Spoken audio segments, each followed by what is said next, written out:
Yeah, I remember.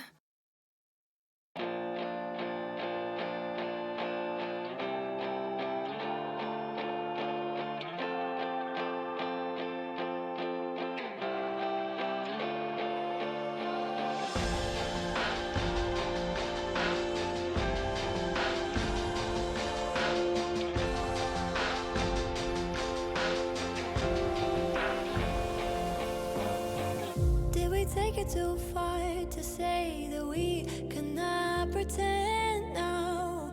Was it never enough to have just everything you want?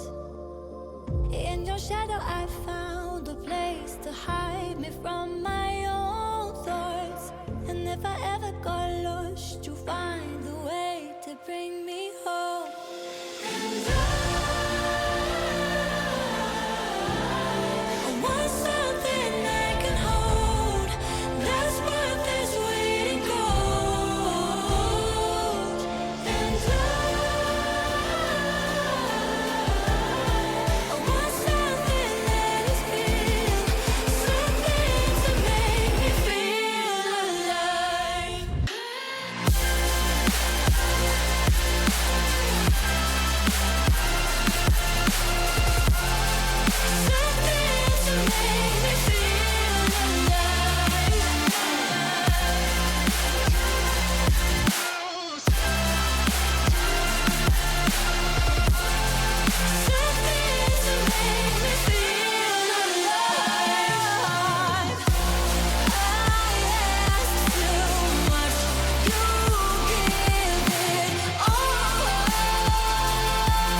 Welcome back, everybody, as we take Apac into open number 5 here for the RLCS Paris Major Split.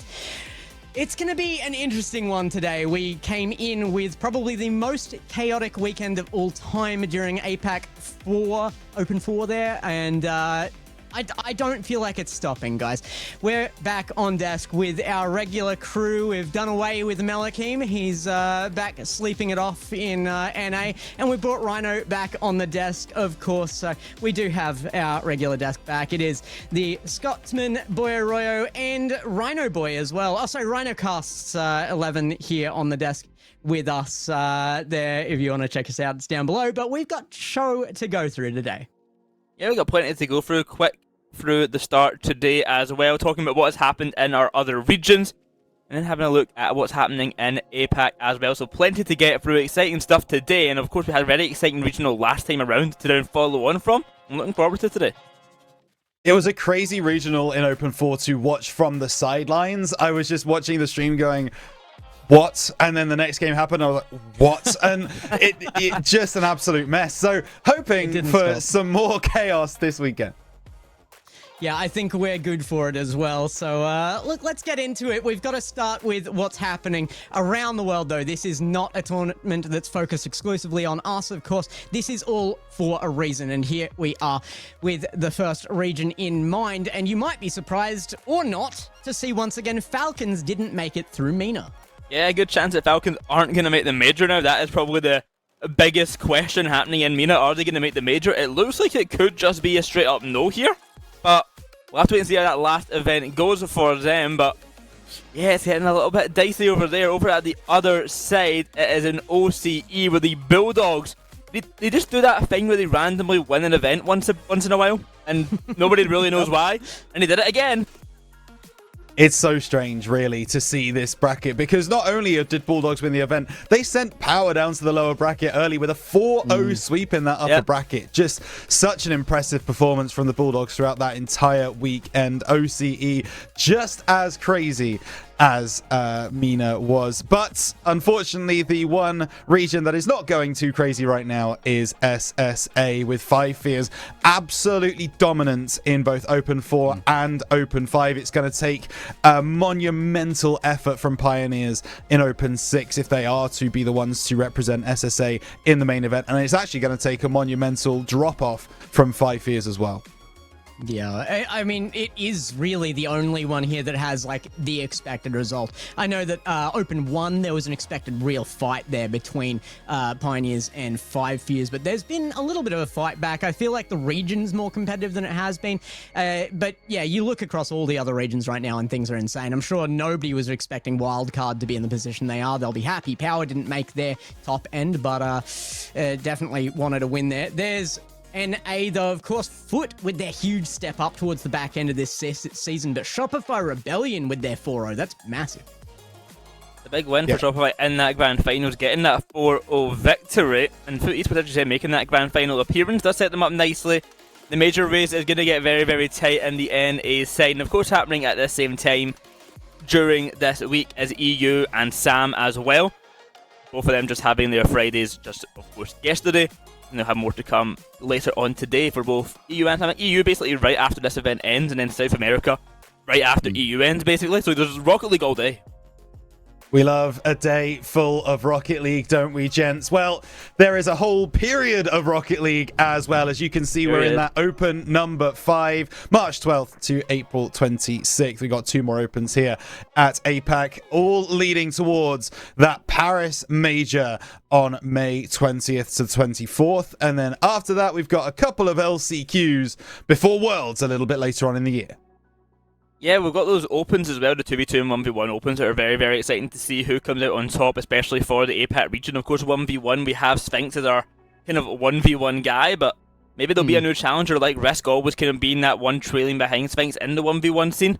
Excited to see how that goes for APAC, but the main thing right now is this major race where, for the first time, TSM have not won the event, though it is really wide open. They may be top of the total points right now, but Keenertrobe are getting closer and closer because of that semi-final finish for TSM.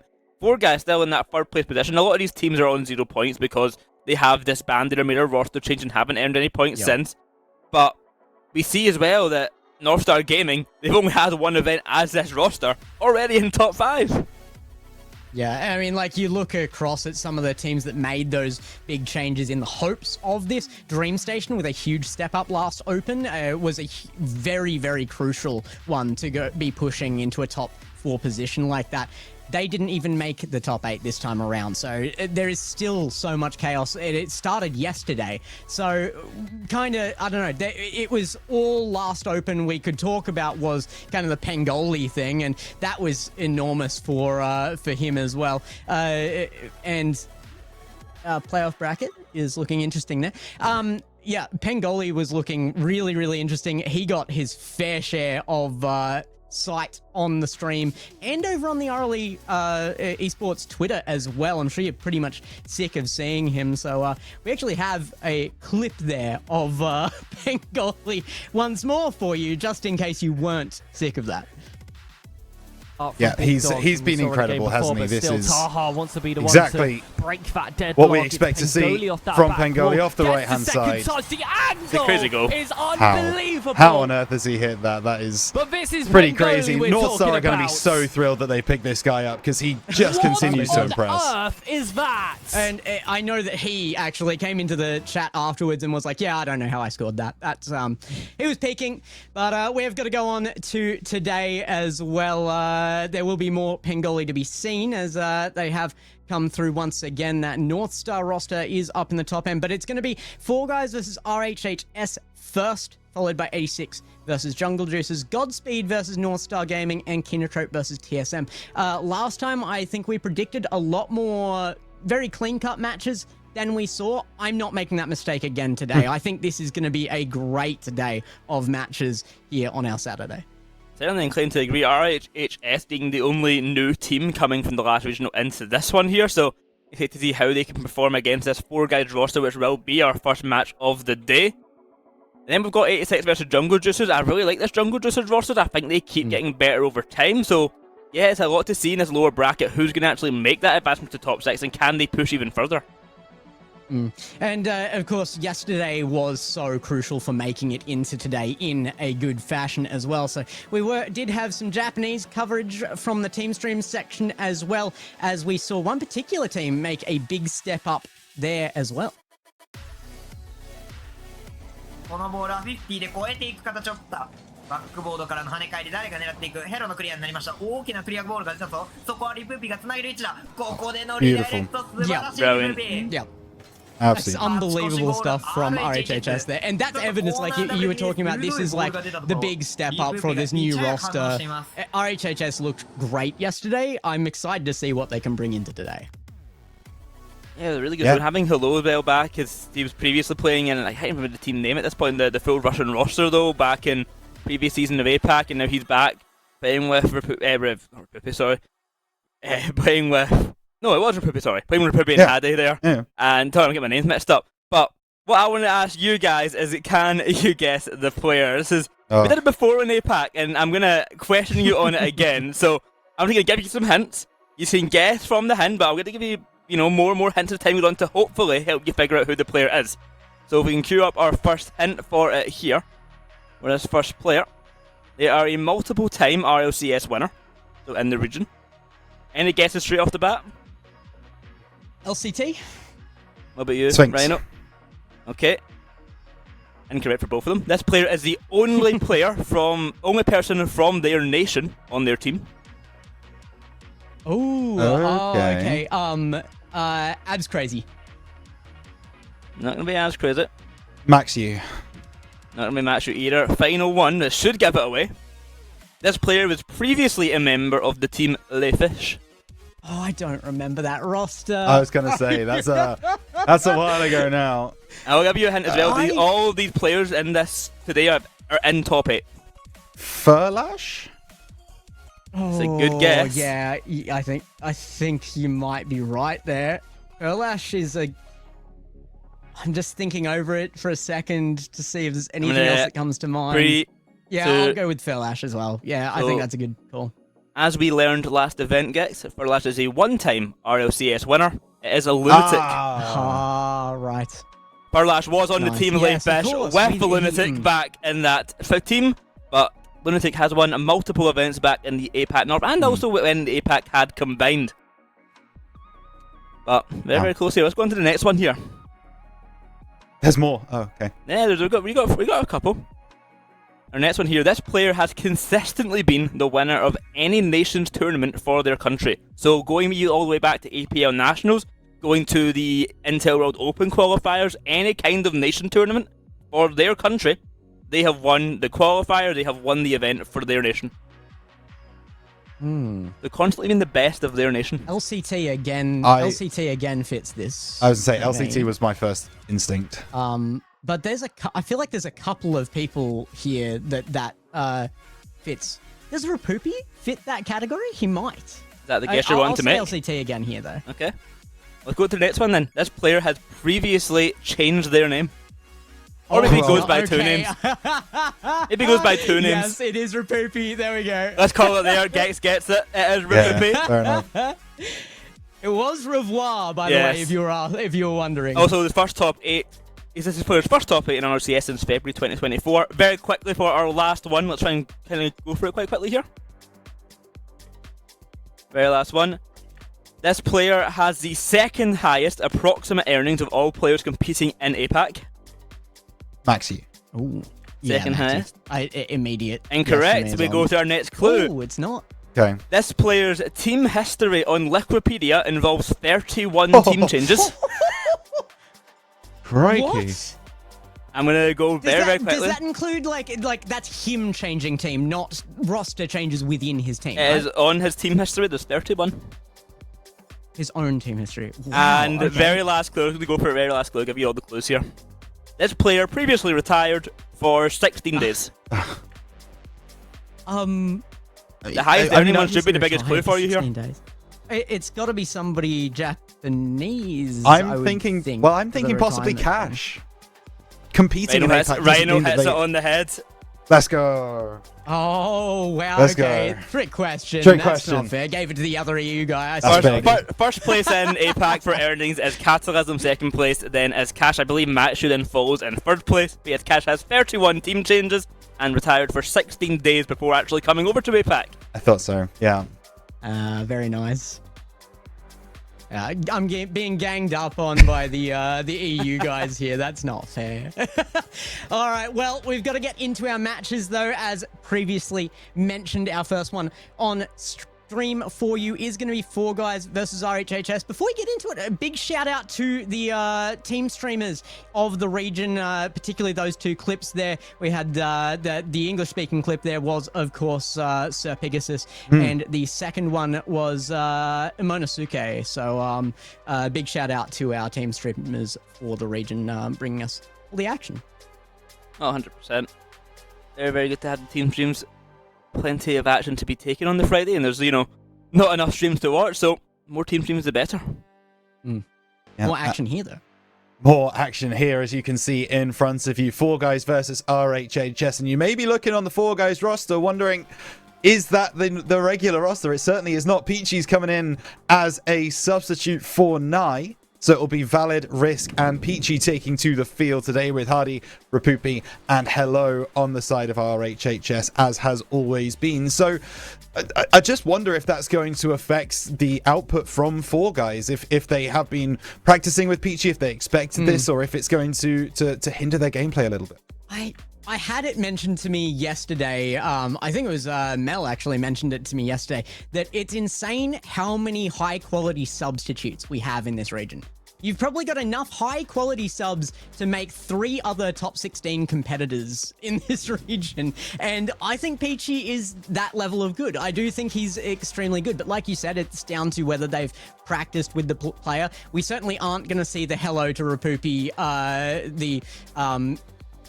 Psycho out of corner to redirect from that pairing again today with him off the field. But yeah, it should be an interesting one at the very least.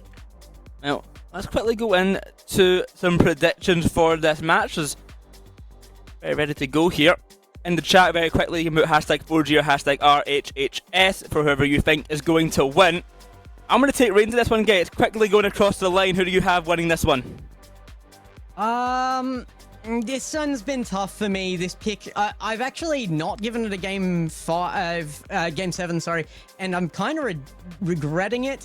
I am going to go Four Guys on this one, but I don't have enough to talk about to say that it couldn't be RHHS. Like you said, they're a bit of a newer roster. I like the chances for them here, but they've got to meet up well. And Nai being out here as well does negatively affect my take on this as well. I'm tempted to almost swap my take to RHHS on this. See, I thought about changing my answer and going the way of RHHS, but now I said something that stuck with me. They're called Four Guys for a reason. I'm giving it to Four Guys here. Yep. That Peachy is the fourth guy. I mean, I'm not going to lose hope in them. It's a very good point. And also, Valid and Risk are exceptional in their own right. I don't think it's enough to make me change my answer either. Give me Four Guys as well. I think RHHS will put up a incredible performance, though. I'm excited to see what they can do here in the topic. I am going to update my prediction at least to a Game 7 here, though. I think this is going to be close. I think RHHS are on the way up. I think they're another team that is developing very, very well in the region. And Four Guys, they have been on the way downward, unfortunately. Chat, though, 75% there in favor of Four Guys. There's still some wildly high confidence in the old Ground Zero roster there. They got picked up for a reason. So Four Guys, if they can get it together with their fourth guy, yeah, definitely, I think there's a good chance here. And that's even getting higher there, down to 20% for RHS. I think it's time for me to love you and leave you guys. Get yourselves into the game here. Enjoy your first series. It's 4 guys versus RHHS. Can this new team take down this 4 guys roster? Or will they make once again into top 6? We'll have to find out. Bye. Bye, boy. Thank you very much for that. And yes, Gex, it is down to us for the first game of the day here on the APAC mainstream for Open 5. Super excited to be getting into this one. There's an air of chaos already starting to brew with this game, with the sub coming through and with the opportunity of an upset early. You know why there's a sub? Because we were informed early, there is a very, very valid reason that Nye can't play today. He can't jump. Yeah. That does affect your ability to play Rocket League, actually. Yeah, his jump button is just non-functional. So that will take them out of this one. But yeah, that 4th man in now, the 4 guys. Really, I feel like if we hadn't seen the sub on stream, they couldn't have validly called themselves the 4 guys. So now they get to live up to the name. So let's get into it. 4 guys versus RHHS. Our first one on stream for Open number 5 here, and like I said, I don't think there's a single series today I've not predicted to go to at least Game 6. This is going to be another very close series, in my opinion. APAC proved in Open number 4 that there is much to be discussed about who we will be sending to the major.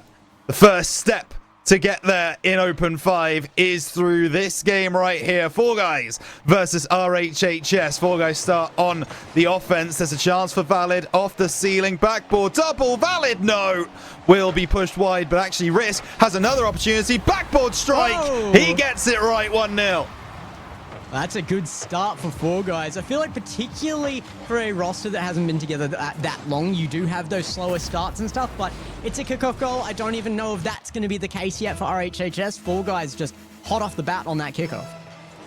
Yeah, they were, and looking to make a statement, I think. It can be one of those things where you've got that sub and you start to think, we kind of need to get into this team early so they know that we are still just as good as when we have our regular roster, and they're proving it already. Peachy, great pass, but not going to find a teammate. Now this one, back to Risk, looking for another one. Hello, saves down to the bottom left-hand corner, but RHHS really haven't got going yet. Valid might just be able to. Great save on the goal line. That is actually miraculous from Hello. He came from nowhere. That one's going to go very high from Rapupi. 4 guys, they are playing with confidence, and now they're defending with confidence as well. Risk gonna take it out of corner. I am a Risk believer, you know, like they have had their moments where they really needed to step up. Last Open, certainly one of them. They didn't start so well yesterday, but they certainly finished well. And I definitely am still a believer. It's still there for the youngster. Risk in particular has my attention. Yeah, absolutely is. There's a double commit there from RHHS, which might cause them problems. Ooh. Risk, backboard, double, done it again! Beautiful from 4 guys. Transition so fast. And it's 2. All we had to do was say it. Risk is good. He shows it. There's no more statement needed than the goal on your screen. He's here for a reason. He came in as one of the top teams in this season. And while they have had their moments of weakness, it is time to bring it back, I think, and that one looked confident. Risk in behind it now. Another reset, going the length of the field. He's going to drop it low, tried for the plan B, but the pogo does not reach the back of net. No, it doesn't now. Hello, down the right-hand side. Valid intercepting out of the corner, looking for a teammate, doesn't get the extra touch. So Hello can find the ball over to the left side and clear their lines. Gets a reset on one of the other cars, which is an interesting one. Hardy off the backboard, won't find anything. Valid and Peachy working together. I won't call it a double commit just yet. They don't get found out, and ball kind of fades away in the midfield.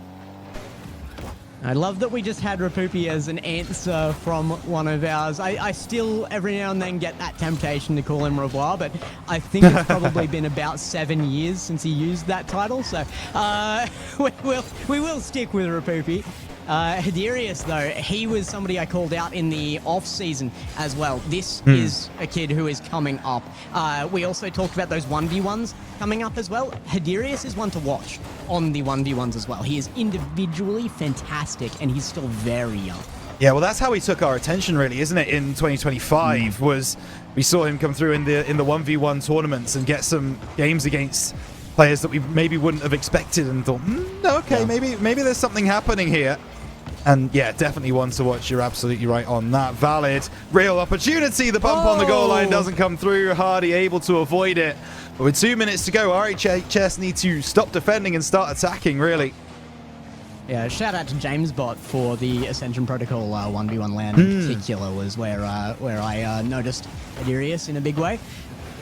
Peachy up, gonna get that off backboard. Hello now, looking for a play with RHHS. They've been unable to really find any grip on the ball in their opponent's half at all. Risk approaching the goal again, but with 0 boost is making it look unlikely. Hello with a push into it. I do think this is going to be that slow start scenario that I talked about early in this game. RHHS do seem to be getting better as the game goes on, but game 2 is going to be particularly crucial if they can't make anything of this in the next minute 20. Yeah, but the problem for me for RHHS is they've looked to stabilize, right? Their defense looks a little bit better. Their offense still looks stale. They're still struggling to make something, and maybe I've just cursed it right there and then. No, backboard save comes through, and Hardy doesn't get that forward touch. Will be Hello trying to shoot, but Peachy once again getting across the goal line, and everything that RHHS are putting forwards. 4 guys are just turning around, and with 50 seconds to go, it's a hat-trick for Risk. Yeah, if Hiderius hadn't been bumped there as well, I think that would have been a very good pressurizing play. But with that bump, it not only saved it from being anything of pressure on 4 guys, it opened the field completely. And the open net shot comes through as a counter-attack there out of their half. 4 guys just looking on fire out right now. You got to respect Peachy. It is 4 guys. This sub is massive. Yeah, certainly is. Rapupi down this right-hand side. A bit too heavy, I think. Yeah, Hello will get up, but won't find the shot. And again, 3 men push forwards for RHHS. Will they get found out again? Oh my goodness. They certainly will. Valid converting. This is an absolutely mollywhopping. 4 guys and 4 goals. You couldn't find a better match here, and I still think they've got time for more as well at the pace they're going at right now. 4 guys have looked excellent in game 1. RHHS would just be taking this one on the chin right now. They've got to soak it up. They've got to just go next and try and have some confidence into it. They did show that they can hold a bit of pressure there. The rotations into 4 guys half were looking good, but these are looking better. Valid down to Risk again. Chances there. It's going to get away from them this time around. Valid tries to commit to just get that play away from last defender. It's going to go to Hello, though. Chance here. Rapupi underneath. No time left. Can they get 1 for game number 2? And it does not look like it. This one will end the game. And maybe with a shot off crossbar down. 4 guys taking it in a sweep out of the first game. That is very well held. A clean game. And they didn't look under pressure at all for that full 5 minutes. 4 guys looked under control of the game. They knew exactly how they wanted to attack this game, and they did it with aplomb. Really nice work. Oof. Weak game, really, for Hardy when you're looking at the statistics. Yeah. Definitely needs to step up moving into the rest of this series. But by the same token, you look at the names that we've got over on the 4 guys side, it's not completely out of the question that they will just be able to steamroll this one. Certainly with Risk and Valid involved, they've been at the very top of this region for a good long while now. And Hardy, Hello, and Rapupi still maybe have a couple of things to prove here in 2026. Yeah, I mean, to give credit to Hardy, they're going to be very hard to get points on the board when you're stuck in your own half the whole time, unless you're the one making the save every time. Very few points to be had there, very few stats to be put on the board, but so they just need more time out of their half, I think, now. That was very, very clear. It seems like an obvious statement to make, but it's also very, very crucial. They need to get into their opponent's half. They've got to put on some offense. They have to create pressure. With the current lack of doubt in their opponents, what are you going to do? It's going to be in your net time and time again. Yeah, it is. And that's the real concern. I think for me, RHHS probably need to score first in the next game just to be able to settle those nerves. You know, you've gone full game 1 without getting a a goal on the board. So now they really need to try and find out a way to get beyond that Four Guys offense. It's not even find a way to get beyond their defense, because Four Guys defense is their offense. They're just camping in the opposition's half. Difficult to break through. And RHHS needs to find an answer. They need to find the key. It would shock me if there weren't some level of answer found here as well. Looking at them yesterday, I mean, they were able to take a game off of TSM and look fairly confident in that series even. They made it here looking exceptional. And Four Guys had questions in their gameplay, particularly in the earlier part of that run. So I don't feel like either team here is infallible, and I certainly feel like a step up is due. Nearly found it off the bat there as well, but the pass in from Rapupi there was not going to be what was needed. Yeah, for sure. And we will just take a moment. The game is happening behind us, but we want to bring you guys exactly what you're looking for, which is the overlay. And there we go. We've been able to bring it back. So Four Guys versus RHHS back on the docket. 30 seconds played. Already a better start from RHHS. They're already looking a little bit more aggressive, a little bit more attacking. Hardy trying to do just that. Good save on the goal line. Valid takes his time and clears the ball, but Rapupi is up so early to challenge. Huge shout out to our producer with that one as well. That was a very, very quick fix. We are back in, and with everything happening here, Smoody, thank you for that one. We are back in it, and a minute gone from play with nothing for either side. I think that benefits RHHS. I mean, realistically, there wasn't going to be much that was going to increase confidence from Four Guys. They were already peaking on that front, so anything that can add to confidence from RHHS that they're not going to be just conceding immediately, that's huge for them here. I think they just need that push out, they need that moment, and then we've got a real series in our hands. What interception there from Peachy. So aggressive, but it works out really well. Rapupi backboard will be able to get hello down the line, but Risk with the interception, definitely the shining star of game one for Four Guys. Hasn't been able to get rolling so far in game two, but trust us, it's only a matter of time. The pass down, the shot on! Hello on the goal line to make the save, but Four Guys still aggressive. Hello again, making the save. Now a chance for Risk, but no! There's another shot on. Hardy has to save. Four Guys somehow not scoring.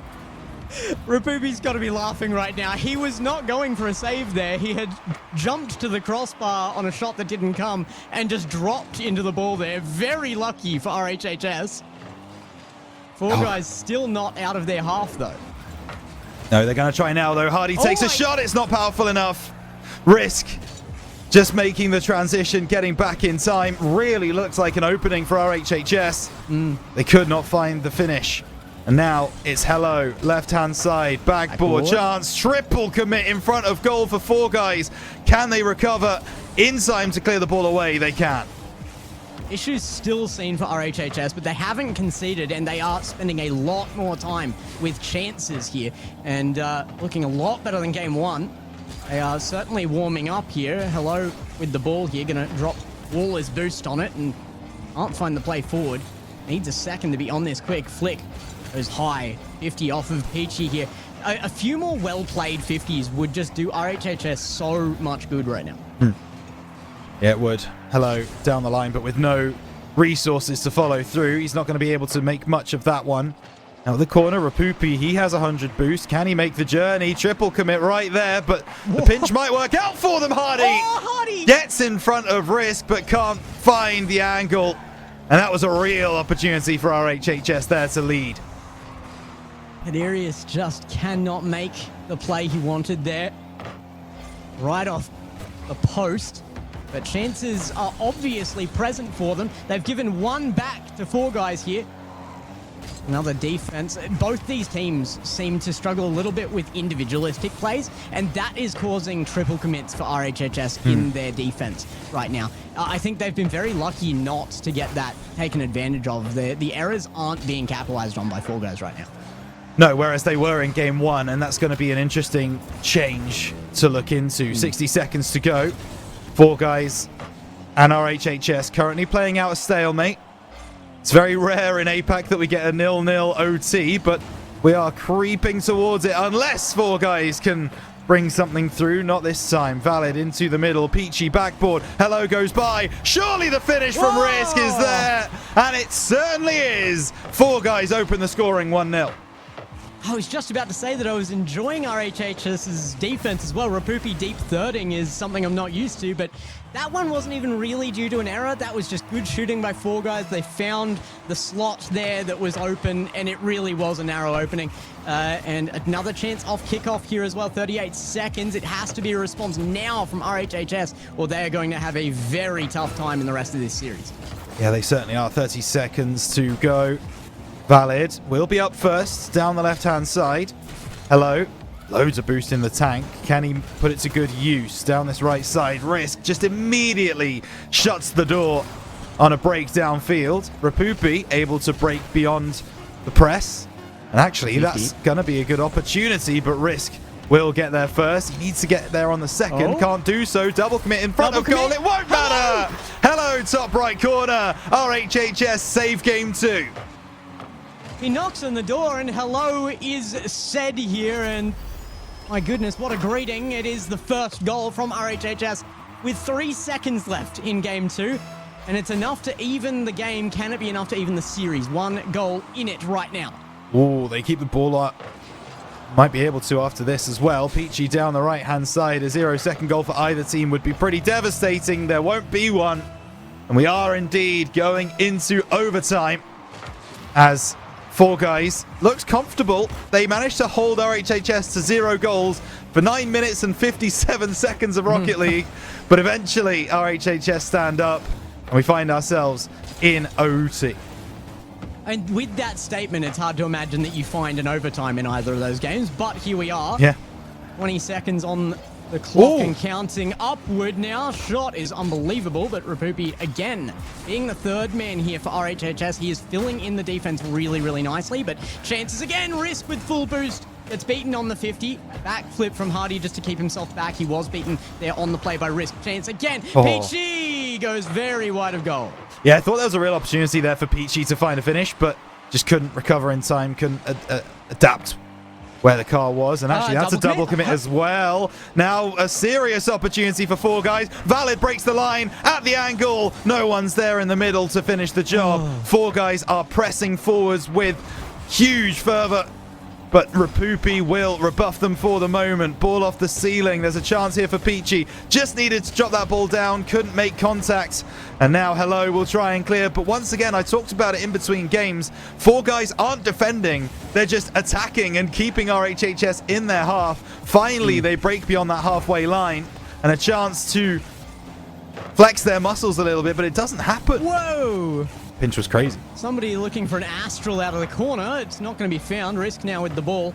Some of the least necessary double commits I have seen in this overtime from RHHS. I don't know how they haven't been punished so far, but they're going to need to make use of that fact. Another double commit. Hello needs to stay grounded. Rapupi needs to make calls. I don't know what the adjustment has to be, but the communication is just not there. Yeah, it seems that OT might be getting to RHHS a little bit, and eventually, if that happens, there will be a player from the other side who gets the goal. Oh my goodness gracious me.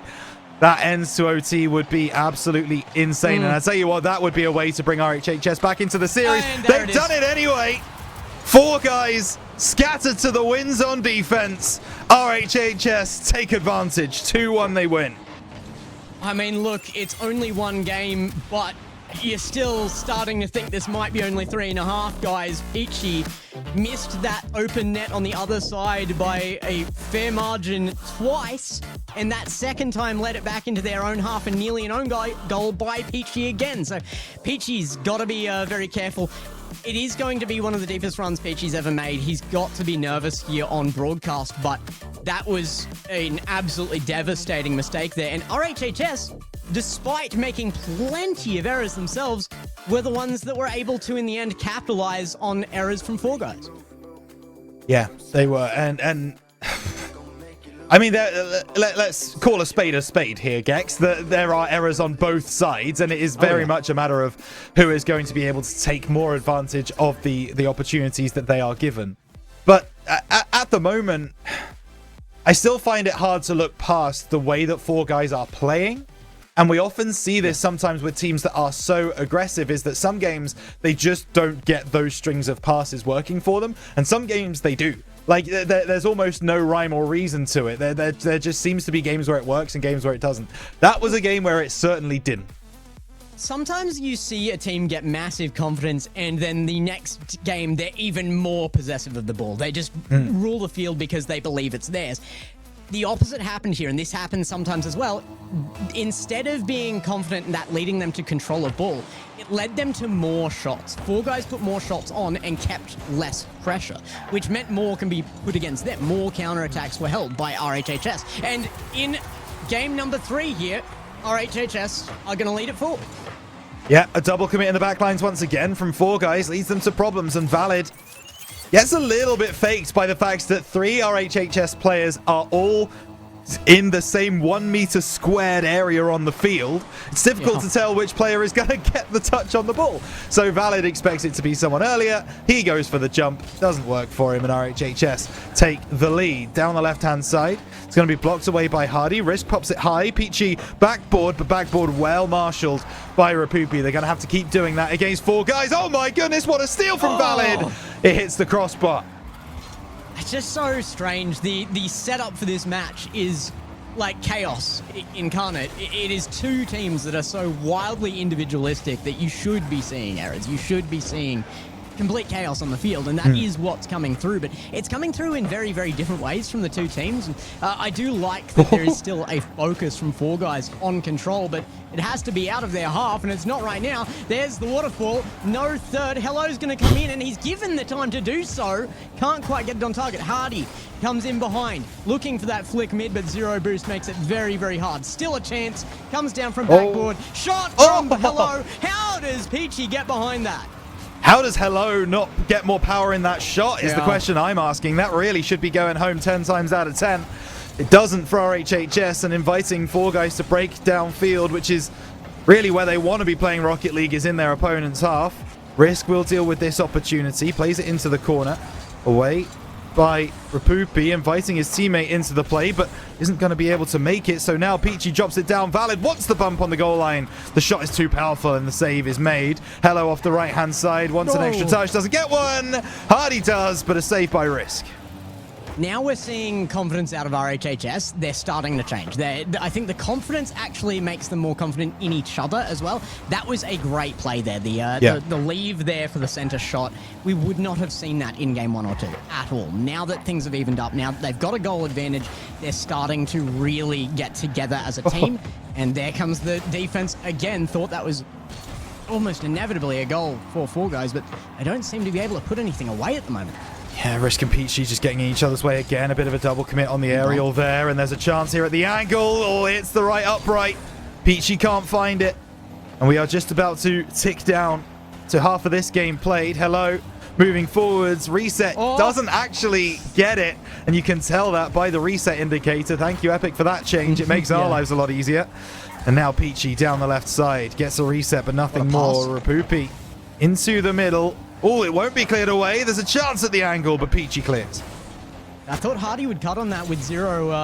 Probably would have been the right choice to rely on your third to come through and fill the second man's spot, but wasn't the play that was made. No. Gone for boost. They have dropped control of the ball, and now it is very dangerous. Valid with no boost. Going to send it across face of net again. Four Guys seem to be taking the priority of pressure on their opponents again. They are going for field control rather than just shots and shots and shots. And it's just not working for them yet. Oh my goodness, what a save, Rapupi. Great save, but great play from Valid. Creativity on that left-hand side. Doesn't get it to go yet, but real opportunity. Now Risk, backboard, surely, there it is. Valid will clean up, empty net to aim at, and it's 1-1 after some great work from Peachy and Risk over on that right-hand side. Yeah, RHHS just crowding that corner that they were already beat in as well. Absolutely no chance that we're going to have defense on that. Four Guys essentially get a free net out of any pass in that situation. They put it away quite neatly. I gotta say, Rapupi playing third man, I'm loving that he's making that sacrifice, that he's willing to just play back a bit more and be that defensive line that can be relied on somewhat. It's the best I've seen Rapupi in a very long time, and it's a good look from him. I might be completely off here, but feel it's weird seeing Risk in that position as well, because again, I'm kind of coming back from the 2025 season where Risk was the aggressor on his team. He was that first man, really. And in this game, you've seen him making more saves than shots, although saying that he did get a hat-trick in game 1, so who am I to say? But he does seem to be taking up that third man position a little bit more. Of course, that does come with Risk's third man pressure as well, which paid off in game 1. Hasn't done so far, but Valid, real opportunity here. Backboard angles found, passed out. Oh, Peachy just can't get over the ball enough. 30 seconds, and we're looking like a similar situation to game number 2. Maybe reversed this time, though. 4 guys looking for theirs with seconds left, and they'll find it as well. Last 30 seconds, they're able to open something up with 20 left. They get a lead here. Our HHS do have enough time to respond, but only barely. Listen, that's unfortunate from Hardy, but it's great. Close control by Risk. Coming off that left-hand side, off the backboard. So difficult to read what he's about to do at any given moment on the field, but there might be a response. Not going to happen yet. Valid does get the extra touch as well to clear it downfield. Hello and Rapupi having a conversation about between themselves. Who wants to take the ball? Eventually, it is going to be Rapupi, and actually Peachy. Great interception. Won't find another touch. Doesn't need to. 4 guys stabilize, and it's 2-1 in the series. I want to go back to a point you just made, Risk in third man. I feel like that's an indication for 4 guys, yes, but also the region as a whole. Apac is kind of adjusting to the lead from Europe into RLCS of the third man being your powerhouse mechanical player is the one that plays third these days. And that's kind of the adjustment we're seeing right now. And I think that is Risk's role on this roster. It's hard to say that outright because that's kind of the whole roster, but I do think that is Risk's role. He edges out that position just barely for me, and I think that adjustment is good. They're just playing a very well-known RLCS play style now. Yeah, and I think as well, you mentioned that it's the whole team, which means that the whole team can rotate if necessary, right? We've seen Valid in that third man position as well a couple of times. Peachy's been the last back a couple of times, and they're not going to feel too stressed about that, right? I don't think there are set defined roles on this 4-guy side. I think it's just in that particular game, we saw Risk playing third man more than his teammates, but they have that rotation pretty good. The only problem for them at the moment is that Risk and Peachy are getting in each other's way a lot. Those are the double commits that we're seeing more so than anybody else. You need to make sure you're having that communication between those two to call each other off and get into a better position. But if they do figure that out, their rotations are already really good. I'm liking what I'm seeing from the 4-guy side. Our HHS, much more improved than game 1. They just need to still push forwards that little bit more, get more attack. You know who I blame for us having to conform to the styles of everybody else in RLCS is TSM. Oh, Peachy is going to lead us off. It's a kickoff goal and a very, very typical one at that. Exactly what you expect to see out of a kickoff goal. Great control from Peachy, though.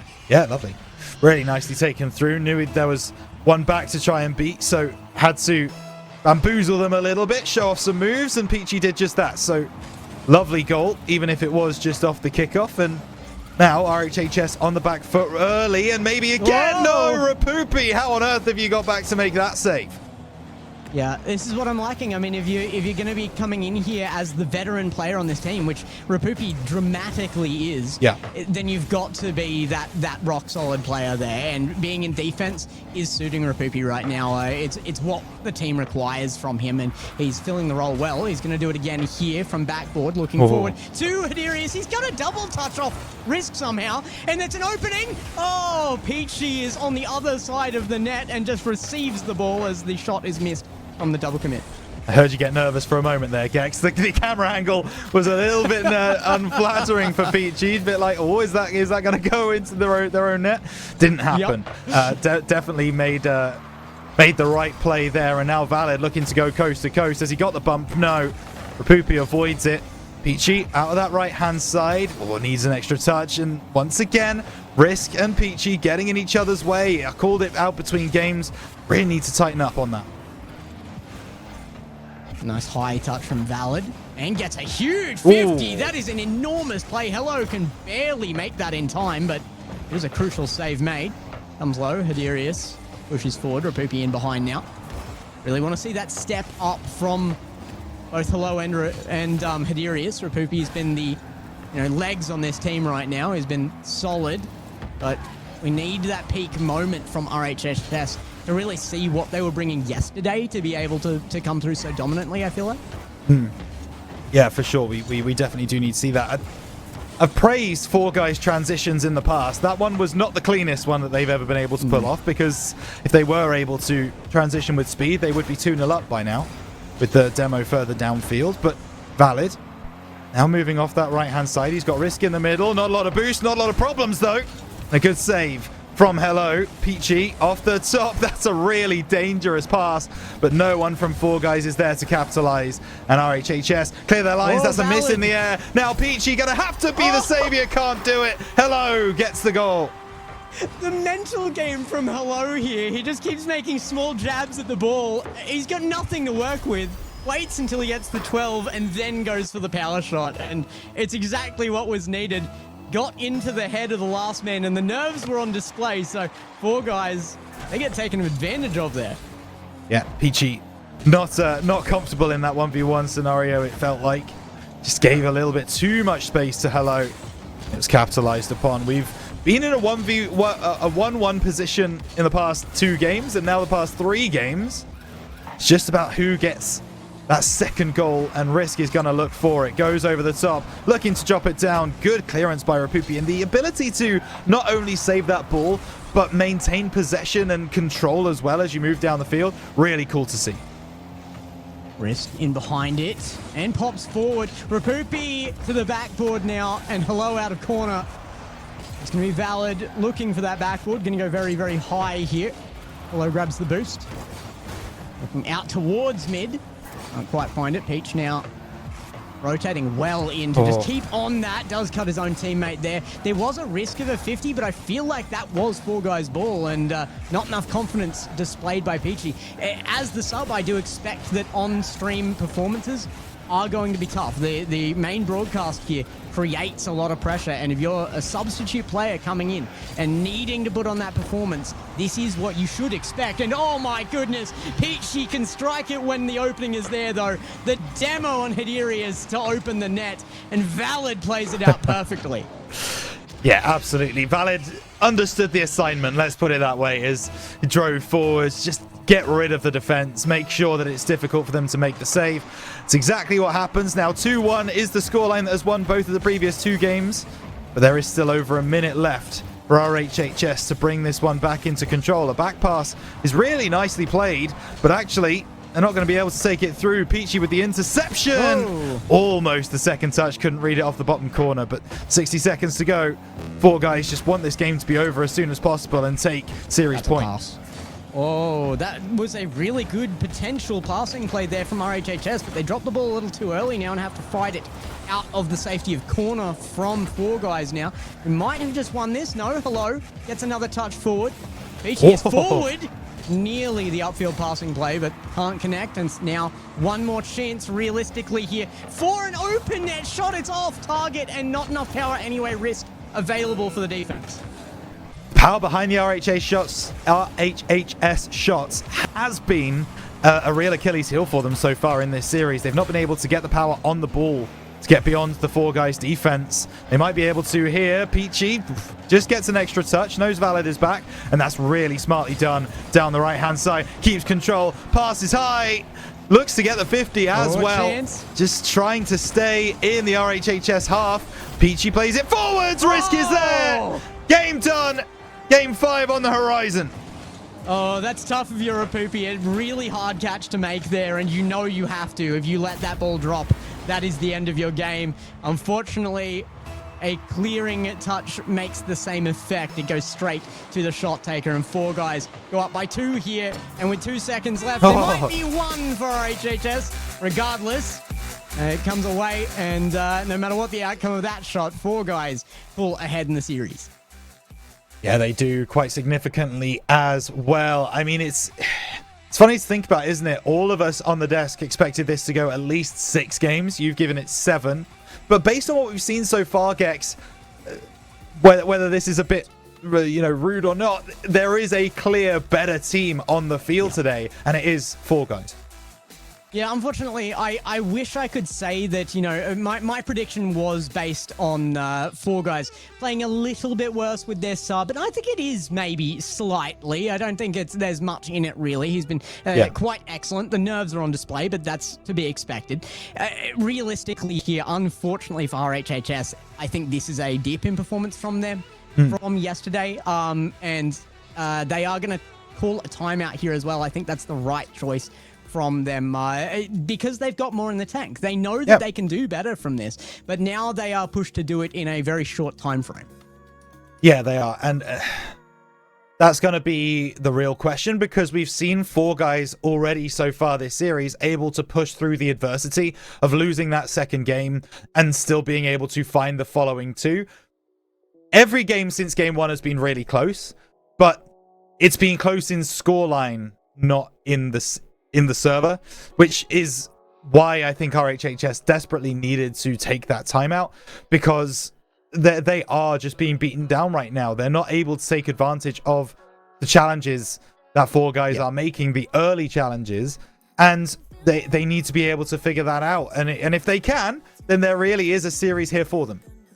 Yeah, when we see RHHS making the right challenges, making the 50s that are actually taking their opponents out of the plays and stuff, the moment the field opens up, it seems to actually go in RHHS's favor. I feel like they're quicker to that mark to take control of a ball in empty field than Four Guys are, but they aren't able to do enough with it. And the moment the down comes back on them, they scramble into poor positioning for defense. So RHHS, they have adjustments to make, but they're clear adjustments, and that is the advantage here. Clear adjustments can be made very quickly. Certainly. And we will see if they are able to get that over the line in this next game. It's important that they do, of course, for their survival here in Open 5. I just find it a little bit difficult at the moment, based on what we've seen so far from RHHS today, that, Four Guys are playing with all of the confidence. They're playing with all of the mechanics that we expect to see from them. And they're showing a lot more creativity as well than RHHS. And look, a timeout is only 60 seconds. There's only so much you can talk about. Hopefully, they will be able to find that creativity that they've been able to find over the last couple of days, where they've been able to get to this point. But, I mean, I need to see it to believe it. Let's put it that way. Yeah. I think the lock-in needs to come individually as well. Like I said, Rapupi performing pretty excellently in defense right now, has been that solid player with the experience on field, and you expect that. But, there's so much positive to be said about both Hadirius and Hello this season. They've made really big impacts. Hello in particular has stepped up. He did play last season along with a number of other Russian players. He's the only remaining one of that Russian squad, I believe now. And he's come in here and he has impressed me. I've had positive things to say about Hello this season, and back end of this now, he's still continuing to come up. We're just not seeing it in this individual matchup. No, we're not, which is a shame. I mean, we are. I think the one player who I'd like to highlight from RHHS is Rapupi. I think he's been their kind of stalwart at the moment. He's been the one that you can rely on to not just make saves, but make plays downfield as well. Playing more in that third man role, as you rightly say, but still kind of being that gel that combines the team together. I really like the way that he's playing right now. Hardy has had a tough start to this series. We know his quality. We know the way that he can play. And we just need to see that. We just need him to settle down a little bit, bring that heart rate down. For me, it's a little bit expected because he's the youngster, because he's another one of those up-and-comers in the region. I have a similar opinion of Hadirius as I have for the likes of Risk.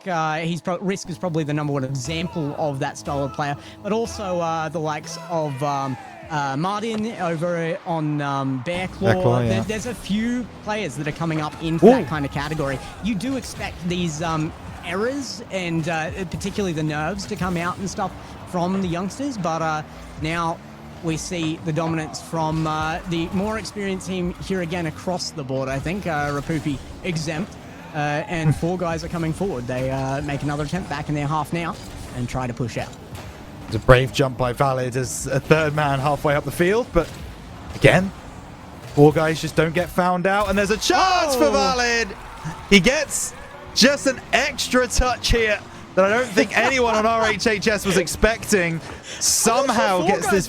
Wow. Yeah. It's fair. I mean, top left corner. I'm not sure that was the plan. Put it that way. It certainly was the right choice to go for another touch there, but yeah, I would struggle to say that was a planned encounter there. The forced own goal, essentially. I wouldn't give the disrespect to RHHS to call that a proper own goal, but yeah, very, very well forced, regardless of situation. And now RHHS play from the back foot again. They've not enjoyed this position. Hello, great turn there. Good flick on low boost as well, and it might just work out. Hardy's just off target. Look for top left corner, and there were defenders to his credit. He had to make very precise placement there. He's just barely off the mark. Oh my goodness, what? That was late. Yeah, chaos reigns in Parc de Paris as we try to make sense of what's going on. Look, I will go back to that Hardy shot just one time, because that is a shot that a player of his caliber, of his mechanical ability, would normally thrive on. And I think that goes to show what we've been talking about a little bit with the nerves maybe getting the better of Hadirius. But that's a lovely pass, cleared away on the backboard, but an early press from Valid. Again, the third man pressure from four guys is always constant. RHHS still pushing for their first again after a number of games back against them. Four guys have really stepped into a dominant position, not just in individual games, but now series-wide. Nearly that passing play again. They've gone for that exact play multiple times. That was actually the hardest one they'd gone for, and probably the closest to reaching. Oh, no. Oh, that's an opening. That's got to be. Oh, Hadirius has been demoed. Does not matter. It's made the opening. So, the pass back initially is a good idea from Peachy, but there are two problems. The first is the pass is not strong enough. There's a player right behind Peachy ready to capitalize on a weak back pass. The second is the player you're passing to didn't exist about 0.5 seconds after you make that pass. So, you know, things to work on there for four guys. I will argue the point of harder shot, he would have own gold. But it's that's true. There are multiple questionable points on that particular play. It does benefit RHHS though. They're going to be very, very happy with their position here with the first goal away. We know they can generate confidence off a single goal. They need to be able to do that one more time. Yeah, they do. Early pressure once again from RHHS, and now it's them who are trying to just tighten their grip around this game. And there's a lovely pass. Shot on! It's going to go wide. No way does that drop. No way! Oh, it's off the crossbar! This game continues to deliver. Yep, I mean, we did say it would be chaotic. It's delivering. It seems like the timeout has done wonders, though, for RHHS. And to evidence it once more, Hadirius, we asked for the step up. We asked for the placement. He gives us the shot. Bypasses Valid and beats out Peachy.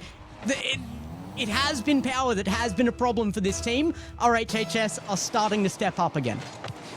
Yeah, they are. Valid pixels away from getting that opportunity, and actually, you know what? That should have been a kickoff goal. You're absolutely right. Needs to make the adjustment when driving forwards. Unfortunately, for four guys, isn't able to, and hello. Wanted the pop touch, didn't get it. And now Peachy on the left-hand side. Trying to get four guys back into this game. Not going to happen right now. Low 2018 NRG. We're going to get back out of that situation. And it is control from Peachy. This is ceiling.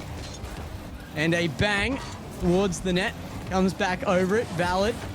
Out to Peachy. Looking towards the back line. And safety found. I feel like a lot of people forget that the This Is Rocket League clip ended up in an almost immediate loss on an own team bump. Yeah, for sure. Risk off the right-hand side. Gets that extra touch. There should be a player at the back post, but no. Cleared away. And now Peachy into the middle. Good block. Risk taking it forwards down this right-hand side. He wants the bump. Peachy moving forwards. Cleared away by Hello. Valid will now be the one to push this into the corner. And Risk is there. The ball is in four guys' possession. significantly more than it has been previously in this game. The problem is they can't convert that into offense right now. Hello, taking the shot, cleared away by Peachy. There is still time here for the comeback, but it's not looking like control here yet. Risk gets the chance. Hello's looking for the demo. It's backline defense, but no force onto the ball. Rapupi had to put his nose to that, and he's just made a weak challenge. He makes his way through. That is 2-2, and in what could be the final game if RHHS aren't careful. Yeah, I mean, Risk also, when we're talking about 1v1 players in the region, is going to be up there with who we consider. And as soon as you get in one-on-one with a goalkeeper, you just expect that ball to go in the back of the net, whether by that goal line 50 or by some absolute magic that he's able to find on a mechanic. And now there's a chance for Apupi to try and bring this ball back under his spell in 0 seconds. Nice play forwards, though, by Risk. We do go to OT again. Last time we were here, it was 4 guys who took the victory. RHHS need that to not be the case. I like that they're starting to play more 50s, trying to just get field openings and control to dominate here, but it has definitely not been a dominant series from them. They need this goal here or it ends that series. That's a great cutback through from Hello, and it's an opening. Valid gets it away to Risk. Really nice play from Valid, just able to get in front of the car. And now a shot on, no bump on the back line. That was destined for the net, I think. Peachy off that left-hand side, cleared away by Hello, who's just in the right place at the right time. Wins the 50 as well. Surely not Valid. He's looking for it. It's not going to be powerful enough. But you know what? There's been so much chaos in this game. Might as well try it. I mean, it gets it back to midfield, right? It hasn't gotten them control, though. Hello has that control. Lets it drop. Shot from Rapupi. What a save from Risk. And it is at the narrowest of margins. Now back, looking for Hello. Chance here with a minute of overtime played as it comes down. What a waterfall. No second close enough. Where is the team? You can ask that about both teams, to be fair. Where are RHHS? Where are 4 guys on that waterfall down? In the end, 4 guys do clear their lines, and it's taking the shape of an overtime we had previously. Actually, I was wrong, wasn't I? It was RHHS who won the overtime in game number 2. Yep. Because it was 4 guys who just had so much pressure for kind of 90 seconds and then got caught out with a counter-attack. 4 guys looking to do to RHHS what was done to them earlier in this game. Played forwards. Oh my goodness, chance, no, saved. Comes out of the corner. Big challenge from Risk again. Peachy's left with the ball. Risk just cuts back through. He says that ball is mine, but can't make it effective. Underneath one. Hello playing very smart Rocket League here. Going to be left for him again there as Rapupi needs to dodge out for boost. Hardy has to come through with 0 because the communication either not trusted or not made clear enough there. Valid does get that 50 out of his corner. And another one to get past. Hello gets the boost and the ball. Chance here. It is an opening. Risk makes it go high. Yeah, Risk saves have been really good so far this series. And now Risk and Peachy both go for the same ball once again. I've talked about that before. Hello. Off that left-hand side. No. Blocks away by Peachy and 4 guys. Try to make something of this. Good control found. Valid down the left side. Picks up the 100 boost. How important could that be in just a moment's time? Rapupi breaking downfield. You know what? He doesn't need boost. Just give him some 50s and he'll make it work. Good block by Hardy as well. Huge respect to 4 guys for locking in their defense. Early moments of this overtime did not look confident, but they have taken a lot more calm approach to their defense, even on goal line since that moment. And now, with more than half an extra game played of overtime, it is looking still like RHHS dominance on field, but it's not coming out in the scoreline. Again, led out by Risk. Coming out from the wall, it's Hello to pop, but safety in corner. RHHS shouldn't be threatened. Risk just does not care. Double commit from 4 guys, though. If there's a big clear here, I don't know if they've made it fast enough. Hello to the backboard. And no, they let go of the opportunity for the counterattack. Yeah, Risk. His transition speed has been absolutely incredible this series, and he continues to impress as he gets back on defense. And now Valid doesn't get that reset, which means he can't get the flick. Peachy takes it away from Risk. It might be the right decision in the end. No, Rapupi last back making the block, and we are approaching 4 minutes of overtime. RHHS trying to extend their stay in Open 5 of Apac. Four Guys wanting to march on to top 6. Whoever scores next, it's going to be so big for this entire split, let alone this open.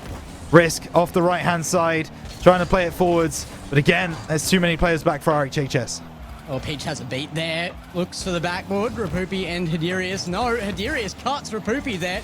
Lack of respect, I must say. Comms or not, he knew that he had a teammate there.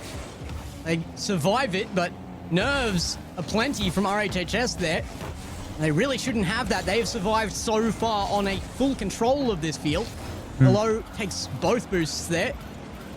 There is enough to survive on, and he has plenty of control. I have liked that there's kind of been a very positive form of ball chase from Hello in this overtime. He has been the one to really lead control of the field. And there it is, the pass off. Hadirius, he's missed it. Crossbar found, and Hardy is back to the same tricks on the basis of anxiety here, it seems. Peachy with an open net, but 0 boost to make the shot. And is that the moment that will keep Hardy up at night? I think it might be. What a save! Rapupi makes the block on the goal line. How on earth has he been able to get a hand up to that? Clearance away from the aforementioned. As now Valid has a lot of control, gets the reset, driving forwards, just can't get the bump. And now alarm bells sounding for Four Guys, but actually RHHS don't take the field position. They don't take the opportunity. That is a fantastic challenge. So is that from Valid. Sets up Risk. Here we go. The youngster trying to move forwards. It's a little bit of a heavy touch. And now Peachy off the left-hand side can't get a second. Did he not get a reset off that? It looked like a perfect collection, I thought he He did. didn't use it. There's a chance that's on target. Valid gets blocked immediately. Adirius now with not enough boost for a full dribble. Tries to force it into a low 50. Rapupi has no boost here. He has been miraculous on defense, but there's only so much you can do on 0. They get out of the situation and able to pick up boost again. Actually, oh my goodness, Hadirius fakes the high shot and just drops it onto his back tires for a shot underneath. What is this? Risk. Listen, it's a great finish by Hardy. Don't get it twisted, but Risk should have absolutely dealt with that on the backboard. That's a routine clearance that doesn't quite happen for him. So RHHS keep themselves alive in open number 5. They extend to at least a 6-game series, and well, that's going to do wonders for our predictions here on the desk. But Four Guys are going to be looking at that game, wondering how they've not pushed it over the line and taken advantage of one extra opportunity. Yeah, I mean, they had plenty of chances there, but I do feel like that, I mean, we've been talking so much about nerves RHHS, but you got to talk about it for Four Guys as well. They have been having a little bit of a nightmare on the back end of the season, and they want to correct that so badly. Now they're coming and playing with a sub, which is not the ideal situation. They have had tech issues keeping the main roster from field, and they've got to make the best of this situation. They know that, and it is desperate territory for them. Not in this series, but length of RLCS. Yeah. And it's another thing to mention that, you know, winning those first 3 games of a series is one thing. Getting that 4th, getting that series victory is a complete other kettle of fish. And especially in Apac. Especially in Apac. But we do go on to Neo Tokyo. No timeouts taken by either team from what I can see. Of course, RHHS have already used their timeout, and the timeout buff statistic increased in efficiency with that previous game, even if it did take a while to get over the line. But we are there now. Valid going to look for the challenge. No, Hello on the right-hand side. Just really doesn't find that that redirect touch towards net. But early signs of life from RHHS.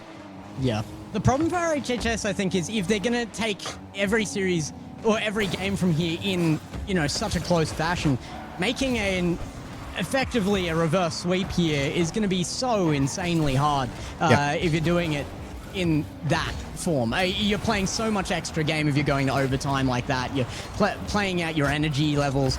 You cannot hold up and expect to stay consistent under those circumstances. Sure. And they've got to make 2 more wins back-to-back here if they want to win this series. I would love to see a Game 7 out of this, though. I feel like RHHS have made the step up to earn it now, and they might just be able to do it. They are definitely still looking field dominant right now.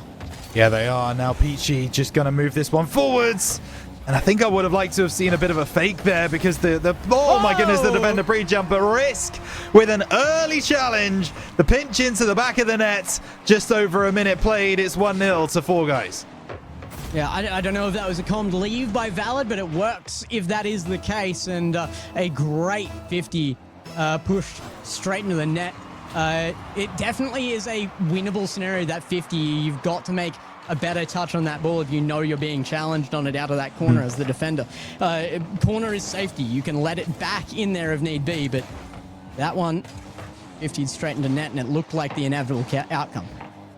Yeah, it did, but actually there's a great pass back. Yeah, Hardy going to try and bring this one around. A 50 on the goal line won't work. Peachy, that's a miss from Rabupi. Now Valid off that backboard, needs some help. No one there in front of goal to finish the job. As now, Hello, they'll just leave this one to Rapupi. Met on the side wall, but he keeps possession, not for long. Peachy intercepting off the right-hand corner, cleared away by RHHS. Rapupi very lucky to get some boost on his way back to that first saving touch as well. Was able to stay in play and make himself effective as the result. Now, that comes out of the corner massively from Peachy. It's helped on its way by Hardy. That's going to center up. No chances given. Peachy comes through very, very quickly. Risk is upfield, looking for bumps, looking for a redirect. Backboard found. Risk is going to go for a squishy save now. And the old in-out not going to be needed as the rest of the team comes through. Oh, that's a different conversation entirely, why we've now started calling squishies in and out saves. It frustrates me greatly. Yeah, there's a lot of discussion on that one. I'm sure there is. I have feelings as well, which we'll discuss at some point. But Hello, making his way down this center of the field. Can't really get the pass, so Peachy intercepting. Now the pass into the middle is a little bit too heavy for Risk. Made that pre-jump. Needed the ball a little bit more further forwards than across the field. But Four Guys, they're not going to be too worried. They're still 1-0 up. They're still in very, very good position to take this series here on Neo Tokyo. Peachy down the right side. Risk will have an opportunity. He will get the 50, but Hello is there as well. Valid looking for that little scrape skim. Would have absolutely had a banger of a goal if he'd reached it, but a pixel off there. Rapupi's got 0. He's going to double back, but that is a full run to front post. In fact, front corner from Hello. Bad positioning. He leaves himself out of the play, and Peach snipes the shot.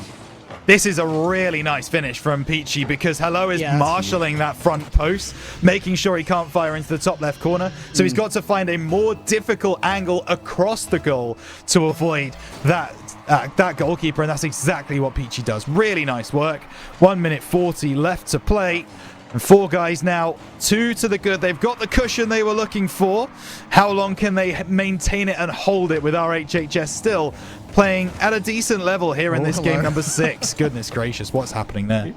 Yeah, Hello is really struggling right now mentally, I feel like. There was no confidence given to Rapupi there. Sniped Rapupi's boost on the way back, put himself out of position, and then took a shot straight into net. It needs to be corrected immediately. Rapupi, of all people as well, he has been rock solid on defense. Yeah, been really good so far this series. Hardy's just going to push that one over to the side, but Peachy will intercept, and a little bit of creativity to try and make that one work. It didn't quite pay off, but that's a lovely drop down. It's going to pay off here for RHHS, surely. Rapupi, good on defense, good on offense too. Yeah, and there was a really good force here as well. Hardy just kept sending it through, had the bump lined up on Valid, forced him to challenge early, and a low shot just sorts it. That's a brilliant play there. Hardy very, very heads up to send himself into that and create the threat. Now, they need one more. That is a pass off. 1-2 play. Hello, back to third. What has just happened? An unbelievable play there. Blocked on the line by Valid. Still chances here. Hadirius 50's one very long. Rapupi has to run back. What a save. Miraculous again. Hello booms at the net. Backboard found, but off the nose of Risk. Valid now back to midfield. Hello snipes it back through. They need this now. It's really last chance scenario for the shot. Chance there. Shot on target from Rapupi, and Risk makes the save. The speed of this game is not going to help Four Guys in the slightest. They really wanted a nice easy end to the game, but no. The pressure pays off for RHHS. Risk and Peachy once again, another double commit between them. And Hardy just turns around, able to find the bottom left-hand corner. And you're absolutely right. How he's found that angle from that side, I have absolutely no idea. Neither do Four Guys. It's 2-2. If you're already facing the ball, that's an easy angle to make at this level, but he was not. That was a turn on a dime and a snipe and a half. They have survived to possibly yet another overtime. Yes, it will be. They want to go to game 7. RHHS have stepped up to the mark. I absolutely didn't think they were going to make it. No, certainly being 2-0 down against the way that Four Guys were playing, you just thought this series was done and dusted, but if we've learned anything from Open 4 gets, it's expect the unexpected. The absolute chaos that Apac brings. A 50 on the goal line won't happen, and that shot wide of the mark. Risk to bring this back downfield. Rapupi blocks it off. Won't get a second touch. Problems now. Chance to end the game for Four Guys, but Valid doesn't have enough resources. Pass to the back post. Risk plays it high. Is there a goalkeeper? There certainly is. There's also a 50, but it goes over the bar. The pace of play has just reached another notch. Hello with an opportunity. Valid is back. Valid does get back just in time, takes big control of that ball too. Rapupi again with the instant defense coming out. It is big stuff from him. A bump there, a chance. Hardy gets it cleared, but oh my goodness, it is desperation for RHHS, but every time they get the ball, it seems like there's a chance back the other end. Hardy trying to make another one. 50 comes through. It is a lead from Rapupi there. I don't think he had the option on zero boost, but now it's Valid. Off backboard, he will center nicely. It commits forward, doing well for RHHS, and a chance again. Oh, hang on, the angle, foul! Oh, what? We are indeed going to that game number 7. Just watch this again. Hello, backboard. Risk. It's the second time in as many OTs that Risk should be making a routine clearance off the backboard and just gets it wrong. There's no one covering off, and that's going to be RHHS going through to keep their Open alive. That's the problem, though. Risk couldn't go for a routine clear there. There was a drop from the attacker from the ceiling to cover the normal automatic clear. You had to go left or right, though. Going high does exactly what we saw. It bounces down from ceiling and sets up a second shot. I just expected by that time for there to be a second in net, and no save was even close to being found. RHHS get a very simple placement in net to win that in another overtime. That is their 3rd overtime win this series. Yeah, Four Guys really struggling in OT, aren't they? They just can't seem to pull it together at that primary moment. Whereas RHHS, it might be chaotic. It might be all over the place. But the fact of the matter is, it's working. They are getting the job done in those overtimes. And oh my goodness, I mean, how on earth did we even get to that overtime? Look at that turn from Hardy, so impressive.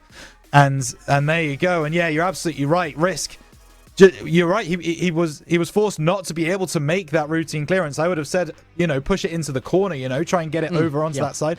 But the player was literally going in that direction to try and block that route off. So what's he meant to do? He's meant to hope that there's a second player for his team. I mean, honestly, isn't. The only option there that didn't end up with that ball getting back to RHHS was to not touch it at all. Let it drop and be close to that backboard. It's still a risk to do so. It's incredibly scary to not go for the touch when you are in overtime, when you know that this could force a game 7 and a very scary series for you. You want to make the clearance. You want to make the attempt. And I have no blame on Risk for that scenario there. It had to be filled in.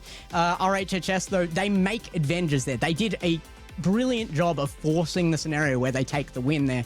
And that is no better said than the 2 goals they scored before overtime, though. I mean, the game before, that overtime went so long without a single goal, then they're able to make 2 back-to-back in seconds just to make another overtime and take that win as well. Now we have the game 7. I've got my prediction possibility here, the game 7. I did correct myself. I originally had game 6. I've updated to game 7. I'm happy with that choice, but honestly, RHHS, they're stronger on field right now. Yeah, they really do feel like it. They are the ones who are pressuring the Four Guys, and based on how this series started, that is insane. That is absolutely ridiculous to be saying. Hello, actually keeping possession. Good clearance away by Valid, and he will get the second touch as well. Risk bumped off the play. All three members of Four Guys going forwards for this attack, but the cut is there, as you rightly say, and RHHS can try and build again. Valid goes high. There's a chance there for Hardy, but he's going to go for the boost. There's no threat out of the initial touches there. Certainly not going to be a pass off to the rest of Four Guys. Hello is going to double back for boost here, as again it keeps going to, you know, centerable scenarios for Four Guys, but they're playing very standard now. They're kind of, you can see the nerves forcing them back into almost ranked play style, where they just feel a little bit more comfortable, and staying in that comfort zone is helping them avoid the nerves that will create big errors, but it's also not going to force openings. No, it's not at this particular moment. Peachy, a good steal, and this is where Four Guys are going to feel most confident, is when they can get those early challenges, those early 50s, the cuts and the steals in RHHS's half. But now the breakaway, Rapupi backboard, Hardy is not going to be able to get there, but Hello keeps the pressure on off the left-hand side. Cleared by Risk, and now Peachy drives downfield. Valid to try and collect where this ball is going. Actually, it's going to be Peachy looking for the shot and goal! It's in. Off the crossbar, 1-0. I'll tell you what, if I place that there, it comes off crossbar. I do not get a goal out of that. He's got a magnet installed in the goal, but there it is. Bar down, and no save made. Four Guys, they lead by 1. 2 wasn't enough last time, so they're going to be looking for more. Yeah, they are. And I just don't understand, really, how they could let a 2-goal lead slip. So even if they do get a 2-0 lead, that's not going to feel comfortable. That's not going to feel confident for them. RHHS is still going to feel like they're in the game, in the series. Valid won't be given that sidewall for free. Risk drops it down, but he's got 2 players to try and beat here, and he actually gets past both of them. Great work. Rapupi still makes an extra touch to clear that ball over to the side. Valid can't find the angle, and RHHS clear their lines. I mean, a team taking a timeout into Game 7 never makes them look confident, but time and time again, that timeout has made the difference, particularly here in Apac. I've noticed it does seem to be the call to make every single time, that you need to make that mental recovery, and they are looking good right now. They are starting to get back out of that ranked playstyle I was talking about and into a more controlling, more pressurized style that suits this team. However, still only the 1 goal capitalized. And oh my goodness, what is happening to RHHS? They're just pixels off the right positioning in defense. Yeah, those waterfalls are so dangerous as well. We've seen so many own goals over the time, you know, commentating RLCS, where you get that waterfall off the top side, and the goalkeeper is just in the wrong position at the wrong time. It's easy to do. RHHS don't fall foul to it, and that's a nice pass down. Ball off the backboard, Valid blocking it, but once again there's a player right there on the scene to make it difficult to get that easy clearance, and Four Guys are struggling to get beyond, but Risk still trying to take it through, can't do so. Collected by Hello. Peach got demoed there as well. He was going to be the second man on that play, but RHHS removes him, and the threat takes it back into their opponent's half again. Peachy with no boost, gonna have to leave that down to Valid, and chances. This has been a much better looking game for Four Guys. RHHS seem to be choking up in Game 7 a little bit, but the longer that goes on, the more they fix the problem. A chance again there, and Four Guys escape the situation. Yeah, Rapupi, no resources to make that play, so now Peachy down towards the right-hand side. Hardy will be able to clear it away. Valid collecting off that left corner, gets met by Hello. Double commit once again by Peachy and Risk. That is the duo that continue to get in each other's way. And now Hardy with the demo, but Rapupi, the smoke shield meant he couldn't really find the goal, and it's still 1-0. Peachy behind the ball again, tries to get it over Hardy, but a strong 50. Not a beat though from second man. Rapupi's gonna have to head back. If you want to leave it with anybody, it has been Rapupi series long. I would say that for both sides. Rapupi has been the man, if you were to trust it on either team, to come forward in that scenario. Absolutely, the clearance here from Rapupi. Hardy going up, but actually it's Hello! And that is going to be RHHS's equalizer. Rapupi with a routine clearance, but just look at the movement from the defense. It's Peachy, who I don't think realizes that Hello is in the vicinity, and by the time he does, well, it's too late. He's scoring on your head top. It's 1-1. Four Guys about to clutch defeat from the hands of victory, it seems. 36 seconds on the clock, and another overtime could be inbound. It would not shock me. It would suit the series. 30 on the clock. Ichi on the right-hand side, looking to break through, but the second man just a little bit too far back. Risk pops the ball high. Valid out of the corner, wants that extra touch, but again, the clearance is going to be taken. Chance from Peachy. Is there someone there at the back post? No. 4 guys in a more defensive rotation, and that tells you where their mindset is at. They kind of are thinking this is going to OT anyway. There you go. Ball on the floor. 4 guys have been really poor in OT so far this series. Need to change that fortune now.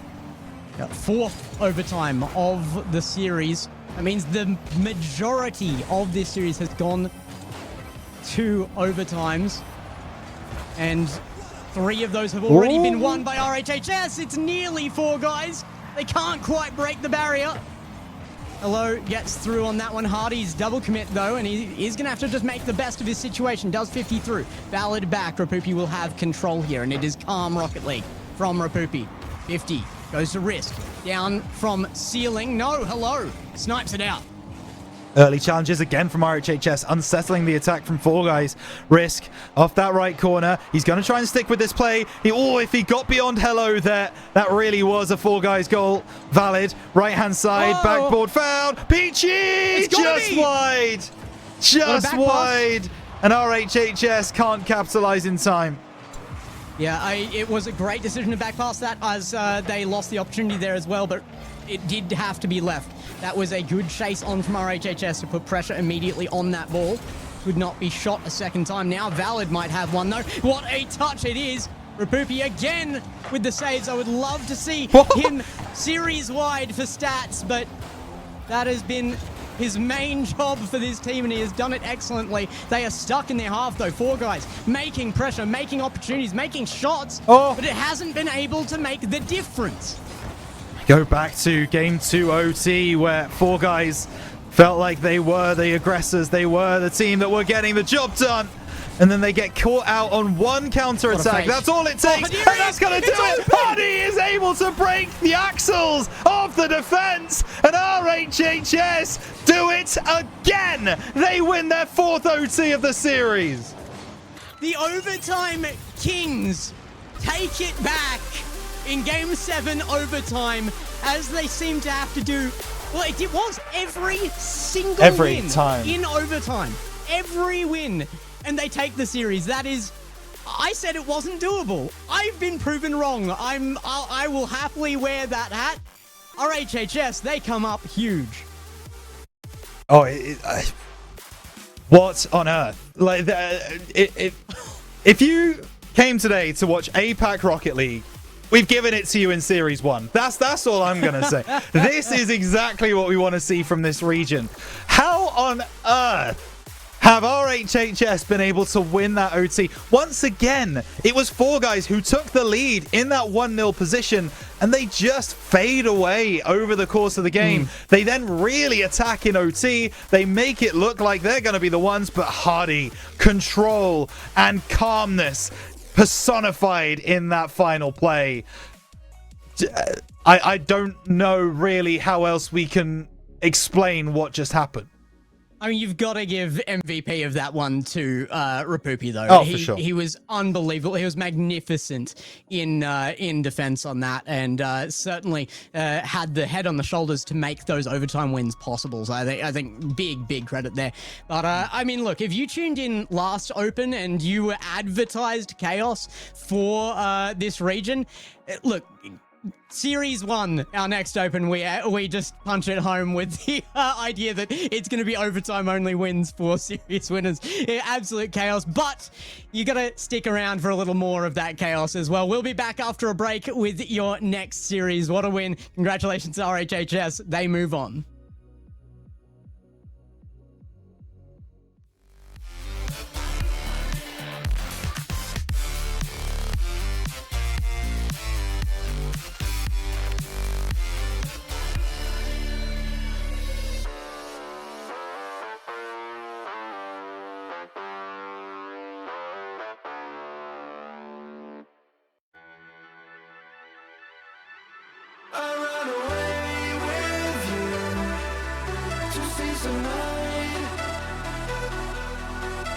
ashes dropping down, we step aside.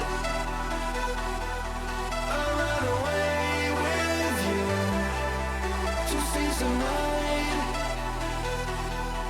When ashes dropping down, we step aside.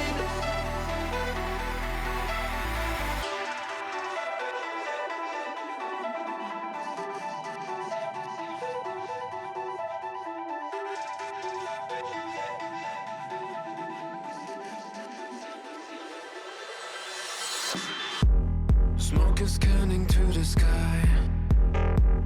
You can't believe your senses.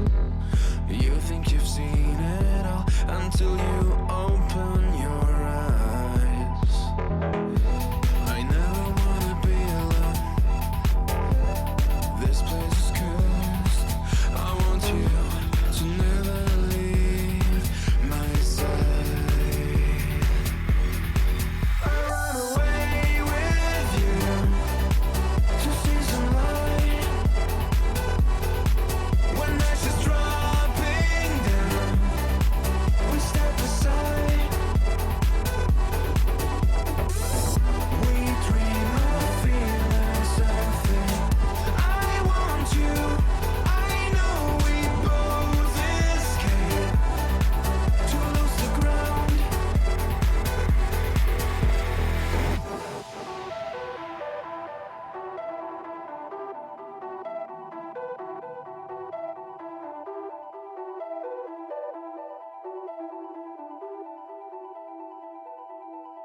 The world we used to know is burning down.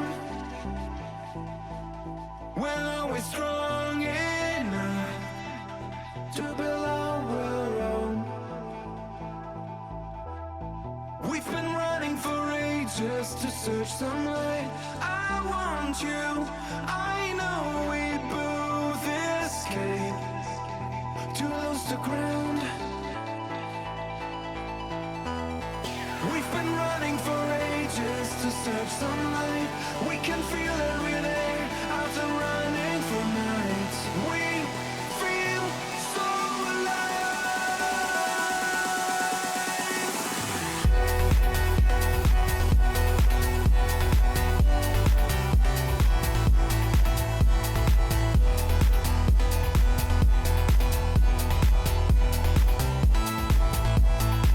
I run away with you to see some light. When ashes dropping down, we step aside.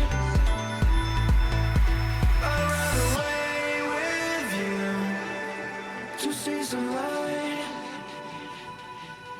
When ashes dropping down, to build our own.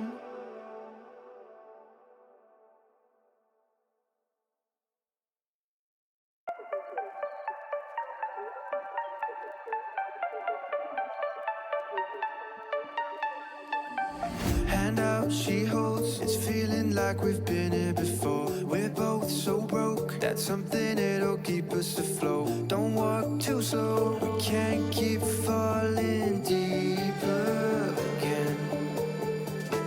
Came too close and the taste so far from pure. A rush of blood, but we search for so much more. We've all been here before.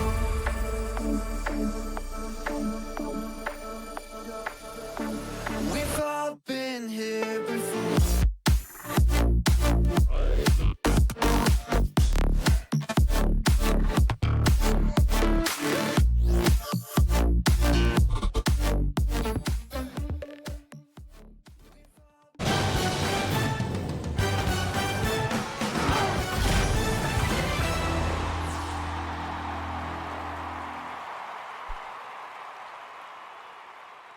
Well, welcome back to Chaos. APAC. That is the name of the region and the game. I've never said Chaos before, right? I don't think that's been my message here ever. certainly hasn't been yours, has it, Boyo, sitting on the sidelines for that last one? Yeah, it was certainly a chaotic series. Have been all overtime wins coming out there for the, I would say the underdog team there, RHHS, and they have come out on top by the end of it. They have moved on to top 6, and I don't think anyone was really expecting it coming into it, and I don't think even by the start of the series it looked like it would go that way, but the 4-guy team really capitulated as time went on, and RHHS took full advantage. Yeah, they did. It was a really fun series to watch. Certainly not if you're a 4-guys fan. That's for sure. But for the neutral, it was a wonderful series, and we hope to have another brilliant series coming up in just a moment here, because we are going to move on in the brackets and we are going to take a look at 86 versus Jungle Juicers. And this is a really exciting one for me personally, because this Jungle Juicers side, that really, really excites me. Mohamed, Lunatic, and Tossis. I love seeing those 3 get together and play some Rocket League. Yeah, we'll see RHHS again tomorrow, but Jungle Juicers, I agree, very exciting at the moment, and again, another team that I think is better and better every open at the moment. They came back in to the end of this season, the back end, this Paris split, and Jungle Juicers have been looking fantastic. I think they look better again in open number 5 here. 86, though, Oatmeal Gobbler came in last open and has been awesome. And speaking of come-ups, Glass has looked better every single appearance for the entire length of the season. He came in, I heard some negative talk, but that is out the window at this point. People are starting to respect Glass, and there's a good reason behind it. And Hallow, I don't think there's been a doubt that Hallow was capable of the heights that he's reaching now. Yeah, it's a really strong team, this 86 roster. I think there was maybe some questions if they would actually make it this far again into the top 8. You know, they got swept by Gospey, then they had to come up against DreamStation, and this time they came out on top over the DreamStation roster to make this top 8 finish. They are the reason that DreamStation has been eliminated.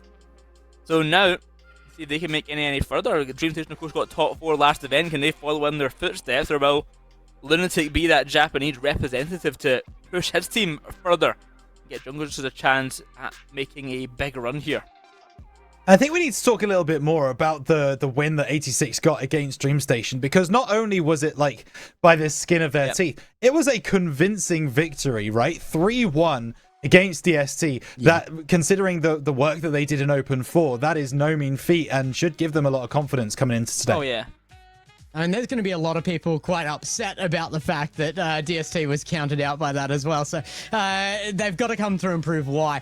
But we can discuss that while you guys discuss amongst yourselves as well some things here. We have to make our predictions, so we want yours from home now. It's hashtag 86 if you're supporting 86. Nice and simple for that one. Hashtag JCRS if you're supporting the Juices of the Jungle variety over on that orange side of the predictions.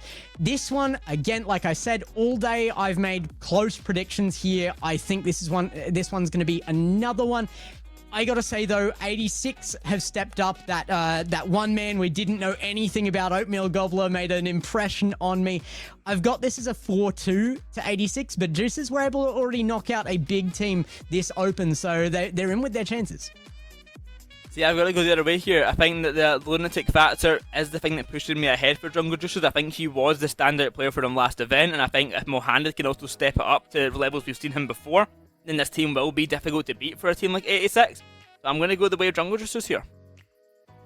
Yeah, I have to back Boyo here, unfortunately. It's not something I enjoy doing at any given moment, but it is something that I do have to, and I do think this is a Jungle Juicers win as well. I think it might be closer than I have predicted, because I have given a 4-1, and that is based on the fact that if Jungle Juicers get rolling, right, if they start to feel that confidence and feel like that top 4 team in the region, which we know that they can be, I think it's going to be one of those situations where it's difficult for 86 to keep up. That being said, 86 super impressive victories yesterday. So, I mean, it's all going to depend on how they play on the day. And I know that is like peak analysis for you there, but it feels like it's never more relevant than now. Yeah. And like you pointed out in our questionnaire earlier, thank you for getting that together for us, Boyo. Lunatic is a multiple-time regional winner. He has history being at the top of this region, so his peak is massive, but I think that it does come down to a bit of a coin flip on that individual player for me. There is consistency issues. If he is absolutely smashing it out of the park here, we see some really good stuff coming out of Lunatic. Yeah, he has with the strike consistently inconsistent. I think he has got a bit more consistent over time at this kind of level that he's sitting at now. Maybe not reaching the same peaks as previous, probably because the field has also gotten better over time as well. But I do still think he's a really, really strong player, and he's got a good drive to want to win. And with two teammates like Tosses and Mahanid beside him, who are also pushing really, really hard for a victory here, I think that he can do a lot to shine in the game and be facilitated by those two teammates. And it looks like very close, but the people do agree. Though I don't know if I like the Twitch chat agree with me, because they aren't often the arbiter they're of not right very often. They aren't often the arbiter of knowledge. Twitch chat. Yeah, feels that way. But hey, I mean, the fact that it is so close should tell you all you need to know about this series, right? These are two teams that, I mean, one we know a lot about, right? In Tossis, Lunatic, and Mohanad. One we know a little bit less about. It, you know, kind of showed up in Open 4, did incredibly well. But how consistent are those results? How consistently on a top 8 broadcast can they perform? We'll find out today.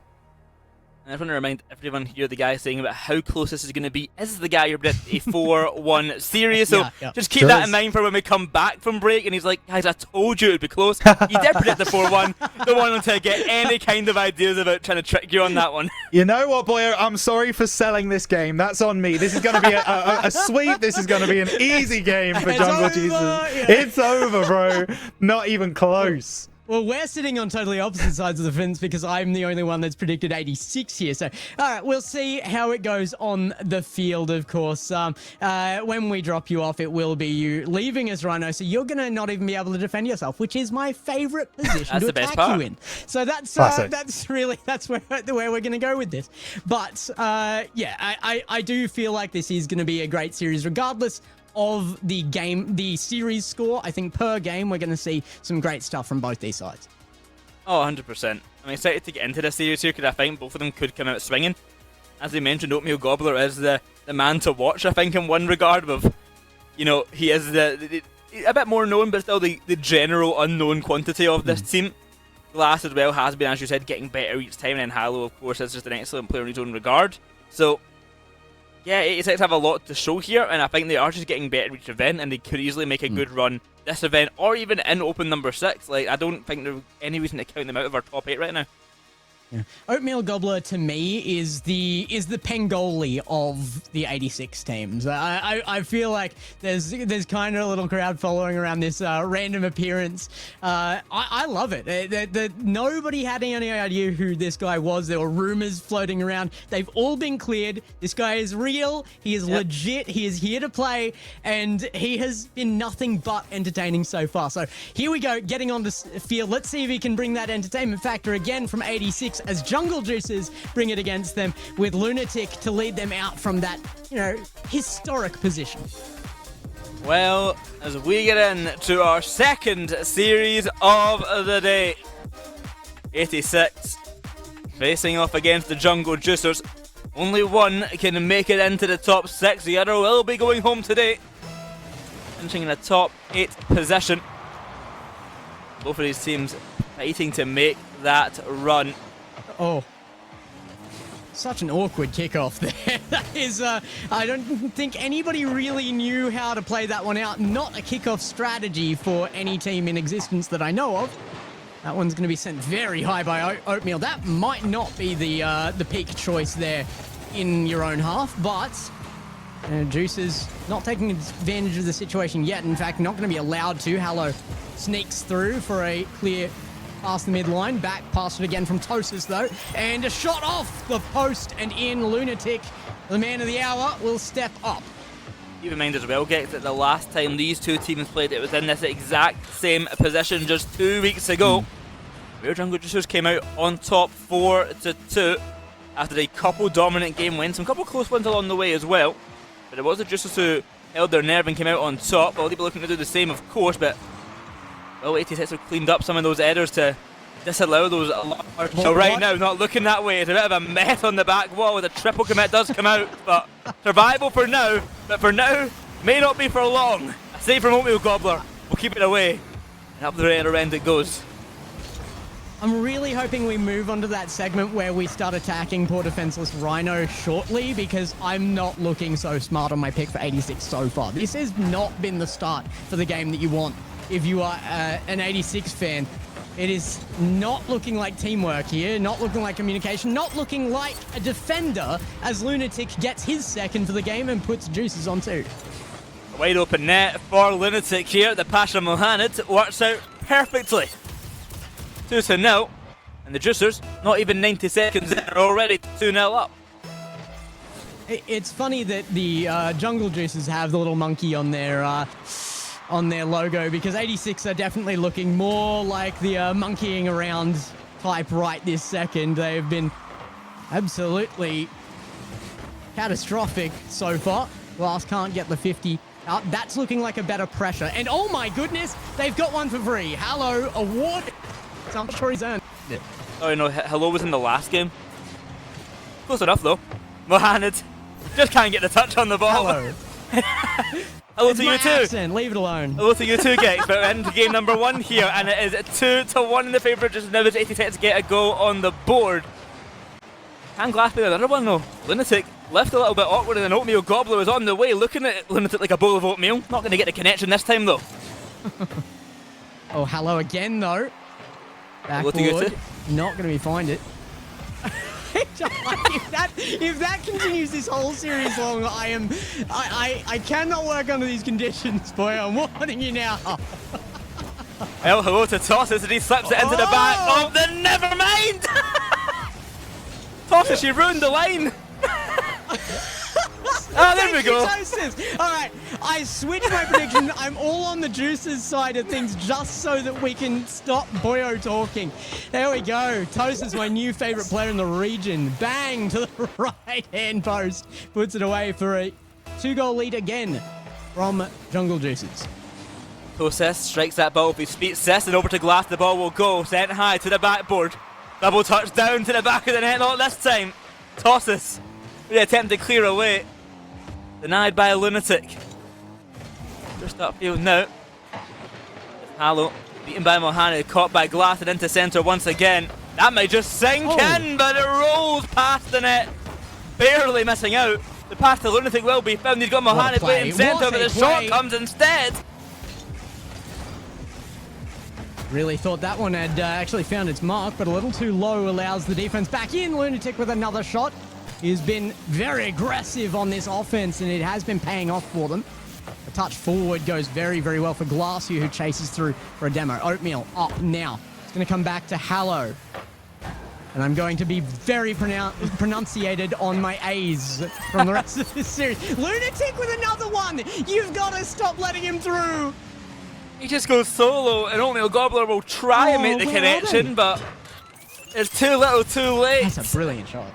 2 minutes to go, and 4-1 for the Jungle Juicers.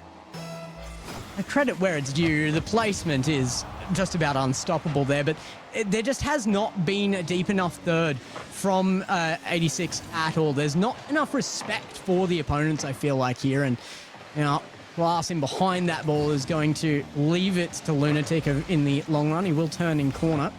Wrong decision made as well. Tosis takes advantage, and this is dominant in Juice's favour so far. 86 just making the wrong calls.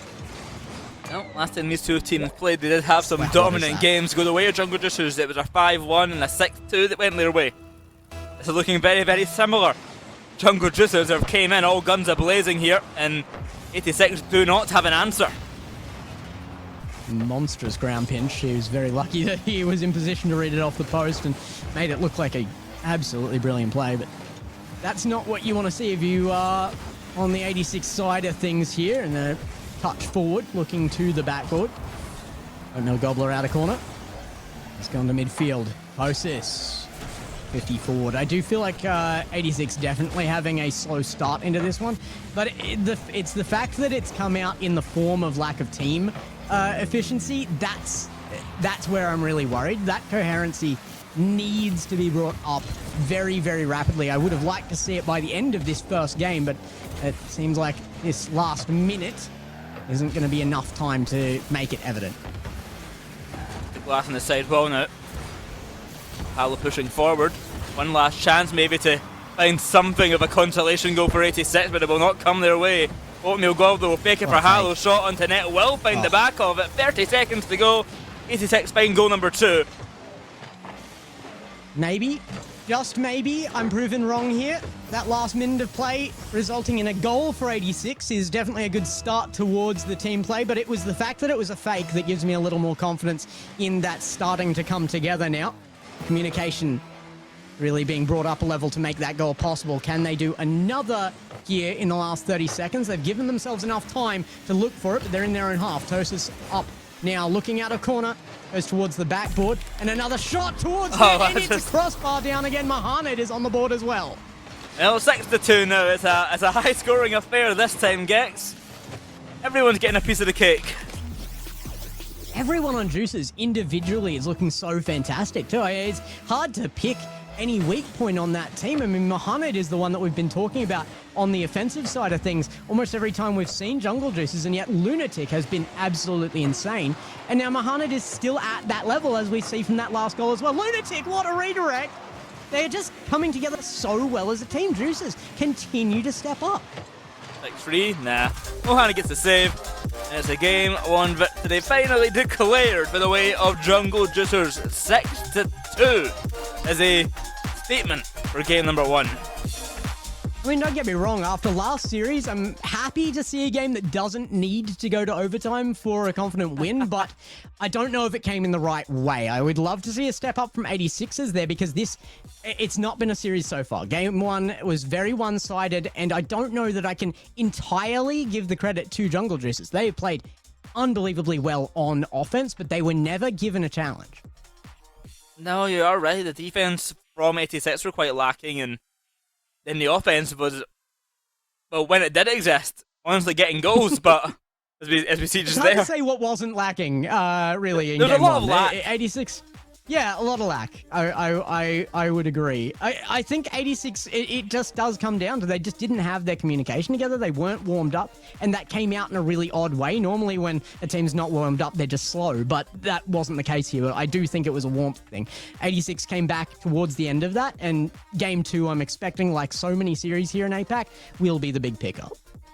I mean, on the plus side, we got so many goals that you don't even have to really look at our ugly mugs before the next game starts, because the replays were so long. Oh, never mind, there we are. But I was close. A couple more goals and you wouldn't have even had the chance to look at as we get into game number 2. 86 versus Jungle Juicers will continue. And the Juicers push even further forward, with the 86 find the solution to this massive problem. Backboard found out of corner now. Oatmeal Gobbler gonna chase that one forward just to put on the pressure. No boost in the tank. And Tallow had to make the challenge and has not won that. Oatmeal Gobbler gonna run for the front boost here. Glasses doubled back to be backboard defense, but with 0 boost. Very hard role to play. 50 to midfield. Oatmeal Gobbler should have a beat here. Lunatic up very early though. And now a chance. Hallow down. Looks for Glass. The right choice to pass that off. But Mahanid was available in time and makes the save. This is looking immediately better for 86. Better start, but they need more to be done. Mohana with the challenge will send it to Oatmeal Gobbler. Lunatic leaves it. Tosses backs off. Playing carefully there. He knows his role. Doesn't know how to hit the ball though. Oh. Lunatic out to the side. Bumped off the ball by Glass. Can Mohana get a clear? Yes, he can, but no one to pass to except Oatmeal Gobbler. Out to the corner. It's a little bit awkward here for Glass as the Juiced offense tries to creep upfield. Won't be punished upon, but the ball's not being cleared away yet. They're certainly getting a bit dicey on the 86 side, looking for that substantial moment of safety, but it is not coming their way. It was the most casual takedown of a man I've ever heard from you, boy. Really, that's quite impressive. Comes back again. Mahanid goes high. Glass with the 50 will lose it on 0 boost. It's a great read by the pre-jumped defense. Glass gets back into it as well. This is a great situation for Jungle Juicers. Continuously across the goal. And it was making openings, but Jungle Juicers deciding to shore up defense here as the counterattack does come. It might be the right choice. Quieter game this time round. Oh, Just be the start rubber. here. It's Oatmeal Gobbler. The Patsy Miku cheering him on. It's the first goal for 86. Yeah. strikes the Miku beam. Oatmeal Gobbler into the right side of net, and yeah, the threat of physicality there from 86, making that opening. It's not the most impressive goal, but it is very textbook, and I think that's what 86 was lacking. They needed to play a little more textbook. Now they are meeting up. They are making these shots count. Blast now, in behind it, coming down off ceiling as we watch that. Will be met and carried back. Juices nearly finding their first. All travels high. There was a Halo. Mohana and Lunatic both up for that one. Double commit, but it will not be punished. Over to Tossus. Who's yet found Bridges a lot quieter of a game for their offense as opposed to the last one, and we have a pause for something. Who knows what? I think I could see it there. Mohamed was sitting right in front of the camera there, completely motionless. So maybe a controller disconnect or something here. I'll have to see when they get back. I doubt there's going to be any change on scoreboard. Quite a while since 86 scored their goal. So it's not going to change too much here, but you do need to be in best condition to play, and certainly not the best condition to be 2v3. I know, I think the scoreline will almost definitely stay the same, and I presume the time honestly will as well, maybe just resetting from the kickoff, but not been a good start here for Jungle Juicers in this second game. They have used up all their goals in game number 1. They don't have any left to score. Alright, we are looking at a server remake, so we will be stalling this one for a little while longer. Should be fairly quick, but yeah, Jungle Juicers down by that one and looking, I don't know, it was slower from them, but there was also something else that was lacking. They just didn't have the punch that they did in game 1, and if there were issues with ping and stuff, you would expect that to account for the drop-off there in game number 2. However, I think even if they step up, it would have been fairly head-to-head there. 86 are looking so much more confident. They're looking more coherent. They're just a formed team in game 2. Yeah, they have picked it up, and I think it is just, the defence has been a lot tidier this time around. I think they came in a little bit shaky. They weren't making the touches at the back that they should have, and Jungle Juicer were getting given so much space. Now, coming into this next game, they've tidied that mess up. They are looking a lot more consistent and clear, and yeah, it's a lot more comfortable for the 86 side now. Communication makes a big difference, as just about every team knows, and yeah, 86 I think making the right communications here. But Jungle Juicers, we already know that they can. They had some insane plays in game number 1. It's so rare to see that quality out of a game 1, and I don't feel like Apac's the only region to be able to say that on. Whether you have a slow start or not, game 1's that level of quality on shot is rare, so very, very scary to see Jungle Juicers that revved up for a game 1. Of course, I hope it isn't lost for Jungle Juicers here. We're talking like they are, already lost this game. There is still half the game to go by the time we get straight back into it. 1-0 up for 86. So, yeah, Jungle Juicers have plenty of time to bring this game back and push 86 again in that defensive half. But it has been a big improvement for the 86 side, and that is what we've been looking for. That's what we've been waiting to see, is can they actually improve on things? Yeah, I still don't think that they've hit their peak. They're not the 86 team even yet that we saw last Open, I don't feel, where we were very impressed by that come up. Particularly Oatmeal Gobbler was very, very impressive last Open. But yeah, Jungle Juicers, like you said, not counted out of this second game, and they've already won the first. So even if they do drop this one, they only drop to even footing. They won't be too worried yet, but certainly this reset, if it benefits Jungle Juicers, will be back in looking for that goal to even very quickly. And that game 1 just proves how quickly they can get on their feet. So if any team can push back in that time frame, it will be Jungle Juicers. Yep. When I get into the lobby in a wee second here, have a quick test of the lobby, make sure all is well for it, and then we can get back into game. But yeah, it's an interesting one because obviously these teams have the history of Jungle Juicers taking down 86 in that 6-game series, and I'm sure coming into that one, 86 do remember that. They have a bit of a chip on their shoulder. They do want to get further, get top 6 and take down this team who beat them before. But then also, Jungle Juicers, they feel that they deserve to get top 6 again, and they want to be pushing for even further, maybe a top 4 finish if all goes well for them. Like, they want to be the team who is possibly fighting this upset, this bigger win, this bigger result, and 86 is a small roadblock for them in their minds, really. Yeah, I would agree. I do think that this is a matchup both teams should be taking seriously. It looked like a serious matchup last time as well, and 86, like you said, they're going to be looking for their vengeance story here, the comeback, and a new top position for them. But yeah, a top 6 would look good for them. I think 86... They're a team that you would discuss as being one of those top 6 competitors. That just because they haven't made it there yet doesn't mean that they're not viable for it. So it's got to be something that Jungle Juicers are careful of. A game 1 victory like that could definitely make you overconfident. And I think maybe just the fact alone that we waited this long to call the timeout for the lag. That's got to be down to your confidence being high that you could come back even with that. You have to make the call earlier, I think, if you want to give yourself the best opportunity. But like you said, plenty of time yet for them. Yeah, plenty of time for sure, and we'll just be getting sorted out in a wee moment here. All is all good, just setting up the time and the score, and then we'll be straight back into the action. Jungle Juicers versus 86. It is 1-0 series to the Juicers for game number 2, and it's 86 who are leading the charge. Half the game still to go, get. And Jungle Juicers find an answer and send themselves 2-0 up, or will we see a tied up series? They finally get back into the action. Let's see what they can do. We do see a little bit more time on that clock as well. Half a game to go exactly. Minutes 30 on it. What a shot from Tosis. Blocked away. Lunatic will put one across the bow. Answered quickly by Glass. Now it's Juicers on their line. Lunatic, the last man, will have it taken from him for only a moment. Re-challenges.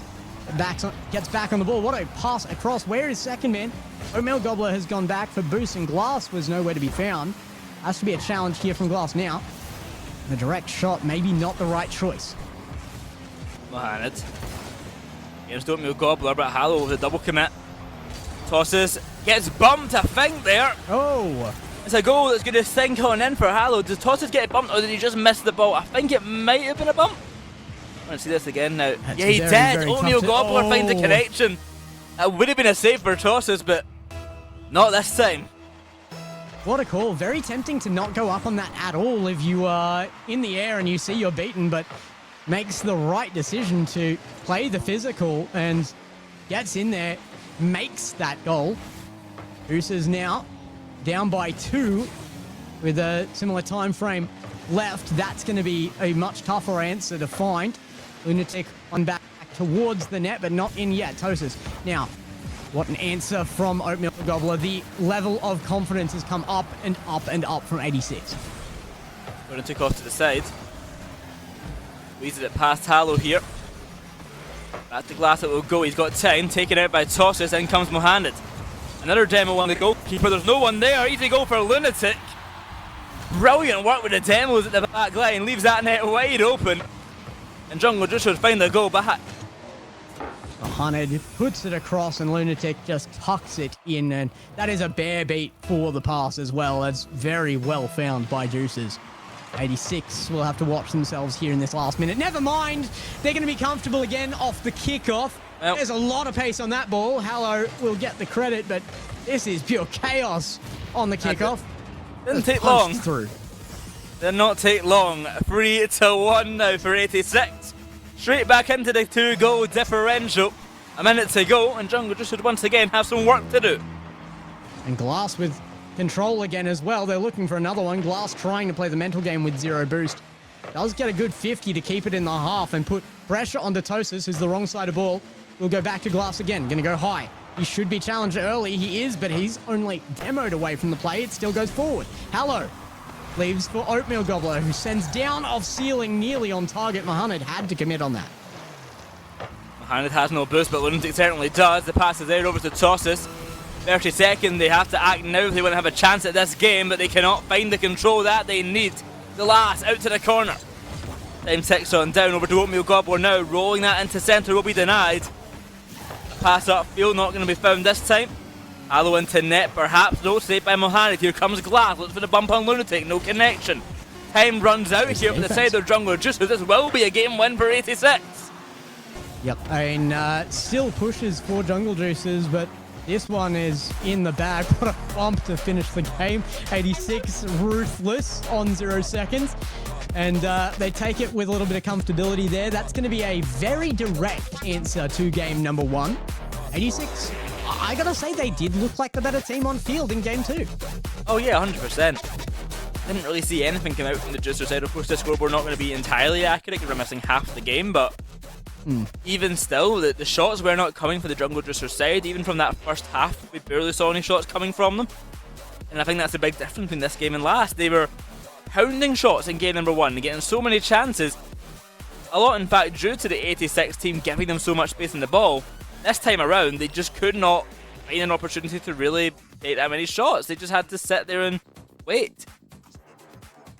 The shots were effective from 86, I'll say that much. Not all of them were as much to talk about as we saw from Juicers in game 1, but effectiveness is all that counts in the long run. They just have to reach the net, and that's what 86 were doing well. They were opening those opportunities so that you could make easier shots, and that has been kind of the asking point, the demanding point of RLCS for the last few seasons. Everybody has stepped up to the point where mechanics will not get you everywhere. You just have to make errors.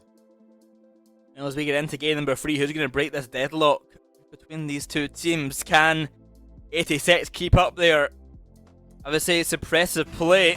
Can Jungle Juicers find an answer and get to a, maybe not exactly the same, but a similar position from game number 1? Get some goals on the board, get some control back. We've got 5 minutes to figure that one out. Big plays into their half so far. 86 answer. And Juicers push back to their backboard now. Tosis up to Mohamed. It's a good connecting play, but Mohamed's touch lacking there. Into 50 comes forward. Somehow Tosis still makes its way through. Lunatic goes high. Oatmeal cuts to second man and does make the clear. Now Juicers back with plenty of control and time with this ball. That is a scary thing to say. Juicers do a lot with time on ball. Back wall not going to be connected upon. Tosis trying once again, double commit from the 86 side, and Tosis gets it past both of them, out to Hallow in the corner. Good challenger by Lunatic, needs some help from a teammate though. Mohamed backs off, he thought Oatmeal Gobbler had a touch on it, but not this time. Mohamed. Low dribble upfield, denied by Hallow. To the back wall, Hallow should have a chance, but does not have a flip to play with. Chance missed out on, and down the other end is Lunatic. And it's a great shot to finish as well. One defender left, and it didn't look like the easiest beat. Glass was in position here. But what a second touch from Lunatic to just get that pop, the elevation change. And that surprise factor found against the final defender. Well, perfect series to mention as well. I had somebody mention in my chat yesterday that, we have so much support for the MENA region, for a lot of regions coming into this. Tosis, though, forget about what I was saying entirely, or actually adding to it. The Canadian coming back in here, one of those regions. Tosis and Hallow. Tosis and Glass, both Canadian in this match, and Tosis stepping up. Booted now for Jungle Juicers. This is looking similar to game number 1 to start with. 86, can they find an answer? Glass will certainly demand to try it. Off to the back wall, a pass is there centre, but no one to answer. Mohamed bumped off the ball, gives a bit more space, but Glass turning on the ball, cuts out Oatmeal Gobbler, makes things awkward, and it could be another chance. Mohamed's in position, but can't make the connection. We've got the battle of the Canadians in here. As the successor to Sosa in the region is being looked for here. Will not be Tosis with that particular touch. Glass now, looking for his own effort into that fight. Oatmeal Gobbler gets the ball away and doesn't quite make the shot takeable. Glass. Denied for a moment, Oatmeal Gobbler Whoa, taken out on that back wall. Lunatic against Hallow, not going to be found. They go in the favour of Lunatic, 3-0. It's insane what respect the opponents have for Lunatic. Every time he approaches the ball in his near net, you can see the panic in 86's eyes. He is a scary, scary man to have the ball, and you can see why. 3 in the goal, and he has had a big impact on that scoreline. Here comes Hallow. To the back wall. He'll get one back. Brings the scoreline back within 2. He goes solo. And he absolutely bangs it to the back. That is a beautiful play there from 86. Still putting their name up once is not going to win them this game for them. Juicers comfortable with 2. Can they have that comfort removed? Hallow says yes a second time. Well, maybe not so comfortable for the Jungle Juicers now. That 3-goal lead has, in a matter of 10 seconds, became a 1-goal differential. They are still up, but it gets ever so close now for the 86 side to come back here. It's going to be Tosis with the ball. Juicers trying to push on for that 2-goal lead again. Great answer from Oatmeal Gobbler.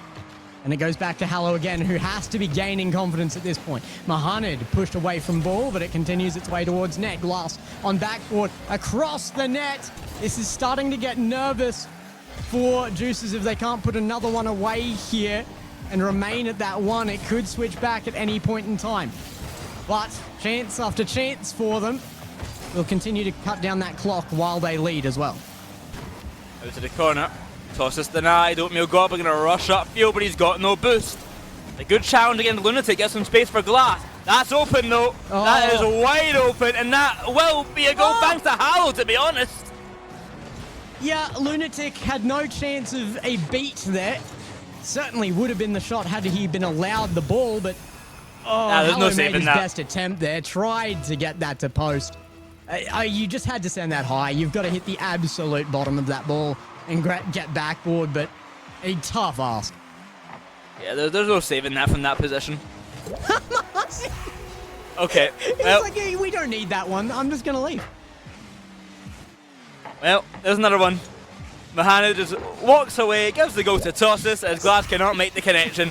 That 3-goal lead is now back in play. He heard what I was saying. He just wants Tosis the argument for the best Canadian in the region right now. Boom away, I mean- Glass underneath. Wait, sorry, did you just call Tosis Canadian? Is that, where are we looking at Tosis from right now? Sorry, I know there's a second Canadian in the region. Am I? Tosis is very much Finnish, and the other Canadian Sorry, is Tosis is a Hallow and Finnish Glass. player, duh. It is. It's both Hallow and Glass, of course. Yes. Well, Hallow's making his argument for it. Then. Yeah, it's not really the battle of Canadians, it's more like, I guess, a teamwork of Canadians. Yeah, that's true. To you, who would be that Sosa successor then? I mean, And don't say Kevin. That's not the conversation we're having. I wouldn't really argue any of them, really.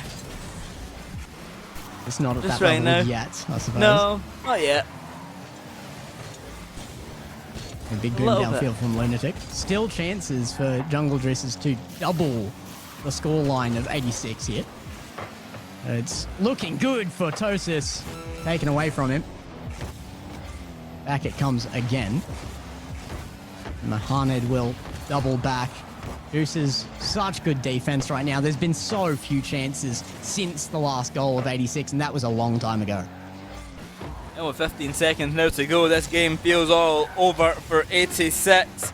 Jungle Juicers will break the deadlock, will move 2-1 up. They'll even get another goal for their own, make it 6. They can't be scoring all the goals now, though. They're going to run out of goals for next game. They're going to have another bad one like last time. I gotta say, I feel like they earned their 3-goal lead in this game. It felt that level of dominant from Jungle Juicers. They've just been the best team on pitch this game, but we saw that change last game as well. So I don't know. It's this very, very oddly back and forth game. We have a lot of back and forth ones, but the form this comes in, very unexpected. Well, it is another game a win for the Jungle Juicers side, and I would say dominant fashion again because it was 6 goals to 3, but until the end, it was quite close at times. It was a weird game. I don't know how I would describe it. Yeah, I mean, back end of that, though, there was just nothing for 86. Even when they got in their half, Juices just battened down the hatches. The defense seemed bulletproof, and it didn't get close to the net. So after that third goal from 86, it seemed like Juices just locked in their respect for 86's shots, which they hadn't had since the big wins they had in game 1. That cost them in game 2, and now game 3 they finally just lock in here in the back half of the field, and that's a very good look for them. Lunatic getting himself a hat trick. Hat trick of assists coming the way of Mohamed as well. It was Hallow down the other end for 86 who was doing the most, but still not finding enough to actually get the game back.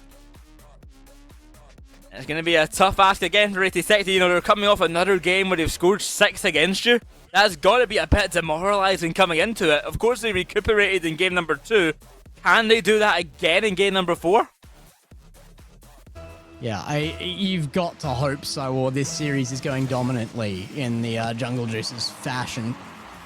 And they certainly want it. Tosis with the advantage on control of ball, but actually robbed of that very, very early off the backboard. Tried to delay that play to get it over the top and not allowed it. Hallow now pushing through. That's a shot on target, nearly secured by the second man, but the defense holds. That's the scary situation that Jungle Juices have faced in about a half game of Rocket League now. It could break the line eventually. That one not on target. Backboard found. Oh, Oatmeal Gobbler there, but no power on the shot. Lunatic going to beat out Hallow there. Past another. 50-50. Will not go in. Another try to send it centre from Tosses will be denied by Hallow. Hand is up, so to his Lunatic to the backboard trying to send that ball away. I expect the attempt of a cycle there. It will just fall into centre for Glass, but control has been found for Jungle Juices, and it's all they can really ask for in the position that they're in. And without the power, still a very good placement off that Psycho. We've had a couple of those today already, these attempts being connected with. But nothing that has saved the team yet, and it's yet to do that for 86 either. They're stuck in their half still. Hallow, very scared of that one centering, and rightly so. Bangs it back to corner. Now Glass up. 0 boost on it. Going to actually fake that low for Hallow, who's going to yoink the boost of the opponents. Another center found. Glass doubles back as Tosis takes control. Able to make the connection. The ball will fall for Lunatic. Oatmeal Gobbler on the attack. Lunatic in control. Looking to make a pass to anyone, but only to Tosses it will be found. Follow-up touch, not connected. Hallow's faster. 2 minutes of the game gone on by, and it's a real change of pace in the last game where we had 9 goals. We've now had 0 in 2 minutes. Some really, really crucial smaller touches in the midfield from 86 to just keep control of the ball as well. They have had most of the field to their name so far in this game, and it does seem like that back and forth, that weird back and forth per game is still in play here. As 86, they dominate field, but not scoreline yet. Glass. A double back on that grab boost, and B on the backboard for an easier touch for control, and a boom downfield off the 50. The corner. Oatmeal Gobbler. Big chance, but easy save for Mohamed. It's a slow-moving ball. This is a bit more open, though. The attempt to bump not found, but the pressure persists. 86 not slowing down. Double commit into net, though. Lunatic can even a touch. Yes, he can. Under touch from Tosses not found. That's a pinch away down the other end. Glass will make the connection at the back end. Chaotic at the back there, but not going to be found. Glass doing his best to just avoid the challenge from Mohamed, who drops and takes it regardless. Hallow now to challenge and dunk the shooter. Lunatic last back and being chased for a demo as well. He's been pushed out of goal, but no shot is found. Glass with an open net. Can he find the angle? Yes, he will. 86, and one of the 2 Canadians step up again from Team NA here. And Glass sinks it very well on that left side. No one can make it back in time. Mohamed certainly try, but the angle from Glass, perfect. No one can make it now. 100 seconds to go on the game. And 86 finally find the lead. It takes so long this time round for a goal to actually come. 3.5 minutes almost. Lunatic. Very different from our Off last the couple backboard. games. Dangerous. Very dangerous. Here's Tossis. Attempt. Mohana will keep it going into centre. No one's there for it. Oatmeal Gobbler. Easy clear away. Yeah. I'm telling you, Gexy ran out of goals. They scored 6 last game. They can't score any this time. Yeah, it's like the regenerating boost that you get in drop shot. That's it's that, but with scoreline for Jungle Juicers. They spent too many on that last one. Yeah, they've used too many. On the recharge. Tossis It's now. fine. All they have to do, if they've got to wait for the recharge, all they have to do is win every second game, and they still win this. Very true. I don't really want to watch that. Tossis to the back wall. It's fair. Throw in the air, met by Oatmeal Gobbler. Here comes Glass again, looking for a pass to centre. Just trying to stall for some time, make some space, and disallow Jungle just with a chance at a comeback. 30 seconds now, and a goal still needed to send this series to match point. Lunatic to the corner. Oatmeal Gobbler taking his time. He does not need to rush here. That is a big launch up field, and another touch into net would be sublime. Off to the post, off to the bar. Not going to find it, but the time ticks on down. Oh, and that's a bad challenge. It might just cost them. Tosis doesn't have the boost to control that out any further. Lunatic holds it up for just a second longer. Hello with the demo to open the ground for the ball, and 86 do take a goal here, a win here, and a evener in the series in the oddest fashion. Well, it's another game win for 86. They tie up the series once again. Does that mean we're going to get another, like, 6? We're going to get a 6-4 next game? Is that what's going to happen here for Jungle Juicers? Yeah, I suppose so. That's the only real answer, isn't it? It seems to be a mathematical equation as to who's going to win the games at this rate. 86 now, though, with the chance to kind of change that. If they can get 2 in their favour, they do take a lead in the series. But at this rate, we're guaranteed a Game 7, and I don't know if I like that. Well, I'm sure 86 will be quite happy if it ends up going in their favour. Coming in here as the underdogs in this match. Pushing it all the way and getting that win would be ideal. Of course, they could even win it in 6 if it continues well for them. As we get ready for our next game. The Jungle Juicers find their footing. This is what happened last time around. It went back and forth, one way or the other. And then Jungle Juicers went on a run and just won the last couple games in a row and came out on top. Well, the same happened last time. It was actually the Jungle Juicers who lost game 1 and went on to win the series. So maybe 86 will be the team favourite here. If we're going by history repeating itself. We've reached the part of the show that's always my favourite, which where we just start to get to bully Rhino. So, yeah, definitely not going to be the 4-1 he predicted, and not looking like it'll be a 4-2 at this rate, to be honest, either. Especially if defense keeps holding like this from 86. I'm not sure how that one doesn't get scored. It looked almost inevitable, but 86 just form a brick wall in front of the goal. Now here comes Lunatic to the side. Hallow will catch it. Tossis awkward. Good control. To the corner. That's into centre. Oatmeal Gobbler will be able to make the save, but What a catch. good passes coming out here from the Jungle Juicers. Beat there from 1 on Juices. Gets it to Tosis. It's a forward play, but Hallow's going to leave it for Glass, who gets control on ground. Gives himself some time as a result. A demo on him will not hold. A defense attack there. And it was a defense attack. The muscle doesn't quite pull through this time around, but they do get a second opportunity for it. Oh, it's off the Glass post. is just off the mark. Inches away from going in, but not going to be enough. Now down the other end, it's Lunatic. The pass to Tossis is fantastic. It was a goal for the Jungle Juicers. Yeah, well earned here. Like you said, what a pass. The selfless play from Lunatic.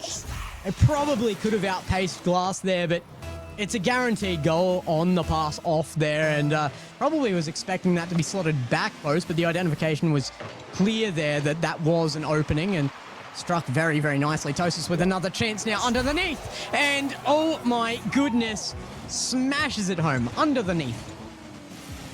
It looks like it's going to be one of those games. 2 goals found with the jungle juicers, and this time it's Tosses to find it.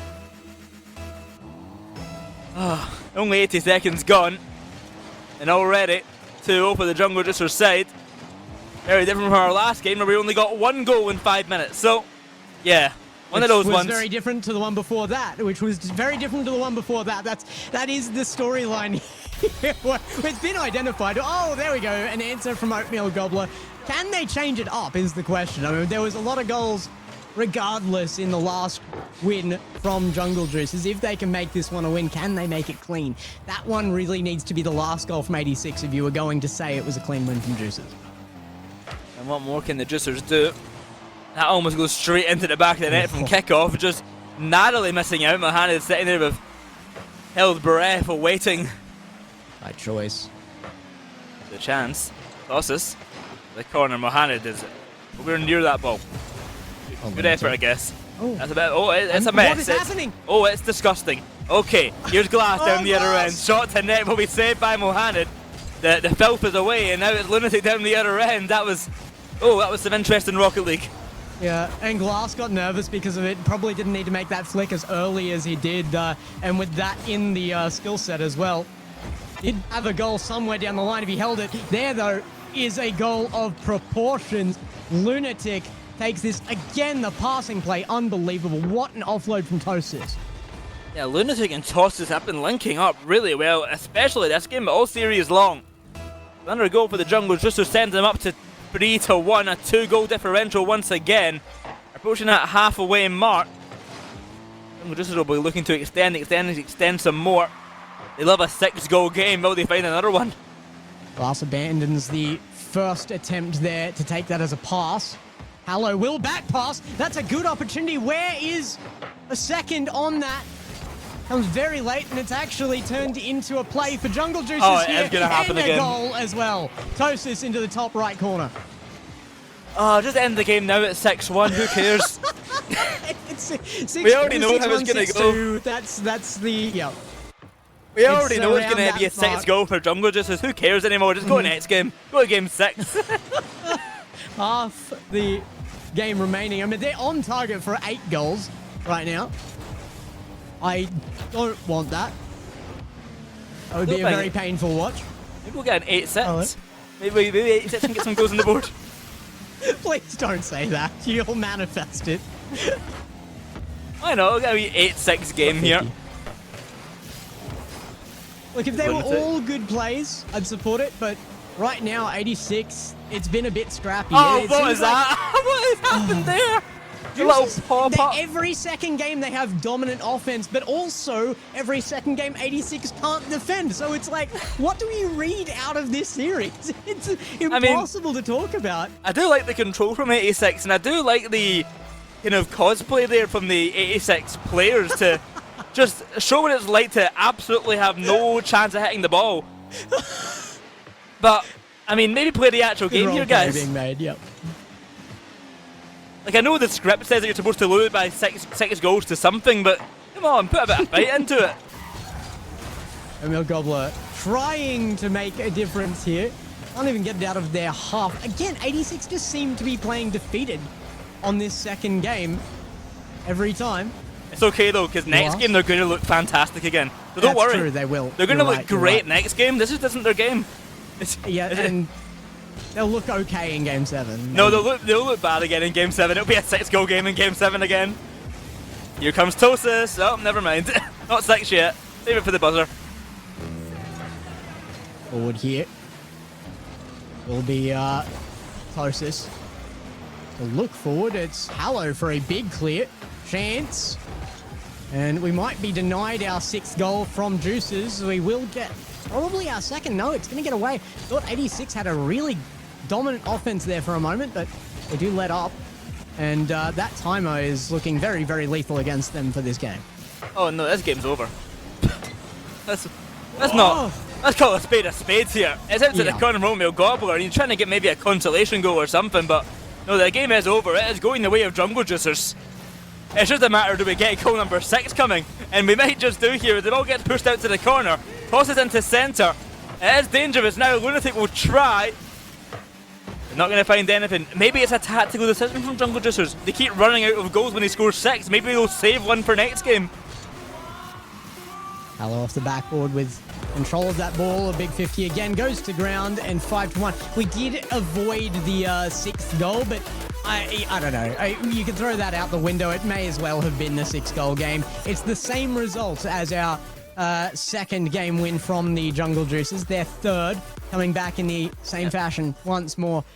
This has to change at some point. If we go back in and we see a dominant game from 86 where Jungle Juicers are just beaten into their half, it is scripted. There's no way. You can't tell me otherwise. Well, nevertheless, it is a win for Jungle Juicers. They do head to match point. Can they finish it here in game number 6? Or are we going to go the distance all the way to Champions Field? What can 86 do? I mean, evidently quite a lot, but also evidently not a lot, depending on if it's an even or odd number game.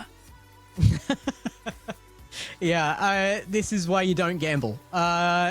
This could go either way, really. If it makes a game 7, I feel like that is where the real battle happens. Anything up until that point could not matter. It's effectively a best of 1 if we get to game 7, simply because you can throw out everything that led us to that point. But we do need to see that lock in if we're going to get there. 86 on Death's Door here in game number 6.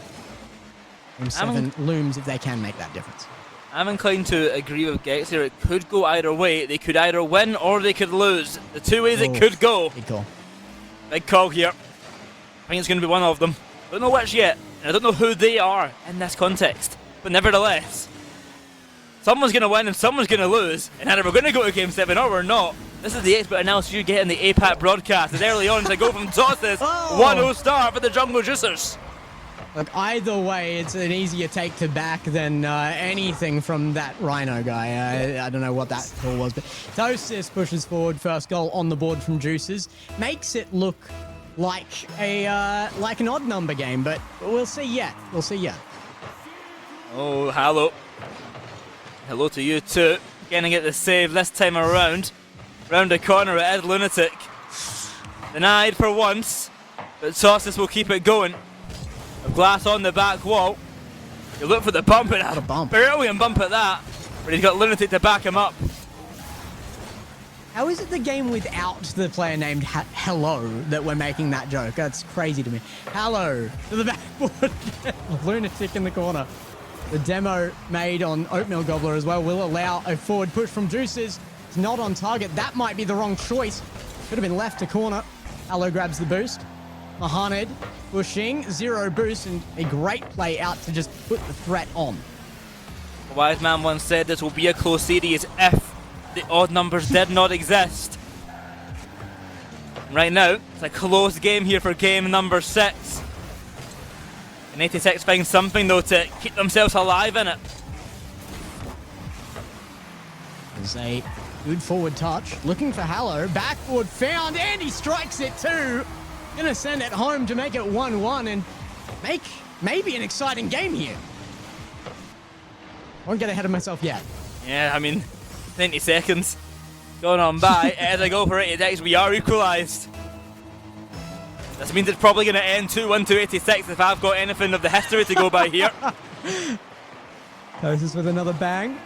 I thought Glass was going to let that in for a second. Does commit at the last moment. What a drop down. Glass will push forward. Mohamed's forced to corner. Can't find the redirect. And Hallow gets control as the play goes forward. And left for Glass on the demo. Now, threat on. Oatmeal Gobbler up. Forced from Tosis to Glass. Shot on target and the second as well. But Lunatic there, even on 0, will make the save.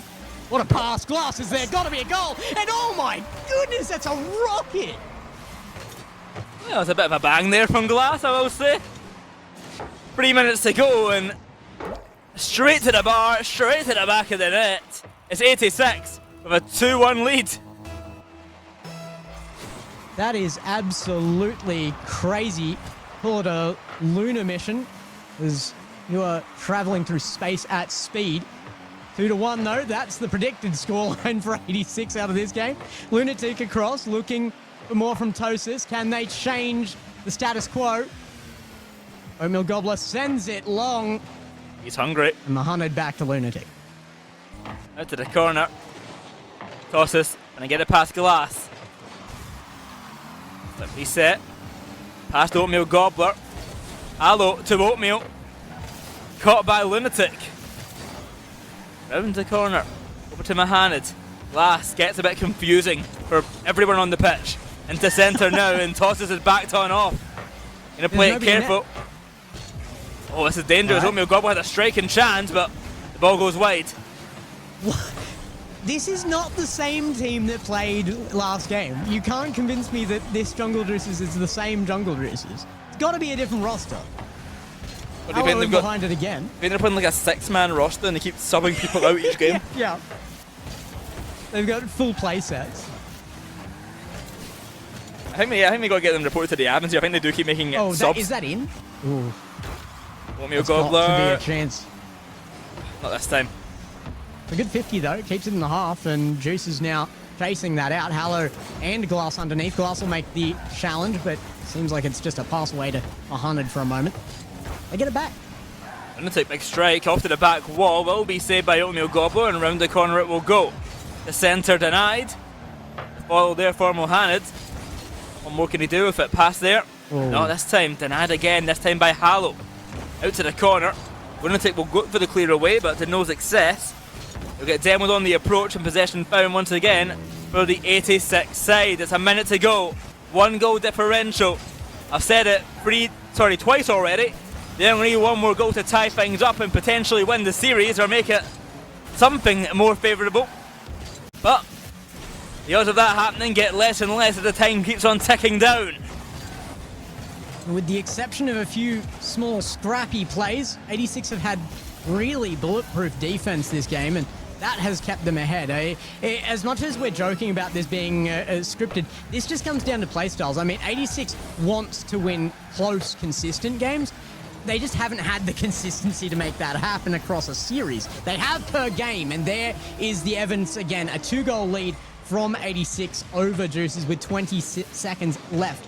Should be enough with their defense this game to lead us into a Game 7. If you look at that, it's just like game number 2. A 3-1 lead for 86 with 20 seconds left to go. Game 7 looks like it is on the horizon. Here we come for it. It is Glass to centre. Oatmeal Gobbler can't make the catch, but Hallow, try to, but Oatmeal Gobbler says no. Tosses down the other end, denied by Oatmeal Gobbler. 10 seconds now, the clock ticks on down. 86 will win game number 6 and will send us once again to a game number 7. Yeah, no problems on that one, 86. They come up big for the win and send themselves into that Game 7, and now a very nervous territory. It seems like every time they have the chance to make themselves a lead in this series, they panic, and that consistent defense falls apart. So now they have to lock in. They've got to come together as a team if they want to make a win out of this. Juices, though, they have led all series long. It has just been a scrape by to bring things back to even footing time and time again.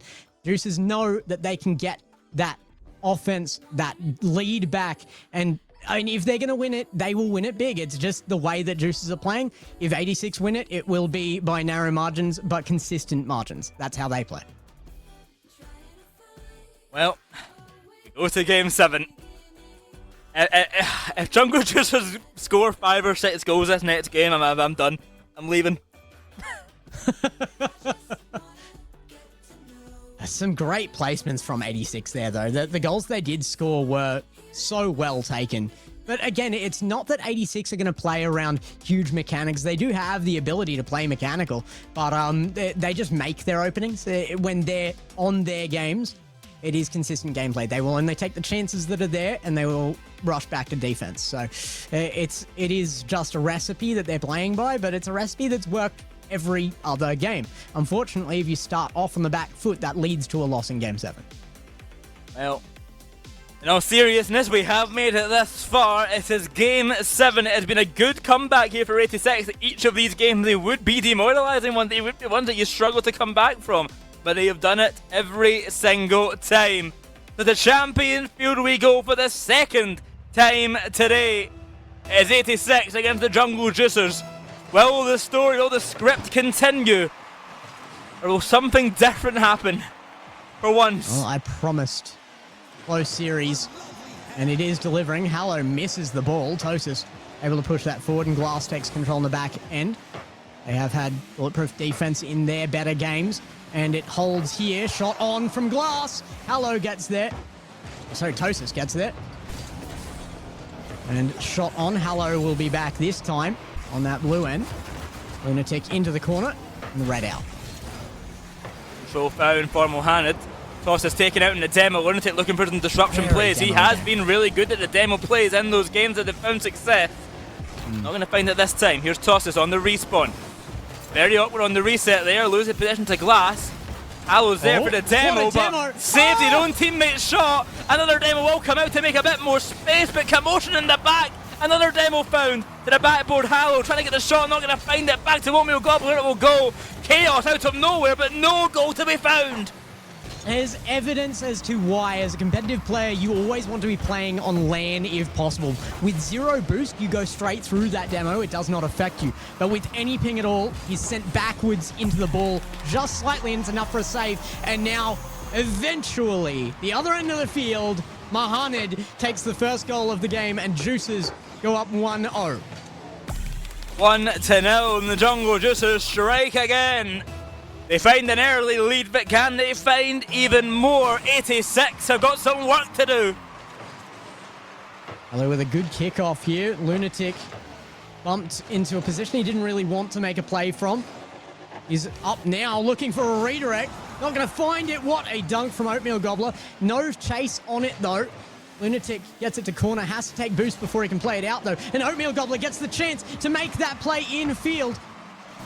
What is happening to the defense from Jungle Juices? Falling apart for a moment. They still don't get their opportunity. It gets converted. What is happening? That should not be a goal any day of the week for Jungle Juices. Right, so I'm falling apart is what's happening. We've got 3 minutes for 4 goals to be scored then. That's fine. Jungle Juices will get to 6 again. Yeah, it's very, very doable here. 86 though, if there's any game to change that on, to flip the script, it's here. Game 7, a chance to make the win. Out of corner it comes, Mohamed on backboard, pushes forward, underneath it. Flick towards the net, Hallow makes the save. A boom forward, finds Lunatic quite easily. Tosis gets it away. A continuing offense from Juice is starting to get oppressive. Tosis pass upfield to the backboard. It will go. Lunatic not going to get enough height on that approach. Hallow. Well, he'll send it. Got by Mohamed. Follow up touch not going to be found. Lunatic avoids the bump narrowly there. Oatmeal Gobbler looking for a pass. It's a good one, but there's someone back, and that man is Tosis. Needs his head to be found. Here comes Hallow off the ceiling. No boost. Not this time. Oh, the challenge on Oatmeal Gobbler. He's not demoed, and now Tosis wasted a lot of boost on that demo attempt. Comes out of the play. Glass is going to go for a bump himself. Hallow now, left with the ball. Left with a 50, it's centered. Where's the shot? Glass hesitates on an open net. 50. Goes out to the side. Lunatic denied. Here comes Mohamed. Trying to pass upfield, trying to secure this game here. Only a 2-goal differential. Oatmeal Gobbler's got time to take, but not much of it. Lunatic will come for the challenge once again. The ball's up for Tosis, but he's nowhere near finding the touch. Out to the corner. Pressure turns for the 86 side. That's a chance on net, saved by Tosis. A clear away. Finally found. Mohamed is in position to make a pass to centre, but he forgot where the centre was and then out to the sidewall instead. Lunatic looking for a pinch forward for himself to play. It's a centre that's easily read by Hallow, but they're just cutting time off now. 2-0, they're comfortable. They're trying to park it here in the last minute of play. Big demo, but Hallow can't get back to the ball. No dunk for him. Goes to Oatmeal Gobbler. No boost again.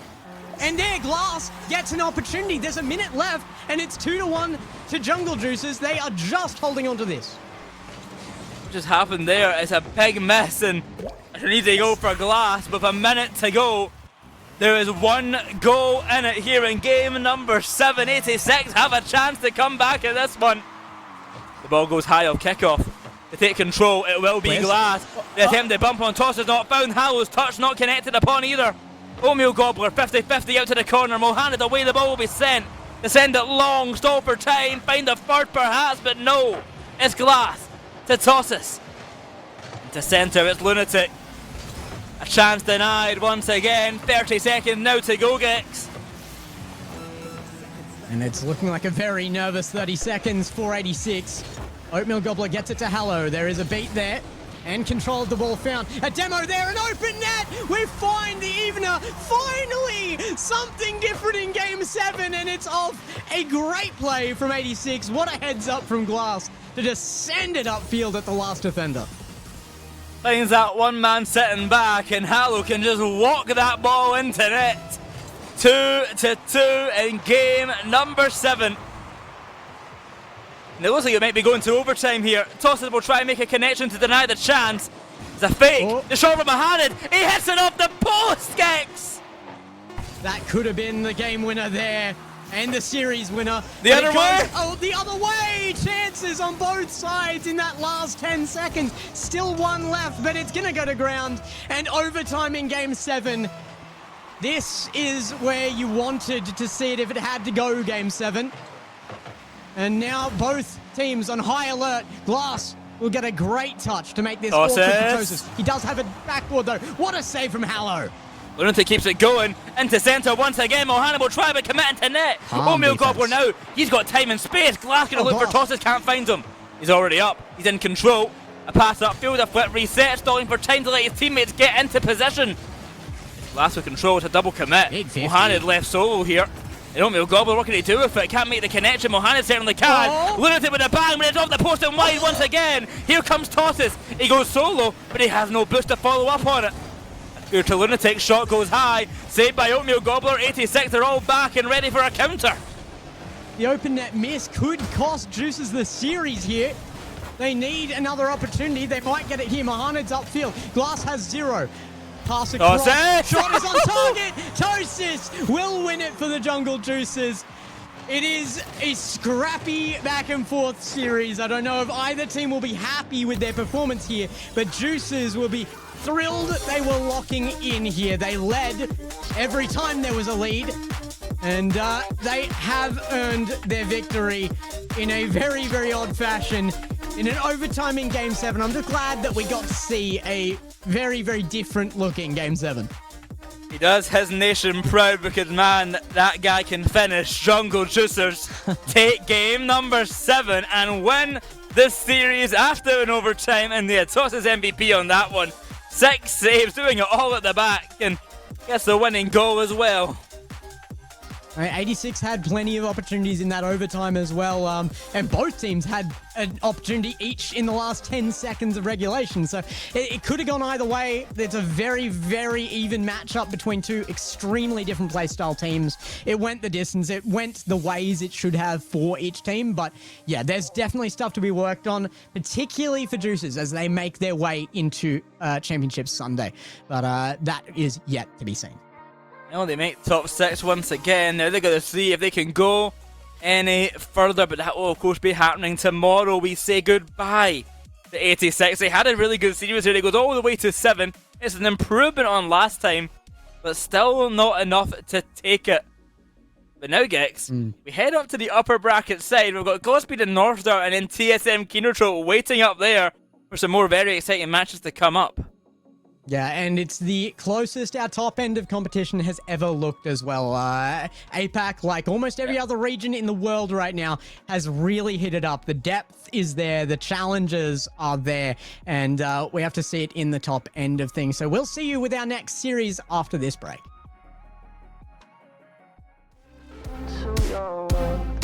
We'll stay awake forever. We'll hide away when no one knows.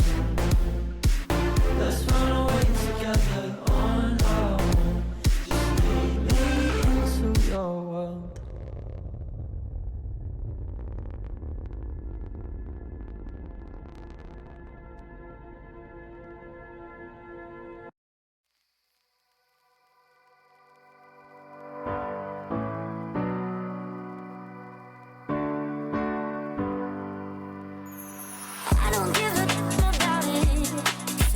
I do. I don't wanna hear about it unless it's from you. Don't tell me that love is a game, baby. I don't wanna play the same old king games. Don't tell me that you're gonna change, 'cause I know that's what they always say. Maybe it's dangerous for you to try to control me. It won't be as safe for us. That's not how love's supposed to be. The fact that you know me, you act like you own me. You're gonna be lonely soon, you'll see. Baby, it's dangerous. It's dangerous.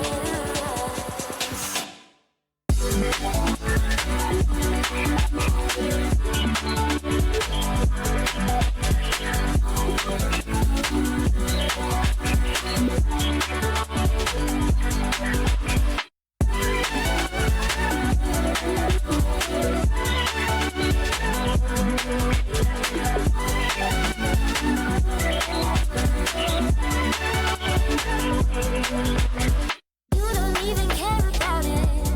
Tell me you do. I won't even ask about it. You know that ain't true. Don't tell me that love is a game, baby. I don't wanna play the same old king games. Don't tell me that you're gonna change, 'cause I know that's what they always say. Baby, it's dangerous for you to try to control me.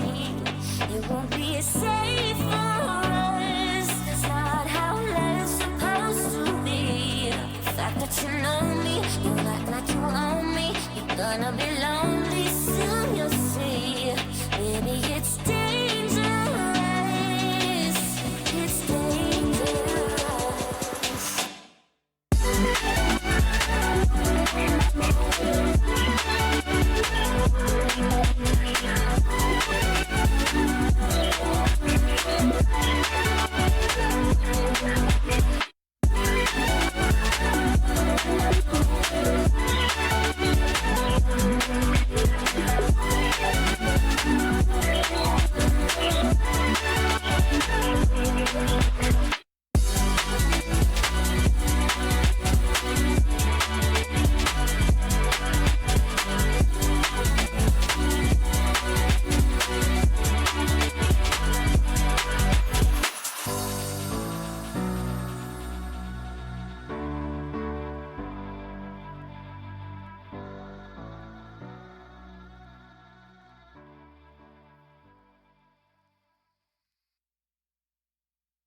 But you were always on my mind,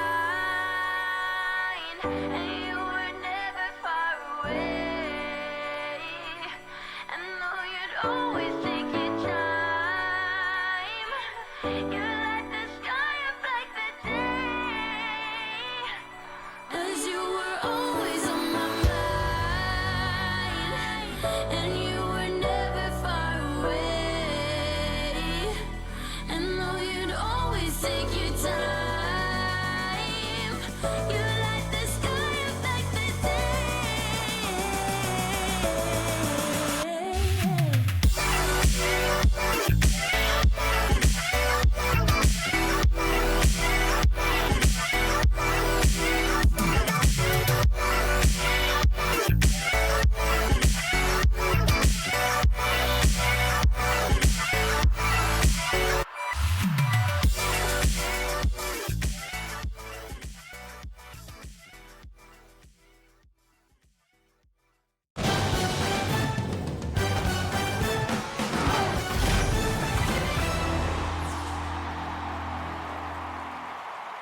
Welcome back. The storyline of Chaos continues, not just for one open, but a second now as well. At least our first two series. There was almost no other word to describe that one, actually. It was one of the series of all times, for sure. And you got to watch it from the sidelines, Rhino. I'm jealous of you. Yeah, listen, that was certainly a game to watch. It was a spectator's game more than anything else because we kind of got to watch and heckle a little bit from the sidelines. But I mean, look. You guys already kind of covered a lot of it on the broadcast. It was an absolutely mental game from start to finish. Felt like it could have been one of those that kind of finished in 4, ended up finishing in 7. Who knows how we got here, but the fact of the matter is the favorites did just about squeak through. Yeah, I mean, literally for half the time, it seemed like the spectators were also the people on pitch. But we come back, and we're going into a series that's going to be very interesting. I think there needs to be a step up from the last one if we're going to see a good series out of the team that made it forward tomorrow. And now, though, regardless of the result, we will see both of these teams tomorrow already. That is guaranteed. Godspeed versus North Star Gaming. Godspeed, a team that has been stepping up and up and up. They have a new coach. They're bringing in new consistency versus North Star Gaming, who seemingly after an open 4 lineup roster change, North Star bring in this new one, and they looked incredible. Pangoli, the Australian Apac GOAT. I mean, also, well, we've got to keep in mind, they're the team who got second place, the team who took down the Titans of Apac in spectacular fashion now. And I think this time round, Taha isn't playing outside in the open in an internet cafe. I think he's at least got a private room if there at all. So, maybe a better position this time for him as well. Nevertheless, though, North Star Gaming coming in as are definitely the favourites, but Godspeed had a really good day yesterday, and I think North Star, although going through the uppers, did have a little bit more close games, like, you know, went in the game 5 against Jungle Juicers. Maybe not on top form on the Friday, but now, in a new day on Saturday, maybe they're back in gear. Yeah, maybe. It's a fun one for me to come into Open 5 because obviously I was watching some of the Open 4 action, but not all of it. And all that came out of Open 4 was Pangoli, Pangoli, Pangoli, Pangoli, Pangoli is all I was seeing on like socials and from people who were around the scene. So the opportunity that I get to see this guy play firsthand is very exciting. Obviously, it's a really interesting one because of the story of Pangoli and the way that he kind of got to being in APAC. That's the reason that we didn't have a highlight reel from last weekend, because it would have just been all Pangoli. Yeah. Everybody would have gotten bored of it. We gave you a new one that came from yesterday. It's new content, so be happy with that. It's crazy. It's absolutely crazy. But it'll be interesting to see how he plays today and how his teammates as well. When you've got that player who continuously looks like the star player at any given moment, it can be tough for the teammates to kind of be like, oh, the focus is on everybody else. But at the moment, I mean, they're all kind of stepping up and playing well. So we'll see how they go. Not listed as well, but North Star bringing in Carrion as their coach as well. So both teams bringing in coaches for this one. We need to get your opinions, though. Let's get yours in the chat with those hashtags. Hashtag GS for Godspeed, the continually improving roster in a long-form org for the region, or hashtag star for the North Star Gaming roster, the newer org entry with the all-star roster to make the surprise appearance last open. I feel like this one, again, I said all day we were going to have close matchups. This one will be no different. I had a very, very hard time making a pick on this one, and look, I'll tell you what I decided at the end of this one. Let's go right to left for a change. I want to start with you on this, Ryder. How can you go against the team that came second in the Open number 4 a couple of weeks ago? I find it really difficult to do. Even if they had a tough Friday, I don't think it matters too much. They've got the experience. They've clearly got the quality. I'm going to pick North Star on this one. And is it going to... I've got it going 6, but I wouldn't be surprised if it was over quicker than that. I went North Star as well. I mean, they are just... the team, like, they're the ones who took down TSM. They're the ones who made their way to the grand final. They may have not won that grand final, but they got so awfully close to it. Like, they are a great team, and I think we're going to be seeing a lot more of them on the big stage here. North Star Gaming, I think, are just going to win this one. Not easily, but easily. I mean, for me, again, like I said, it was actually a bit of a toss-up for me. My alliances often lie with the teams that have just been making solid improvements, that are bringing in new consistency. And to be quite honest, with the orgs that have supported this region for so long, we even had the owner of Godspeed on Sunday there, Wolfie Too Hot, joining us on the desk right before the grand final. But despite you probably thinking that there's going to be a Godspeed logo below me, I have to go with North Star as well. The on-paper representation has to win out for me. I think North Star and Pengoli have to come through. Luna's been here a long time. Taha's coming up. And there is the chat prediction dominantly in North Star's favor as well. I think it's going to be closer than that represents at the very least, but we'll see. Well, the chat is very much in favour of this North Star side as well. 82% for North Star to the 18% for Godspeed, and I'm not surprised considering the Bengali fan club I'm sure will be in the chat today. I'll have to say as well, but I'm talking lots about Bengali, and I do not want to take away from the energy here. Luna and Taha are probably the two best players on that team, and Luna especially has been the one carrying them to the victory. So if he is stepping up big time today, then we're going to be seeing a really good game for North Star. If he is slow to start, then it will be up to Taha and Pengoli to really take the reins. Yeah, and I think that's a really good point that you made there as well, Boyo, is that I think anyone on this 3 is able to bring out something different that allows them to kind of be the ones to take the team forwards. So it's going to be interesting to see who steps up today, for sure. Yeah, well, I mean, we are only moments away from finding that out, and you guys get to be our little carrier pigeons of that message, of that series. I'd like to see it come back with an interesting result, but I think it's going to be interesting gameplay regardless. That new coach coming in for Godspeed, I think it can make a bit of an instant difference if what you're looking for is just consistency, if you've already got that peak. And that is kind of what they've been bringing for me. So my eye is on Godspeed for this one. North Star have already proven themselves in the region to be top dogs here. So, yeah, my eye is always going to be on that question mark. I think Godspeed have it on their shoulders right now. They're going to know that as well. So, guys, take it away and make it a good one, I guess. Thank you very, very much. And as we get into our first upper bracket match of the day, keep in mind that whoever loses a series will not be eliminated. We will still see them tomorrow in that top 6 matchup. But the winner will move on to the semi-finals into top 4, where both of these teams would love to get. I mean, North Star Gaming at this point will be fighting for even further than a top 4 finish. This will be the start of that journey. Sure will. Get ready, folks. We're in the upper bracket now. Things look a little bit different at this altitude. And Godspeed versus North Star, based on the North Star finish from open number 4. We expected to see one of Kinotrope or TSM at this point.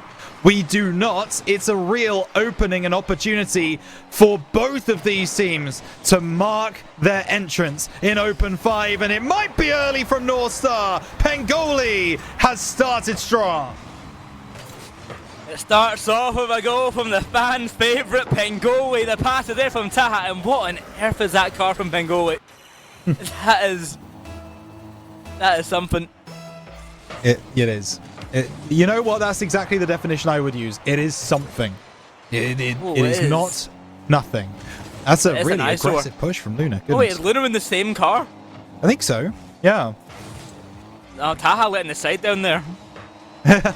Yeah, Taha clearly taking this far too seriously, and North Star are getting punished for not taking this too seriously. Eco wins that 50 on the right-hand side. Rigorous doing really well, and then Luna can't get the clearance with limited boost. So 1-1 we go. Well, already, after a quick goal from North Star, a quick response from Godspeed. As you say, one apiece. Taha fakes the kickoff. The rogue receive in the corner. He seemed unprepared for it, even though it was evidently planned. And go away. Pass to Luna. Go the way of Echo. Yeah, now the pass in field. Oh, I'm going to be connected upon there. It's almost there. Dansku passes down. Good save on the goal line from Luna. Rigorous taking the shot. Pengoli will clear his lines. And now, actually, there's a 2-on-1 opportunity. The demo comes in. Rigorous should be able to deal with this. Pushes it to the side. Luna back off the backboard. But again, Rigorous is there to clear for Godspeed. Goalie. Control of a reset. Gets it past one with the pass there to Lunar. It's up to Taha now. Not going to come in time. Beaten to the ball by Rigorous. Taha will try once again for a pass center, but this time it's up to Dansku. Clear away. Caught by Lunar.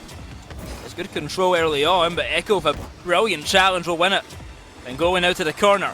Can he get another touch on it? No, denied by Rigorous, and control found once again for Godspeed. Down the left-hand side, it's Godspeed trying to make something here. It's all a little bit tense at the moment between the two sides. Taha gets a breakaway down the right. Nice ball in. Dansku will deal with it. Clear the ball away. Pengoli intercepting, but won't be able to get a second touch. And now Eco has been excellent so far. Takes it past two, excuse me. Pengoli drops it down. Now Luna trying to finish the job. It's off the crossbar. Still 1-1 with 3 minutes to play.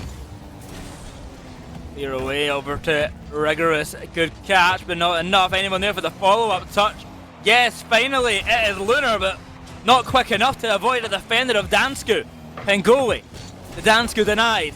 Ball slips on pass, but nothing to come of it. Half of the game gone, Rhino. We remain one apiece. Yeah, there have been a few opportunities for breakaways now from both teams, but none really capitalized on since those early 2 goals. Rigorous plays it into the corner and will be able to bring it away as well on very limited boost. Taha going to have to be the one defender and does a really good job of it. High in the sky from Godspeed, push forwards, but once again an opportunity to get a shot on target, make the defense work, isn't really taken by Northstar. Pengoli dropping this one down. Taha won't get there. Rigorous is clearing this one away. Luna off the right-hand side. Centre it will go. Dansku to Echo. Shot denied. Off to the side. It's Pengoli. In that ball long.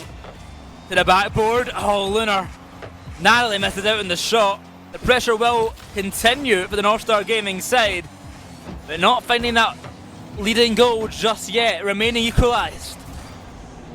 Bit of a double commit on that right-hand side for North Star, but not going to go too far wrong for them. Dansku playing forwards. This now is Eco who takes over. Cleared down the line by Pengoli, intercepted by Dansku, but Pengoli's right there again. Looks for the pass down to Luna. He doesn't have anything in the tank to make that work. Taha off the ceiling, looking to try and get an extra touch. Does get a 50, nothing more. Ball off that crossbar. Eco will clear away, and since that early flurry of goals in this game, it's been relatively quiet from both sides in an offensive standpoint. Here's Taha. Oh, There's no what? one back. Echo cannot make a connection. North Star Gaming. A 1-goal lead. 1 minute to go. I saw Taha moving down the field. I saw Eco going to challenge. I was just like, okay, surely there's been a communication then. There is a player behind Eco ready to make the save if this goes wrong. No, it just a third man press, and now Eco trying to make amends and immediately gets the equalizer. North Star have fought so hard to get back in front, and it's immediately taken away from them. 2-2.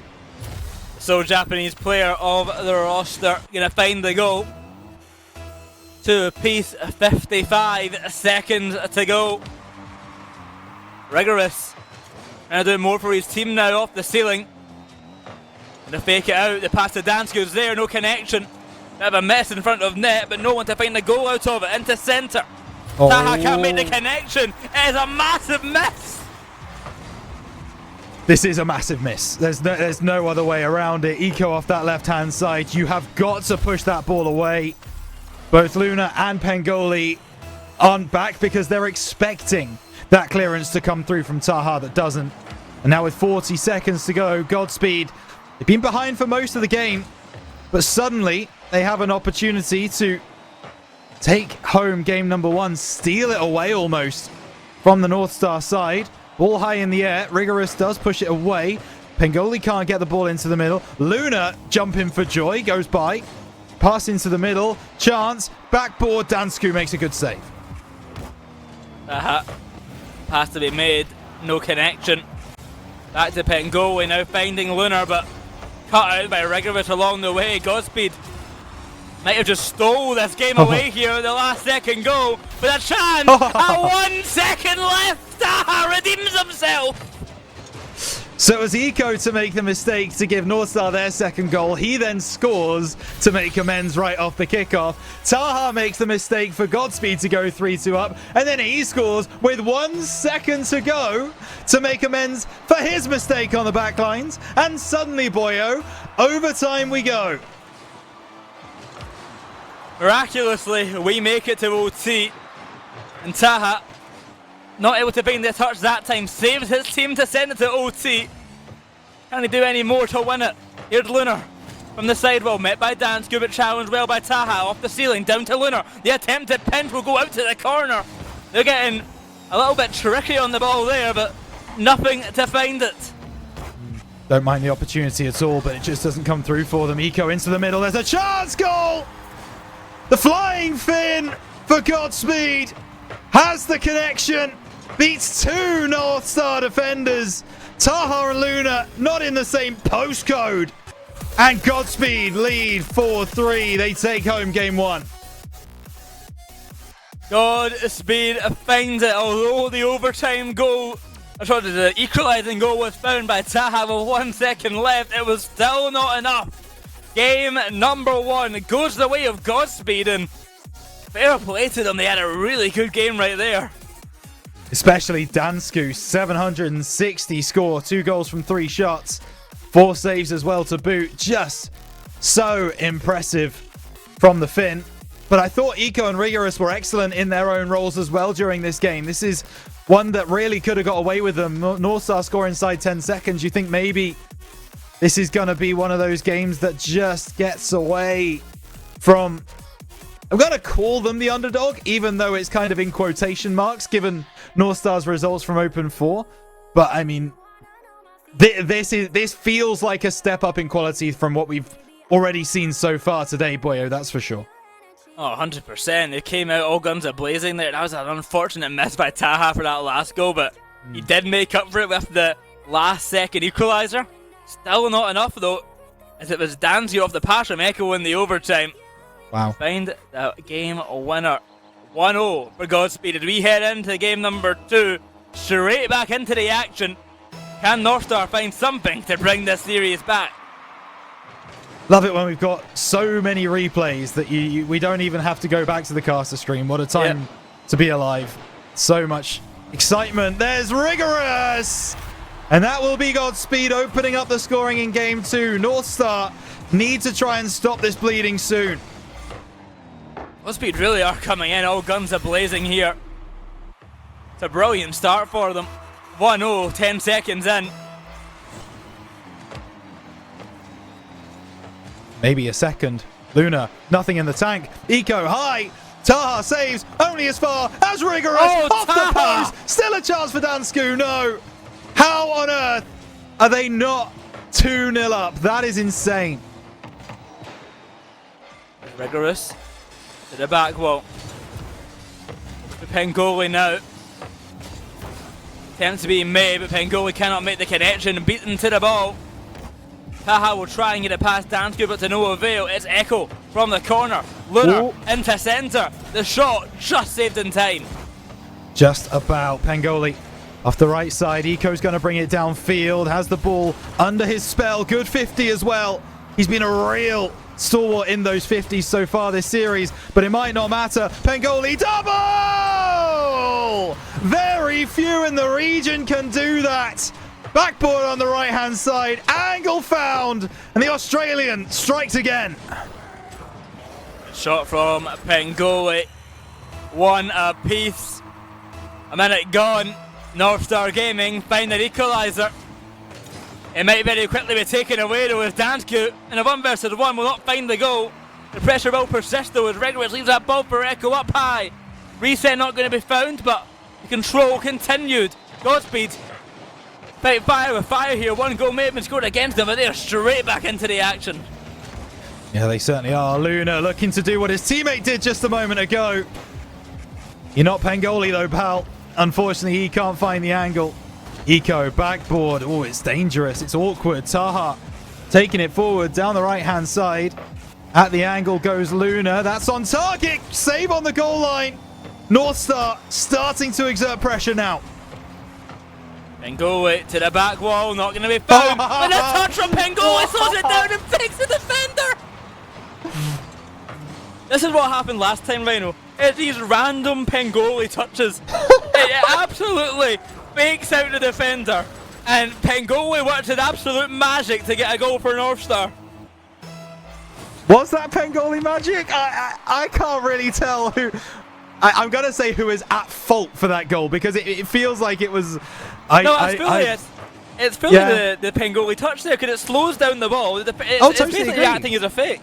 But I'm talking about, does he know that he's going to get that touch? He's just falling down from the side, right? That's the beauty of Pengoli. It all happens by mistake. I see. I understand. I'm starting to get it now as Dansku plays this one into the middle.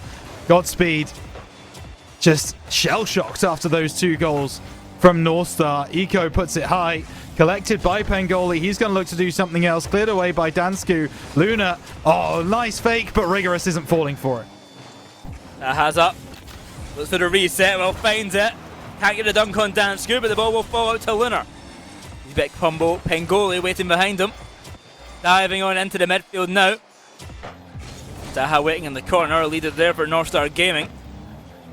And they hold on to it to win game number 2. It's Pengoli now from the back corner. Demos all around. It's taking out everyone in their way. Dansku Rigorous just on the respawn now will take possession in that corner. Yeah, now Dansku moving down that right-hand side. Good 50 by Luna. Eco very limited on boost, but Pengoli doesn't know that. So didn't challenge. Now ball off the backboard. Pengoli looking to go coast to coast. He gets a demo onto Dansku through the air. Luna intercepting on the side wall, but again, Taha just having to go back and recover this. Pengoli, don't you dare. He's tried the psycho. Might get over one or just an extra touch from Dansku, but Pengoli, confidence personified, needs a double, won't find it. To the side, shot from Pengoli, saved by Dansku. The pressure will continue though. Luna, Taha not communicating the best there. Bit of confusion, but possession found. The fakes, and fakes some more. Dansku will make the save in time to save his team, but I'm looking like absolute fools. And down the other end, the devil will be found, and a goal for Godspeed comes and goes. And sometimes confidence can lead to hubris. Boyo, that's for sure. We've seen North Star grow in confidence as the series goes on. Luna, Pengoli, Taha trying a couple of things that, well, most players wouldn't even dream of going for. And now they get caught out because of it. Taha going back towards his own net gets demoed. And that will be the equalizer. Godspeed. It doesn't have to be pretty. It just has to go home. Pengoli, big 50. Chance for Luna. Good save by Eco. Like a Minecraft grass block out there, but Pengoli with control. Over to Taha, it will go in net. It's an equalised game 2 apiece once again. Last time it went to OT, it was Godspeed who found it. Oh, we go to OT again. Can either of these teams break this deadlock in regulation? It's over to Rigorous. He's out one, Dansku. Oh. That's in! Out of nowhere, Godspeed have a lead! How do they keep doing this? How do they keep doing this? Godspeed just stand tall, make sure the defense is as good as it can be, catch North Star out in the moments they're just not expecting to be caught out. And now, once again, leading 3-2. Is there another goal on 1 second for North Star to get back into this and take us to OT? Taha might have to be the man to do it. Off the right side, cleared away by Dansku. Luna off the right. Gonna look to go the distance. Here he comes through the air. Pengoli pre-jumped. It's not gonna get there. That should be the end of game number 2.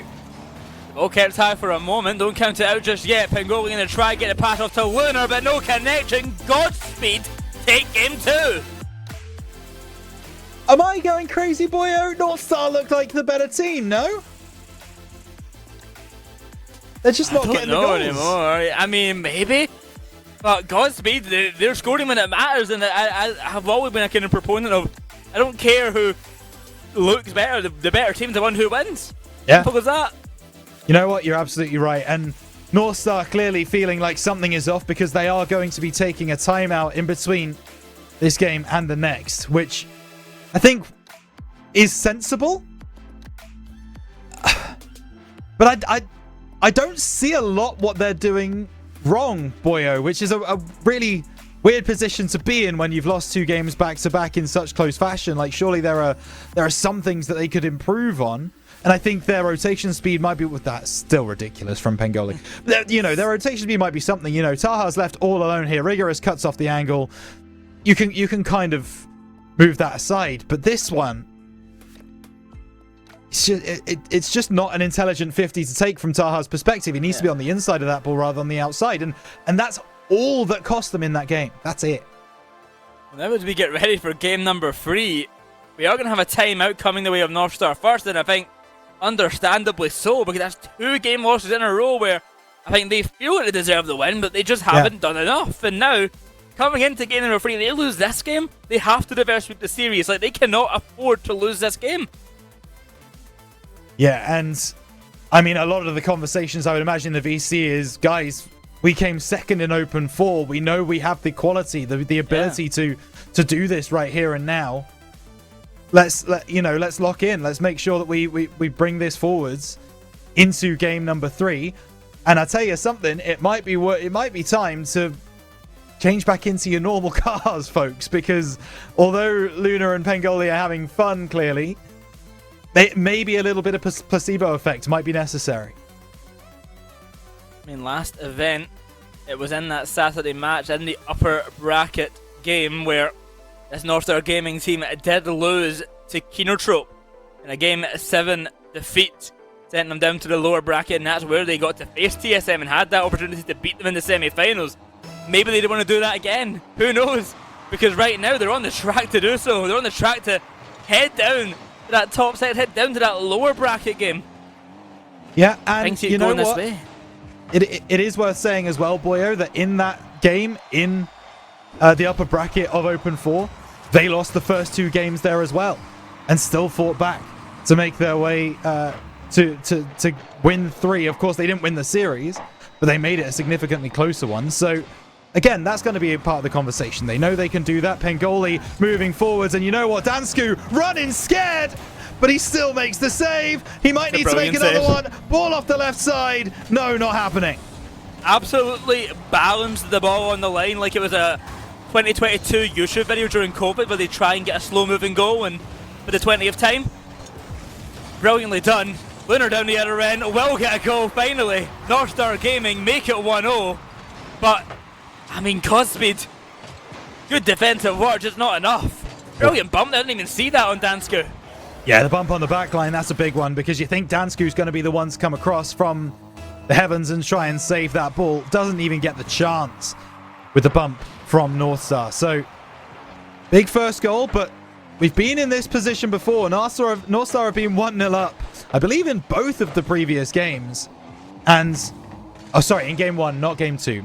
But by the same token, they've been ahead, certainly, in both games at one point or another, and they've not been able to hold on to it. So Godspeed won't be too nervous at this very moment.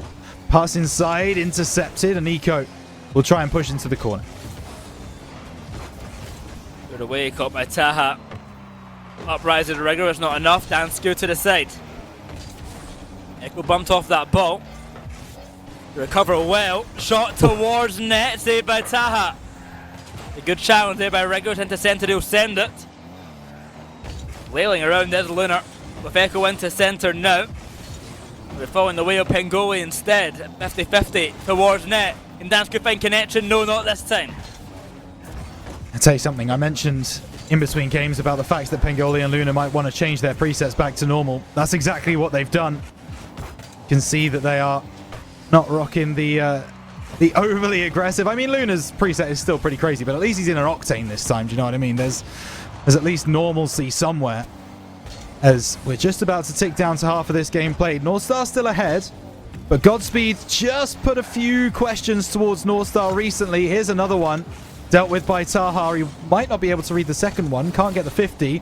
Pass back. Rigorous goes by. That should stop the attack from Godspeed, and does.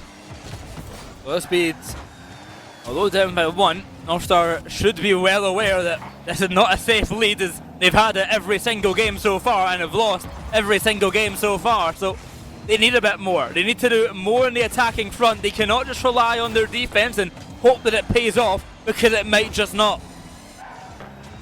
Might just not. Down the line from Rigorous. Picked up by Taha. Wants the bump on to Rigorous. Not going to find it. There's a demo on the back lines, though. Northstar can't capitalize just yet. Taha trying to bring it through. Godspeed cannot escape their half right now. They finally do get beyond, but Luna is right there to make a 50. It's a heavy touch. The clearance is there. Taha off the ceiling, looking to follow that through. Eco clearing away, and actually, there's no resources in the backlines for the side of Northstar. They still make the save. It's awkward for Northstar, but to get out of hands free. The back wall is Taha. 90 seconds to go now. Godspeed still trail by 1. Northstar looking to try and keep this game nice and clean to inch back towards this series. Luna from the back wall. Echo clear on out. Rigorous to catch. And they make the time out to pay off. Dansku denied. Clock ticks on down, and the chances for Godspeed grow less and less, but with only one goal to difference, it is always a possibility. It is, and we've seen Godspeed able to create something from nothing a few times in this series already. Eco across his own corner. It's bumped away, but still sticks with the play. Really nice work from Eco to clear the ball into the opposition territory. Rigorous corner. Oh, met by Pangoli. Really nice read. Dansku off the right-hand side. Not really powerful enough, and Taha will be able to deal with it, sending it long. Bit of boost to collect for Godspeed as they try to build again. And an interception there coming through. Rigorous now having to go across his goal line once again. Eco waiting for the pass into the middle. 50 by Rigorous. Dansku on the far side. He's going to have to try and pull something out of the hat. 20 seconds to go. Northstar look relatively comfortable. Oh my goodness. Rigorous wins the 50, but Luna's back. With no boost in the tank, there wasn't much he could do there. The last second goal attempt is seeming to be denied. Pangoli looks for the clear away. Rigorous has nothing. Dansku to try and catch it. Echo avoids the bump. 50-50 again. Luna, the ball will be kept high, but to the ground he will finally send it. And Northstar Gaming take game number 3. But it's still not convincing. The timeout has worked. They've been able to keep Godspeed out, but only scoring 1 goal after a timeout for a team that thrives on the offensive pressure, that is definitely going to be a concern moving deeper in the series. The first thing that they had to do was win this game, and they have done that, Boyo. I don't think they've done it in the way that they would have wanted. Well, it's a 1-0 victory. A victory is a victory at the end of the day. But they have more to do to bring this series back. Godspeed inches away from getting a pretty big upset here. They're still up in the series, 2-1. And Northstar, they can tie things up here in game number 4. Or will Godspeed get back in gear? We'll find out, won't we, very, very shortly. There certainly won't be a timeout called from Godspeed in this game. There's no need to, right? You're only lost by 1. You think you're still in with this game. Northstar still look a little bit shaky. Not necessarily shaky, might be a bit of a wrong thing to say, but they don't look like they're playing with the same confidence that they came out into game 1 with. And that is a benefit for Godspeed every step of the way. We'll see if Northstar can try to turn things on here in game number 4. Pangoli not going to find the goal, but Lunar certainly will. Pangoli gets the assist off the pass and from the demo. And it's an early goal for Northstar. All guns are blazing. How important could that be? 1-0 to Northstar. Last time they were able to hold on to a 1-goal lead for the entire game. They might have to do the same here unless Pangoli has something to say about it. Reset. Chance for Luna. No. Eco saves over the top and now breaks downfield. Godspeed really want to answer back soon as they can. Of course, it's been 5 minutes at least since they last scored. They will want to change that statistic as soon as they possibly can. But Northstar's defense really stepped up in game 3. You're going to hope it stays that way in game 4. Sounds good. Beaten by Lunar. Caught by Echo now to the corner. As you mentioned, it's been a while since they had a chance on net. Really a good goal coming their way. Echo might be the one to change that, but it is a big save from Taha. Dansku to centre, double commit and net. Echo could try punish, but Taha is there once again for the save. Taha is so often called on as the kind of third man for North Star. He's often seen as the more defensively minded on this team, and it makes sense when you've got Luna and Pangoli on the roster. But, you know, he really does a good job of that. You know, he takes that third man role very seriously, and he makes sure to get that save that he needs to, play the 50s really well as you saw there, and try and get the team back downfield. Rigorous off the left side, won't find the bump onto Pangoli, but Echo's read that well. All into the middle. Who will get there first? It's Luna to take a shot. That's a powerful one. Won't go home. Taha keeps the pressure alive. This passing this ball back and forth in the attacking front. Possession finally lost for a moment, but Pangoli launching that ball to Luna will quickly turn the pressure around. Dansku not going to make the connection to Rigorous. Easy it clear away once again from Taha, shot on net. Low boost, but finally found some on the side of North Star Gaming. And the bump's not found, but here comes Dansku. He's got all three players attacking him at once. No goal will be found. Yeah, but that's really going to give Godspeed a little bit of confidence. They are starting to find that offense that they weren't able to in game number 3. Clearance though, Dansku really good on the pressure. Rigorous doesn't make contact. Eco will be there.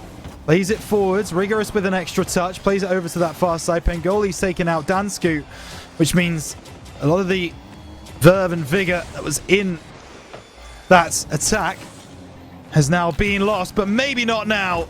Shot on from Eco. Saved by Taha. Still a chance for Rigorous as he goes over to the left. He's got Eco for support. Cleared away.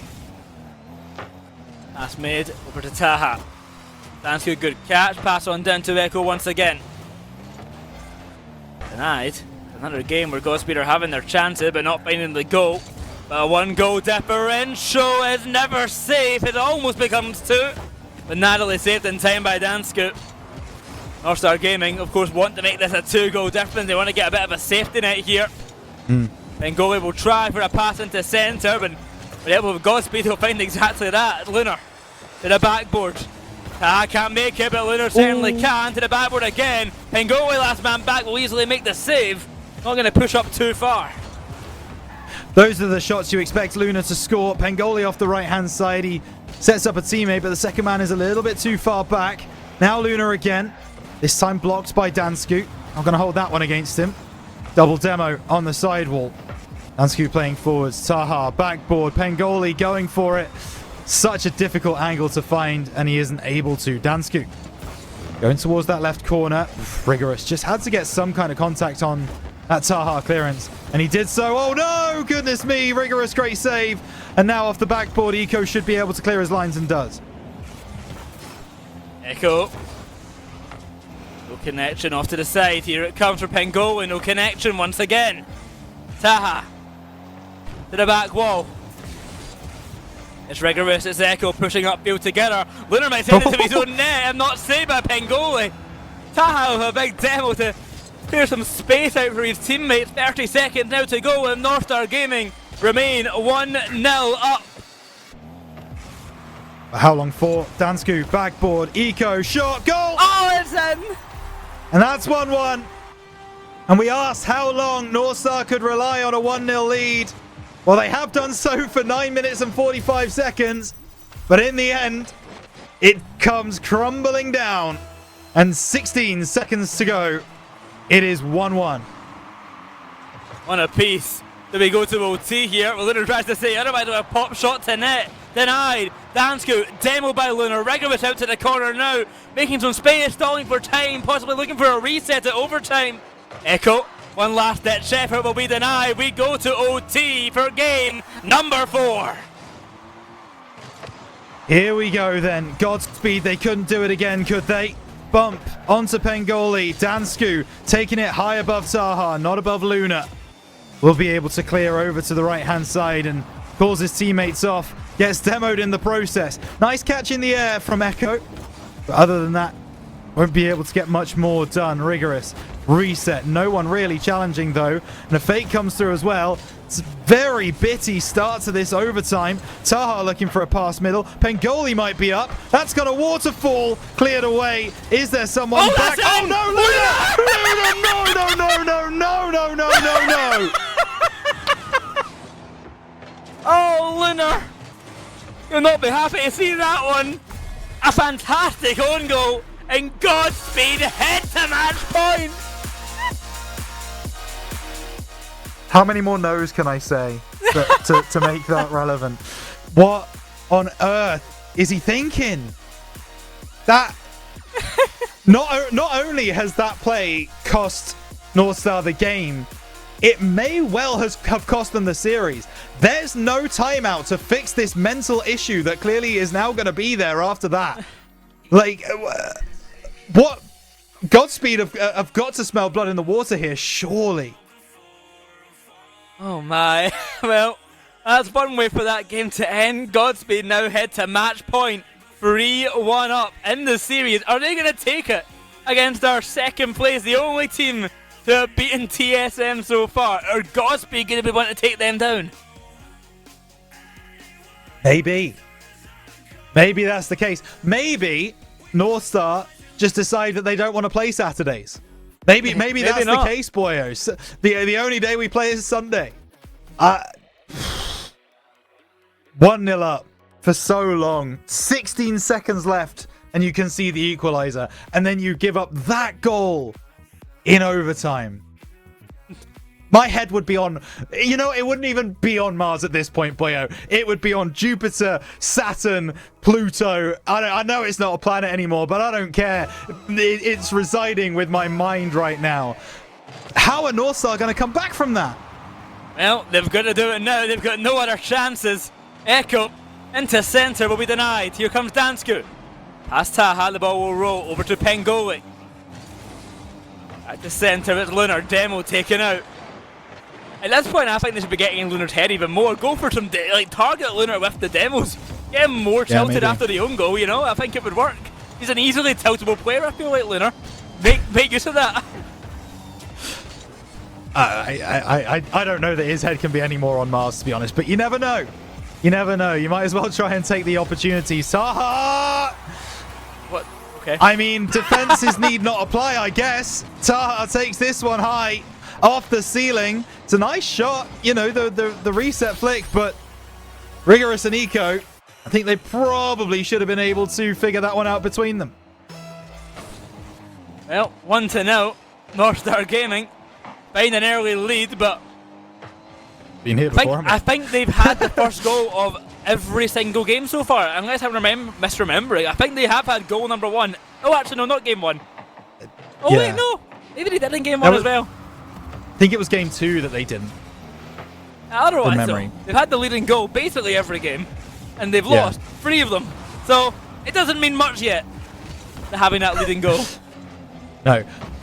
We talked about it in the previous game. They need a second. They need to push forwards. They need to make sure that Godspeed have to push resources forwards, because while you're 1-0 down, you're not going to take overly risky opportunities at this particular point, because you're very much still in the game. As soon as you go 2-0 down, that's a dangerous position to be in. That's when we need to make sure that we are pushing men forwards and trying to get back into this game. I mean, at that point, then you're asking if they're going to be able to get a kickoff goal, which they've been able to do once or twice. Lovely shot from Rigorous. Saved away by Luna. Echo now off that right-hand side. Finds Dansku. And that's going to be the equalizer, 1-1. One apiece, 3 minutes to go, and it's Echo. The pass is there for Dansku. The defense of North Star crumbling, bunched up together. Godspeed looking for a big upset, and they are on the way to do it. They are, and actually the kickoff is going to work in their favour as well. All over on this near side, Taha backboard, Rigorous. Actually going for it with Dansku. Demo on, shot on as well. Rigorous makes the save, but there's still danger. Crossbar from Taha. Real chance to go 2-1 up, and they can't take it. Here's Echo. Not going to get anything off that one just yet. Oh, high over to Lunar. It falls into centre. Here comes Dansku. Shot to net. Saved by Pengoli. Half of the game approaching. 1-1 the scoreline, Rhino. Oh, this is getting dicey for North Star, surely. They're getting a bit nervous now. And I was just about to say that the longer this game goes on, where it's even, the scarier it gets for North Star. Because Godspeed have proven multiple times that they're the ones with the ice in this game. They're the ones who have the mindset to go on and win games that are tight. And as this continues, well, yeah, it just gets scarier and scarier. Echo, going through the air. Rigorous will be able to bring it forwards. Dansku, late jump, still makes the 50 work. Off that left side, past middle. No one there of a blue car. Persuasion. 2 minutes to go.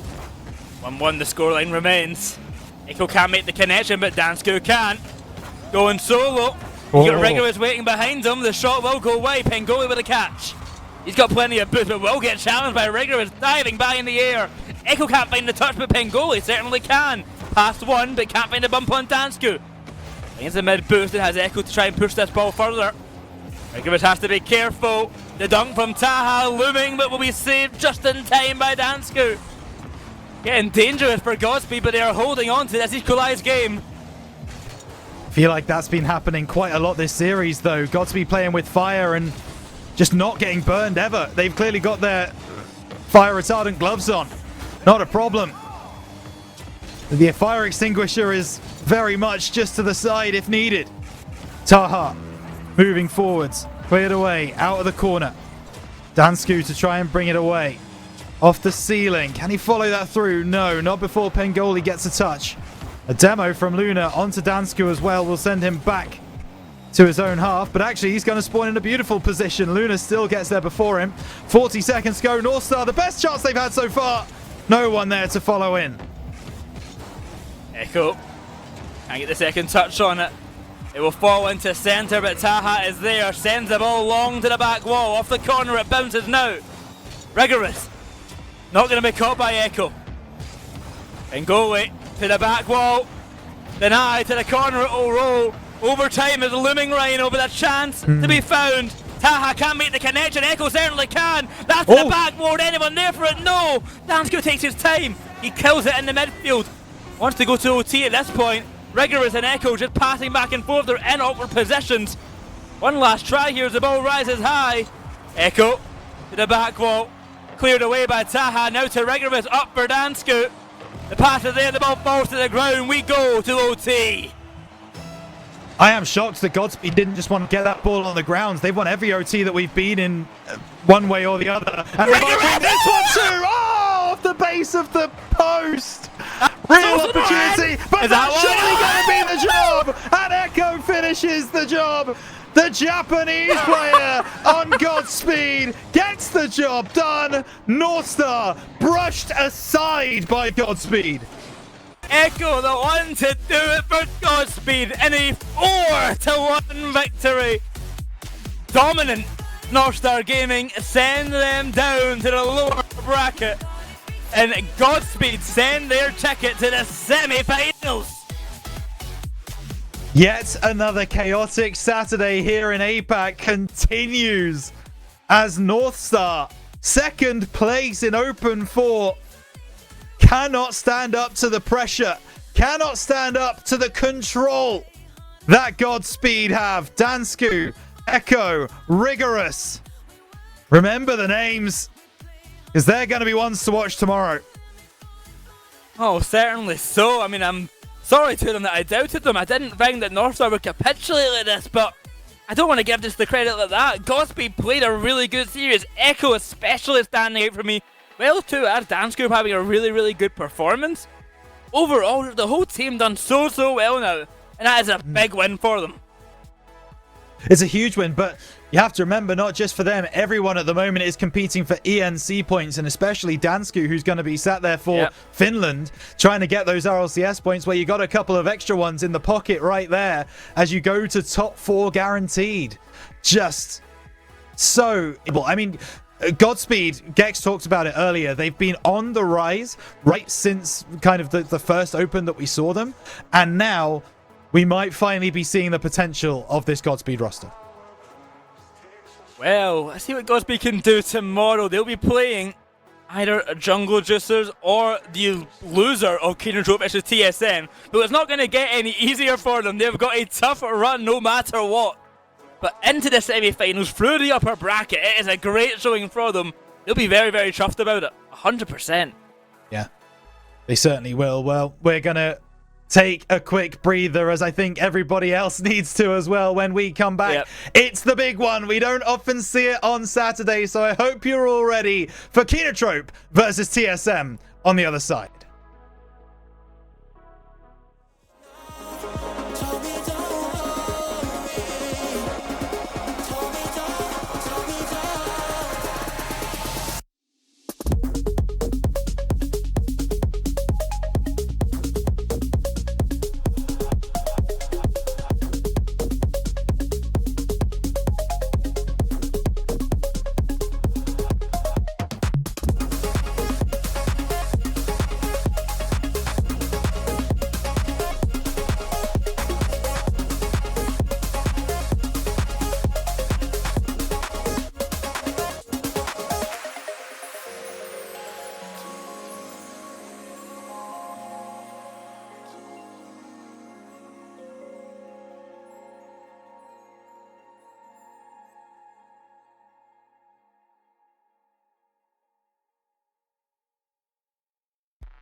I've been feeling just a little bit low. Got to get back to the show and we'll fly. Yeah.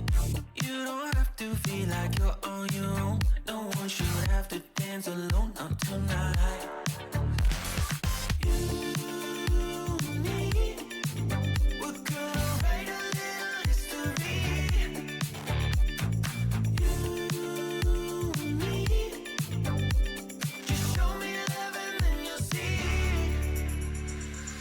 Memories that we make, they are never gonna fade for a lifetime. We don't give no day if you wanna hide away. We just have to kind of play. Second feels up in the memory bank.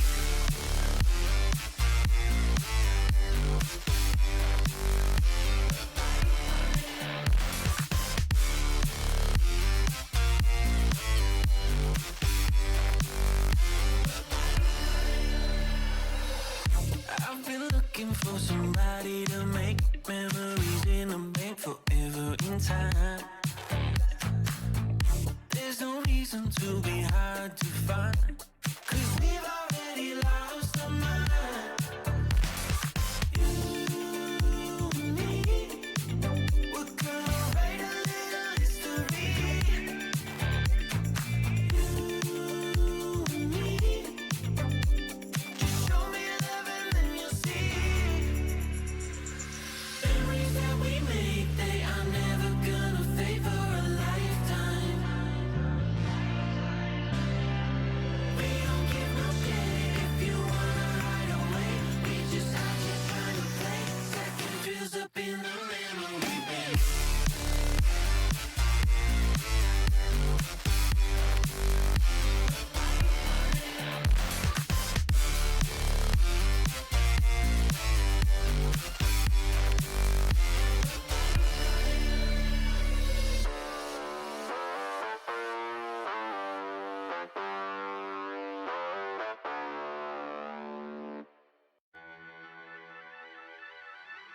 I run away with you to see some light. When ashes dropping down, we step aside. I run away with you to see some light. When ashes dropping down, we step aside.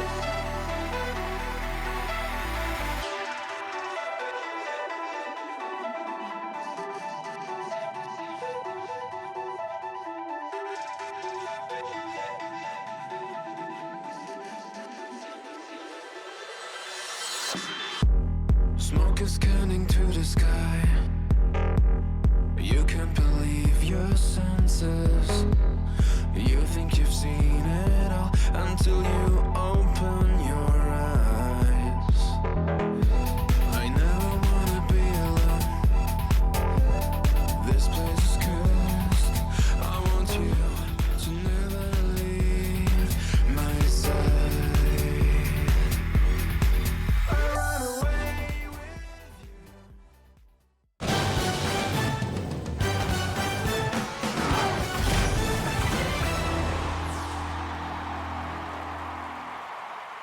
Welcome back, everybody, and we join the desk with a bit of a problem. I think the evidence problem was that we did pick the same prediction as Twitch chat. We talked about that earlier. That's never a good idea. All right, we're coming back in, though, with a new addition to the desk, and I'd like to give a big shout-out to Tynobad, the team manager for TSM, joining us on the desk right there. If you want to go and check him out at Tynobad RL on Twitter as well. But Tyno, welcome to the broadcast. Yeah, thanks for having me. Well, it is great to have you here. We do have, obviously, the last match to discuss, and then we actually go into your team's matchup. So let's talk about that last one first, though, because I feel like it has to be discussed. Godspeed have been stepping up and stepping up and stepping up, and that was their big chance to prove it. That's the best they've ever played on the broadcast. They have earned their spot in the top 4. Oh, 100%. They look so good. I also don't want to call you out here, guys. You did introduce this whole thing is a big problem. I thought you were talking about Tynobad being on the desk. A big problem there. But We'll see. By By end of segment. clear the air there, no. But Godspeed looked excellent in that matchup, and it was not the best showing from Northstar. I think they looked a lot worse than we saw before from them. Maybe just a bad day from them yesterday and today, and maybe tomorrow they'll pick it up, but it was not a good showing from them. I think they looked very disjointed. They looked like they weren't communicating well, and I think they saw that with the mentality of coming in with a bit of the troll pick of the cards at the start and changing them later on when it got a bit dicey. I don't think they had the right attitude coming into the game.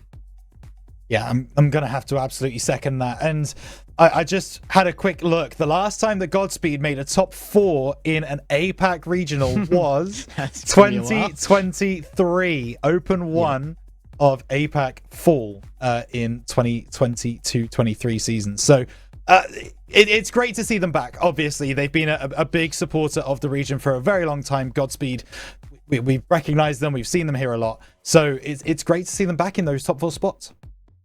And Yeah, I from your completely agree. perspective, Tyno, I was going to say, how are you, as the manager of the top team, seeing Godspeed now make a top 4, is it coming as a surprise to you, or were you expecting them from what you saw before them to actually make it there? I don't know if it's a surprise. I feel like they've kind of shown that they have the potential to reach the top 4, and we've seen a lot of different teams actually make it pretty far in APAC this season, which is really good to see. It shows some more depth. And it all comes down to kind of the Japanese bubble kind of breaking up, I feel like. So the Japanese players are not as afraid to go into international teams, try out with just different players, even though there's a slight language barrier maybe. But I think I saw online that Godspeed actually brought in a new coach, so that also speaks Japanese. So I feel like that also helps bridge the language gap there. Yeah, and a little addition to that as well. The coach's, I don't know, it's girlfriend, wife, partner, or whatever, speaks Japanese, full Japanese. So they've been brought on as a translator as well. So like you said, that language barrier being bridged there, that's a big thing for the team. But yeah, they've been excellent. We've got to move on though to our next series, and I'm sure you're keen to get this one started, Tyno. It is going to be Kinotrope versus TSM. Of course, TSM have been the big dogs of the region, the one to beat up until this back-end split here for Paris. But they didn't make the grand final last time, leaving this a very, very three-man race for the Paris Major representation. And the team that did take it is on the other side, Kinotrope, with Furlash, Maxu, and Cash. They have the upper hand right now as far as that race goes. Yeah, exactly. So they currently, they definitely deserve to win a regional. I think it's been a long time coming. They're also working hard, and we have a lot of respect for them as well. But I do think that our game kind of wasn't like we weren't on the top of our game last regional. We were trying out some different playstyles after Boston because Boston didn't go all too well. We only got one game. So we were trying out some different playstyles and we've been working really hard for the past 2 weeks. So I think today is going to look a lot different. Yeah, I think this regional and coming into tomorrow as well as today is going to be so important for all three of these teams fighting for it. Northstar, of course, having a bad start to that run, but obviously Kinotrope are in the best position to make that major slot, winning the first event, and TSM getting third, but obviously if this ends up being a Kinotrope TSM Grand Final, it makes that last event so important. If Northstar ends up finding a winner, makes another Grand Final, it just makes this whole region blow up at the top end, which we haven't seen for a while. And it also makes that World Championship race a lot tighter for TSM, who looked comfortable beforehand. And Rhino, I'm looking at you here. You weren't here last regional. I wasn't. What are you expecting to see from these TSM and Kinotrope rosters here? Like, they haven't actually seen Kinotrope beat TSM yet, but they are the current winning team. Look, the fact of the matter is the fear factor of TSM was very, very present at the start of the season, and I'm sure Tynobad will agree with that. Everybody in the region was looking at TSM as the big dog, right? They're the ones to beat. They're the ones who you got to try and get past. And they were proving time and time again why they had that mantle. Now, that kind of mantra and that facade has kind of been shattered a little bit, and Kinotrope Gaming are now going to come in being like, oh, these guys got 3rd, 4th last regional, and we beat the guys that beat them? Oh, we can absolutely do this. They're not going to be looking across the field in fear, in worry, in panic. They're going to be looking across the field as, you're my equal, but I'm better than you. Yeah, for sure. That's a fair call. The big call. They haven't ever beaten them before. That's the thing that is sticking with me. They haven't actually beaten TSM before. They've had to get someone else to do it for them. Can they finally jump that hurdle? Yeah, exactly. And Tyno, we will be back to you and again in a second. I feel like the essence of your feeling of this match has already been made known, so it's going to be pretty predictable what you'll say. But we need to talk about whether that big dog is still the opinion of the entire community. So you guys at home, can you give us your predictions? Hashtag Kinotrope if you're on the side of the new reigning champions from the last Open, or if you're siding with TSM, the homegrown... Yeah, I mean, they've been the top dog from this region for a long time, and now there is the chance for that upset. So do you live with the upset, or do you live with the new? So recency bias does mean Kinotrope could end up a prediction here, and look, we'll start with you, Tynobad, and get the obvious one out of the way. Yeah, I think you guys know what I have to go for here. Of course, I'm going for TSM. Yep. I feel like we've been working really hard these past 2 weeks, and I feel like we really like have that fire, like we lit up the fire again, and we're like, really eager to win like the regionals and make Paris and like do everything for that. So yeah, I feel like this should be a win for TSM.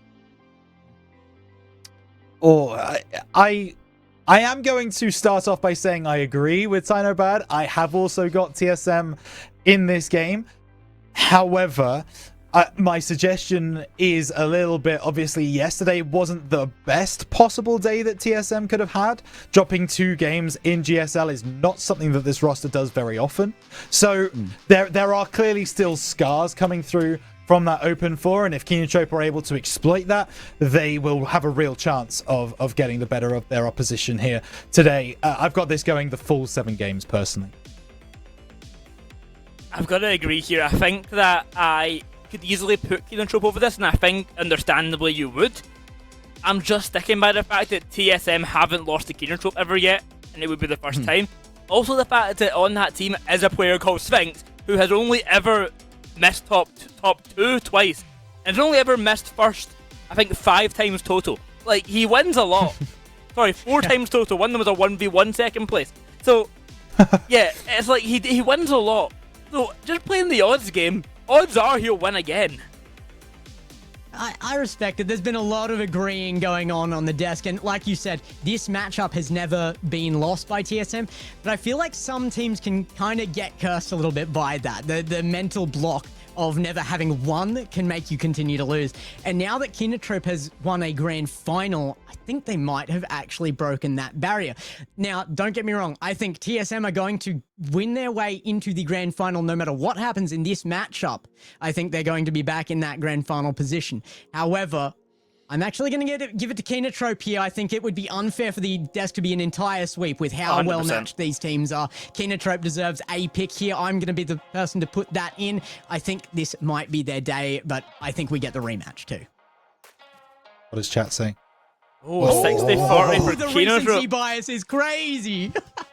I saw a few hashtag KNs in the chat, so I was just like, I think they're probably going to go Kinotrope. And yeah, And but keep hey, in mind that they've got the 60-40. Japanese audience on their side as well. Like, it is Team True. Japan right now. True. Since Dream Station aren't here, They do, it's, yeah. it's really Team Japan. I'm sure Cockin's stream is very much cheering on the Kinotrope side here. Sorry, Tyno. But I'll have to wait and see how it actually goes in the game. Well, I mean, it's looking relatively even. It's looking as close as it should between these teams ever. I expected it to be the other way, frankly, but yeah, I mean, it's getting closer the longer time goes on here as well. But these two teams are the competing top two teams for this region, and there's no other way to skin that cat. It is definitely the storyline here, but I think we have to see it on the field as well. Tyno, thank you for joining us. It's been amazing to have you with us to represent your team, but also just yourself. You've been a part of the community for a very long time. I remember way back being in some calls with you and stuff. It's been too long since I've caught up with you, but you've been here for forever. Where have you been, and what do you want to shout out before we let you go? Yeah, I just want to shout out like everybody working on these tournaments. I feel like it's such a nice community to have in all of APAC, and I feel like, yeah, APAC is truly special in that regard because it's kind of smaller than the other regions, but it's kind of, yeah, everybody just loves the region and everybody gives their all for the region. Like all of the people who work on the RLCS, all of you casters, and like everybody who watches the streams, and even the Japanese side with Kokken, like watching with a lot of viewers there as well. So yeah, just want to shout out like everybody working on the RLCS, even though that's kind of cheesy, but you know. We always want to shout out Kokken as well. That's a big shout out for us, Kokken. If you do want to see some of the Japanese coverage, it might not be official right now, but that is where you will find it on Kokken's channel. I feel like that is one I will never shy away from giving that shout out to. Nobody deserves it more in this region. But thank you so much, Tynobad, and our biggest shout out to you as well. You've been monumental to the contribution you've had in this region. Thank you again for the management you've provided across not just TSM, but so many teams across the year. And look, we have to move on to this one, the grand final. And I believe we will be dropping off two people there. Goodbye to Boyo as well, and Rhino. We're going to be taking on this final matchup of the day. Of course, there is far more RLCS to be had tomorrow, but this is the kings of the region going head to head. I totally understand why you introed this little bit saying this is the grand final, because it always feels like when we have these two teams going into it, it is. But no, it's a Saturday final day here in RLCS APAC Open number 5. TSM are battered, they are bruised, they are wounded, and Kinotrope are the Apex Hunters trying to get their pound of flesh. We'll see if they're able to do it here as we get things started. Cash Gunner coming right off the kickoff. Won't be able to beat Kevin as he brings this ball back down the field. Yeah, I have a feeling we're going to be doing quite a lot of play-by-play on this one. Both these teams have so much to prove in this matchup, and they are not going to be starting slow. Furlash now with that double. Kinotrope in particular, they're going to want to, if they can win this, be dominant, because they have not had their chance to show their absolute best against TSM, not at any point. And now, with their chance to represent, they will still take a shot against them first. TSM come up with the first one with an amazing backboard from Catalysm. Not a good start from Furlash at all. That's he's just caught out of position further down the field under that ball that two players are fighting for. As soon as TSM win that 50 in the air, in a real difficult position, then goes the Japanese start from Kinotrope. So 4 minutes 20 still to play. Still plenty of time. Kinotrope just trying to settle into the game, I suspect. TSM, we've seen it many times before, that when they are rolling, they really don't need time to settle down into a series. They just go into flow state right from the first second, which can be pretty dangerous for other teams. There's another shot on. This time, Max Hughes up to save. Oh, wait, That's hang an on. enormous pass back. Kevin misses the mark, and that is so rare for Kevin. He's been absolutely enormous on this roster since he joined it. And there's some of the shots, the quality of plays coming out from Kevin have been ridiculous. That one, a fairly simple play for the quality of this man, and very, very surprising to see that not in the back of net, but plenty of time left on this, and TSM still lead. Catalysm with the ball and dunk down. Kevin there with a second opportunity to make an impact on the game. Kevin's still seen as one of the more mechanical players in the region, and why not? So yeah, you're absolutely right. We would expect that one to be flying home every time. This time, doesn't quite work out for him, and he gets a cut there, which just bamboozles the Kinotrope players a little bit. They're not sure about how that came about, so now they've got to reset. Sphinx off the left side. We've not said his name too much, but believe me, by the time this series is over, you'll be sick of hearing the name! Furlash, though, at fault for the first goal, scores the equalizer. Yeah, this is enormous for Kinotrope. They needed something early in this, or they were just going to get into the same mindset as every other time they've beaten TSM, but they are on very different standings now. They are coming into this as the leading team of the region for the first time this season. Now TSM trying to push back for another one. Oh, it's off crossbar. That is a huge play on Kinotrope's line. I feel like the discussion we had there with Tynobad and the mention of the fact they're trying new things, the new play styles. Yeah. Looking back, I think Open 2 was the best we saw TSM. I personally think that was probably even better than when Sosa was on the team. They looked unstoppable at that point. If they can get back in that state, that play style, because it was only after that they became overly aggressive in their plays and stuff. If they can get back to that point, I think that TSM could still be a pretty unstoppable force here. I think we call a spade here, Gex. Oh, Well, we call a spade, and that is horrific defending from Kinotrope. But before talking about that, I was going to bring up the facts that Open 3, they were arrogant, right? They were overconfident. They were at the point where that brought on the change. exactly, yeah, for sure. And I think you definitely can get back to Open 2, and I feel like the way that Open 4 went for them should be that kind of kick in the teeth, because if we're being brutally honest, Apac doing badly at a major is not the most surprising thing in the world. They might be surprised by some of the results they had and only getting one game, but it's not the be-all and end-all, right? You can kind of walk away from a major being the Apac representative and going, that didn't work out for us. Exactly, But if we keep doing what we're doing, we stick to the system, then we'll be fine. Open 4 proved not the case. Yeah, I mean, it was still, I think, it was a very big letdown on the potential quality that TSM had. They came in with the opportunity to make upsets on a world scale, and they really dropped the ball on that. So now they are trying to rein that in, the ego, and I think that is really crucial, particularly if you're young. Sphinx still young. Kevin's still relatively young as well. I mean, he's obviously getting his years on him over the course of RLCS, but these players still have so much to learn, even when they're at the top. Yeah, absolutely, and we'll see if they have been able to learn that. TSM ahead in this game, number 1. The ball played now over to the other side. Maxu plays it forwards. Cash going to be up early, not early enough. Catalysm rises over the top, and Kevin will be able to clear down the right-hand side. Cash pops it high, looking for Maxu. No, intercepted by Catalysm. Now this will... Furlash makes another miss on the backboard. Just a little bit shaky from him so far in this game, number 1. Catalysm tries to force the ball home at the bottom corner. Can't do it. Turn from Sphinx isn't going to find anything either. 30 seconds to go.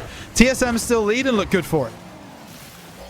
Maxu, though, trying to change that now with a 50 on Catalysm. I like the quick responses, the pressure straight onto TSM's line, but Kinotrope haven't been able to break it yet, and the focus from TSM to be defensive here is the right choice. It's the right adjustment, and they might just have it by a single goal in game number 1, though Kinotrope trying to change that on the last dying moments of the game. Sphinx pushes through, drops it to the ground, and game 1 will go in the favor of TSM. And will that get in the head of Kinotrope a little bit? Of course, although they did win the previous Open, we heard it from Boyo, where there is still that element of, well, this is still a team that we haven't beaten directly in a series. We outplaced them last Open. That doesn't necessarily mean that they are, untouchable. And so, an interesting one, really. TSM outshot like crazy. Only 2 shots on the side of Kinotrope. They're really going to need to find a little bit more than that going further in this series. It's very scary that they were able to outshoot like that, considering that they were more defensive by a mile than we've seen from TSM in a while. But they still played with enormous quality on that shooting. I mean, that pinch there from Catalysm. Yeah. That just went around the field. I don't feel like he had any intent on that being a goal, but there was no defense back, and it had the power. It made its way around. And it was one of those situations where you see the replay and you watch it again, and it doesn't even show that pinch, right? Because the ball and the ball's not moving especially quickly by the time that Furlash gets back to it. He's had to use all of his boost to even get there in the first place. Don't think he was ready for that pinch moving around the side. So TSM take home game number 1. Moving into Forbidden Temple. Kinotrope, lots of stuff to be happy about after that game 1, but definitely a couple of things to clean up on, and that will be the call from everybody on that roster. Challenge from Catalysm on goal line. Max Ute bringing it out. A big 50 from Sphinx there. Catalysm in behind it. High touch, and Cash gets it away. Kevin now. That's a very slow play here, just trying to fight for possession, not necessarily the goal. They might find it in the long run. Sphinx gets a shot on, but it's going to get away from them. Pre-jumping antics back with TSM, saw Catalysm rise quite high, but actually it might not matter. Max Ute just doesn't get the angle. Cash trying to play off the backboard. Furlash very high pressed as that third man, but Max Ute comes through to cover off. Team bump from TSM. Real opportunity for the side of Kinotrope, but Catalysm saves. Ooh. Oh, Catalysm's just bumped Sphinx as well. This is disastrous for TSM. It's going to come out of their half off of Kevin for a moment, actually. Doesn't even make it to the halfway line. But, straight back the other end. Max Ute covers it. And the solid rotational play from Max Ute that always seems to come through leads it upfield for Furlash to hammer the first one home. Transition after transition, counter after counter. And in the end, one breaks. TSM could not get that transition quick enough. And in the end, Kinotrope converts back down the other end. So great work from Kino. They will hope to make more of that, but Furlash jumping for that one along with Max Ute. Chance for Kevin! And how on earth as he read that off the top corner? How did he get to it? I mean, there is only so much boost you can have in a kickoff. What just happened? Oh my goodness, he finds the crossbar and the net. TSM even up. Oh, that's one of the craziest kickoff goals. Yeah, it's up there, and it's going to cause some problems for Kinotrope, you would think. Or you know what? No, it isn't. No, it isn't, because Cash is right here on the scene. Beautiful collection on the right-hand side. Fakes out 2. See you later. And it's 2-1. That had to be terrifying as Cash. Sphinx was chain dashing a millimeter off his rear bar and tried so hard to get that demo. Had to pull away, but couldn't get back in defense in time. That must have been absolutely terrifying. Yeah, probably. But hey, pulled it off. Great work. And now, TSM have to try and get back into the game again. Back behind quickly. Sphinx looking for the pass back. Will find... I thought he was going to find a teammate. Actually, there's a Kinotrope player right on the scene to block it away. Catalysm down the right-hand side will be intercepted by Cash. Kevin plays it in the corner. Sphinx with the angle. Those are the kind of shots that TSM are going to at least get on target every single time. Cash having to make a save. Kevin will let that one go. Sphinx will also let that one go. Dear oh dear. Sphinx is having a very strange game. I don't feel like I've seen Sphinx this flawed in, well, maybe ever, actually. This is definitely showing the kind of issues that they've been expecting. It's the first time we've really seen doubt in TSM's eyes, and I do feel like they would be feeling that after Open 4. But yeah, you've got to be locking in here. Sphinx is of a character much higher than the average player. That's what he talked about earlier, the walking wounded. Whoa. Woof. That is very, very close. Bump onto Sphinx means that touch is just a little bit too heavy. Cash takes it away. He wants the 50. It just dies right on the halfway line. So now Catalysm doesn't get the reset. Dropped forwards. Cash plays it forwards. Another goal for Kinotrope would really settle the nerves down. Sphinx with a good interception. Cash plays it middle. Maxu doesn't get there before Kevin. Kevin spots the danger. Catalysm, is that going to fall home? No, Furlash will clear up. And with some more boost, he might have had another chance at that, but cleared away nicely by Kinotrope. And now they try to lead out Maxu with a good 50 forward. He's left with the ball, but no boost. Shouldn't be a goal, but Sphinx has to make a read here. What a read it is as well. Sends it high off the backboard. Really nicely played. Maxu drops this down. Picked up by Sphinx. Catalysm pops high, and it's just a little bit too heavy. And you can see already Kinotrope and TSM taking such early challenges on each other that there's just no space to play the game. You can't carry the ball forwards because there's always a player right there on the scene to prevent you from doing so. Clearance there from Sphinx. Out of the corner, he's going to try and follow it through. Double commit from Kinotrope, but again, those early challenges continue to come through. Furlash, all kinds of turned around, but Cash makes a save on the goal line. A minute left on the clock, and Kinotrope have managed to hold their lead for all but a few seconds of this game. They will lose it here, though. 54 seconds left, and Kevin means that TSM are fighting for another game. Oof. Maxu and Cash trying to clear that one away, but Kevin just stronger, in a better position. Drives it home, 2-2. And I tell you something, if TSM do end up winning this game, after Kinotrope played so well in the first opening few moments, Sphinx takes the shot, the demo on the goal line. And this is going to be a momentum killer for Kinotrope if it goes this way. Maxu just taking too long. Yeah, I mean, Kevin, he has that tendency to play up on plays, and it has backfired for TSM in the past, but that time around, that was just pure threats, and that threat paid off. Huge demo to open the net. Now, that lead from TSM, and I agree, if they win this one, and it's looking likely, Kinotrope will be in trouble for the series. These two teams are too close. If there's any consistency to a lead from one side, that's all you're going to see. And there it is, the consistency coming forward. It's Kevin to finish another play here from TSM. The Sharks smell blood in the water, Gex. TSM, they are circling. They know that Kinotrope are not going to be happy with the state of play, and certainly not thrilled about how this particular game has gone. There's another one in the offing. Catalysm can't get there, but at the back post, it's Kevin. It's 5-2, and I swear with 60 seconds left, we were still all square. I'm laughing because look at the way Kevin approached this. Just turns backwards to the ball. Makes it very clear that he wants no part of that 50. He's going to take it after it comes low.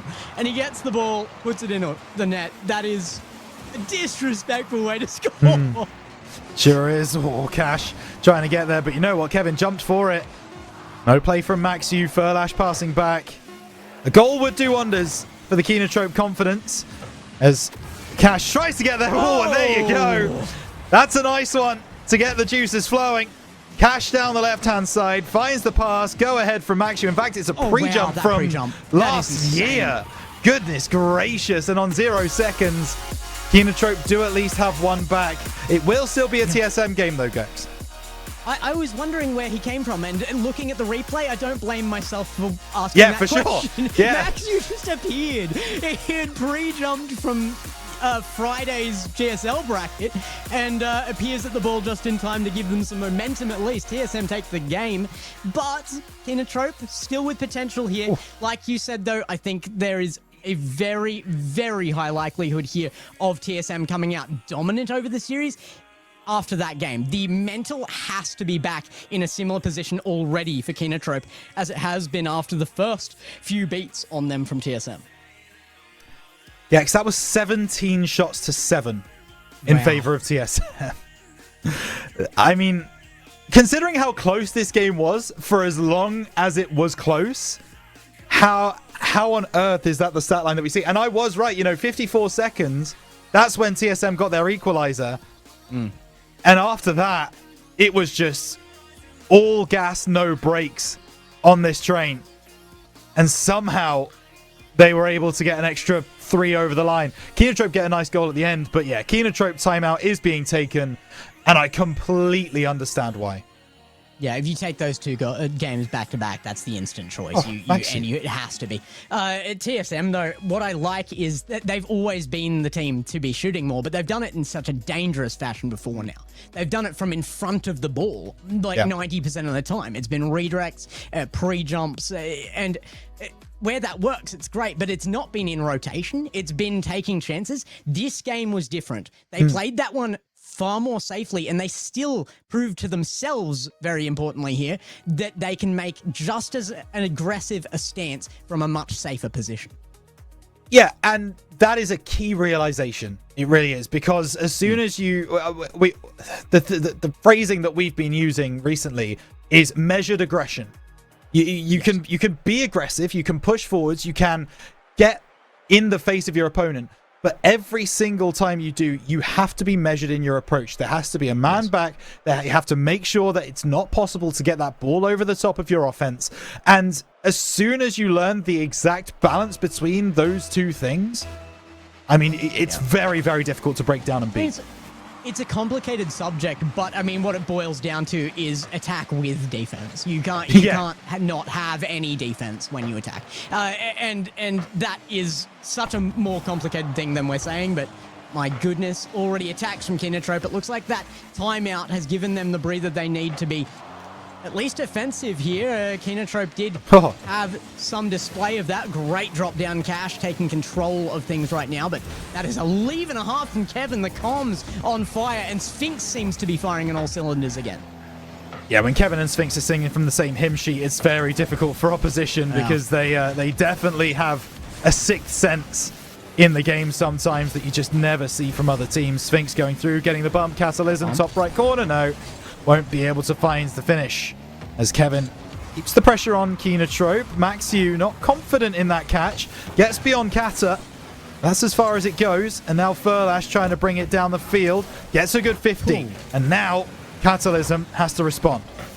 Actually surprised there was any 50 to be had there. That was a huge jump to get in front of it, but it was a win, and Kenotrope have continued that downfield. Still chances. Sphinx with 0 will take boost as he picks up the ball. Now leading that across the field. Reset, unable to get back to the ball. Furlash takes it and back to his own backboard for safety, but Kevin starting to steal boost and put on pressure. This is the kind of plays that I'm looking for to affect global teams. It is boost starving. It is good 50s. It is the essentials done perfectly that need to be played out if you're going to be the LAN representative. Kenotrope still have the chance to be that as well, but they have to lock in on those things right now as well. Furlash in desperate scenario with 0 boost and does get 50'd away. Yeah, there's an element as well of both of these teams doing an information gathering exercise in this game particularly, because if it is likely to be these two teams in the grand final tomorrow, which it may be, it may not be, but you want to gain as much knowledge on your opposition that could be there as possible, right? So at this point, Kenotrope learning a lot about TSM, about the way that they've approached this open, because they've not played each other in this open so far, and the same goes the opposite way. TSM trying to figure out what makes Kenotrope tick, and Catalysm finds the gap. The aggression was not measured this time for Kenotrope. TSM capitalize.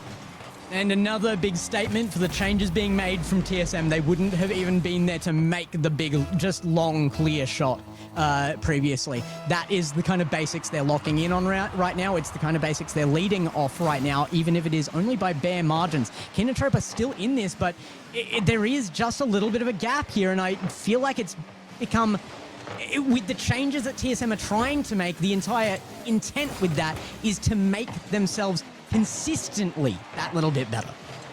Yeah, Cash now out this right-hand side. Furlash just trying to marshal that ball, trying to get a bump, can't do so. Catalysm up nice and early.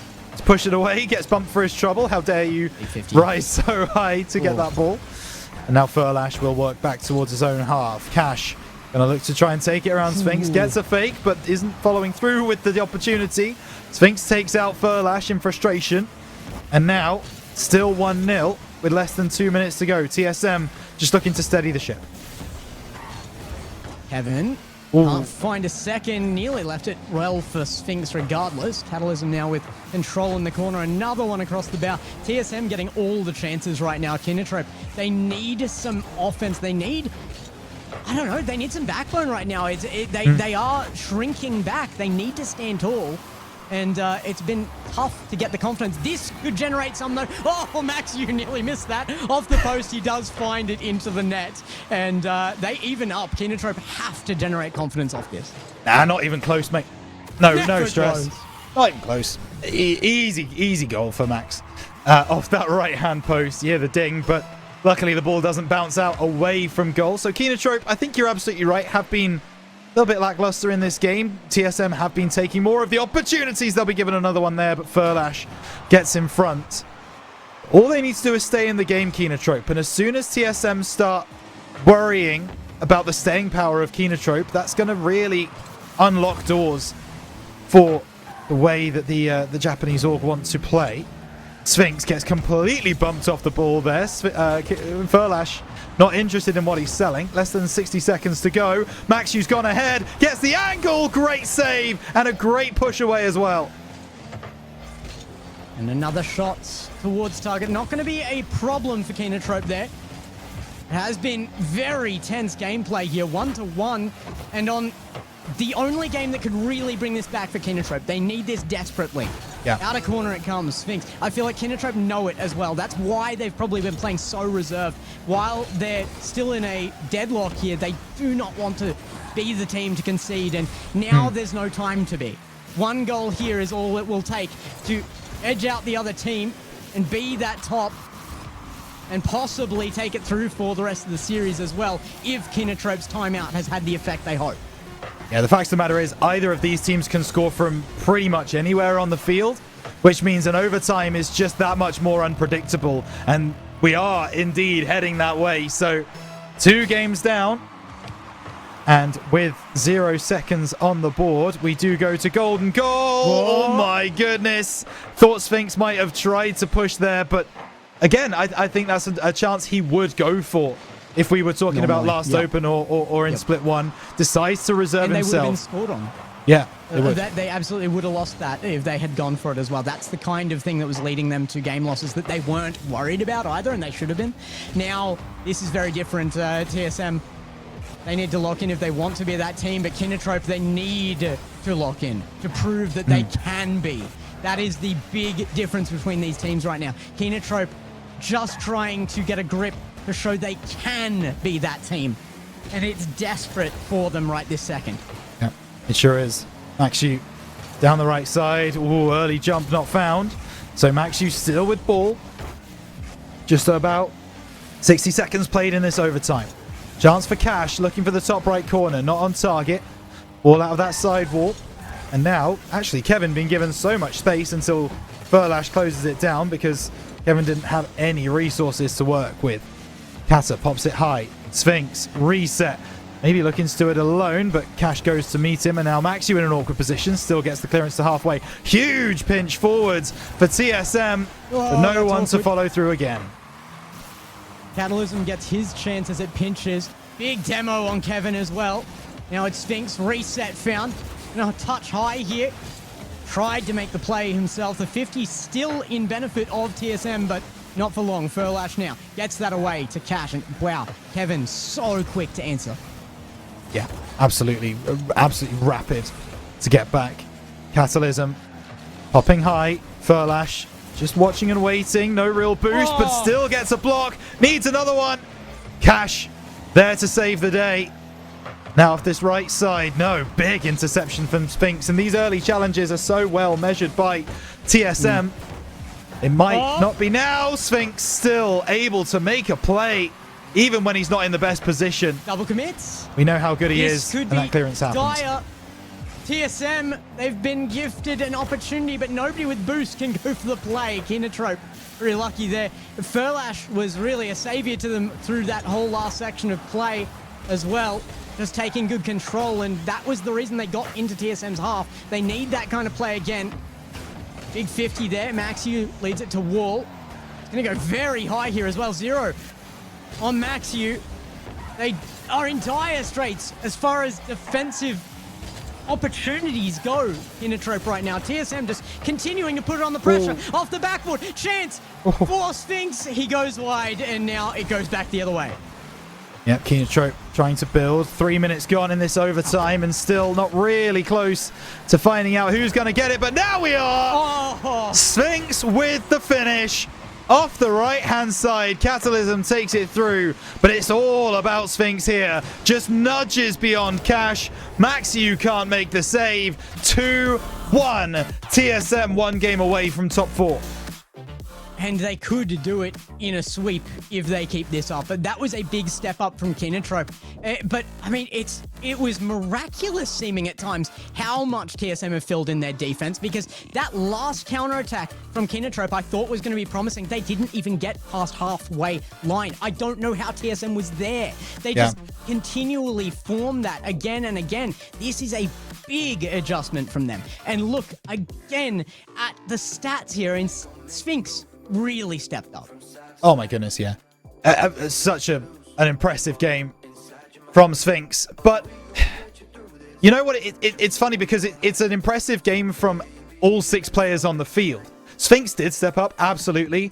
But this is the highest level Rocket League that we have in this region right now. You are watching 2 of the best teams that we have here in RLCS Apac go toe-to-toe, and we're not even on Championship Sunday yet, which I absolutely love to see. But they're trying to solve each other's puzzle, right? Kinotrope are trying to solve the puzzle of how to break down the TSM aggression. TSM are trying to solve the puzzle of how to get beyond the Kinotrope backline.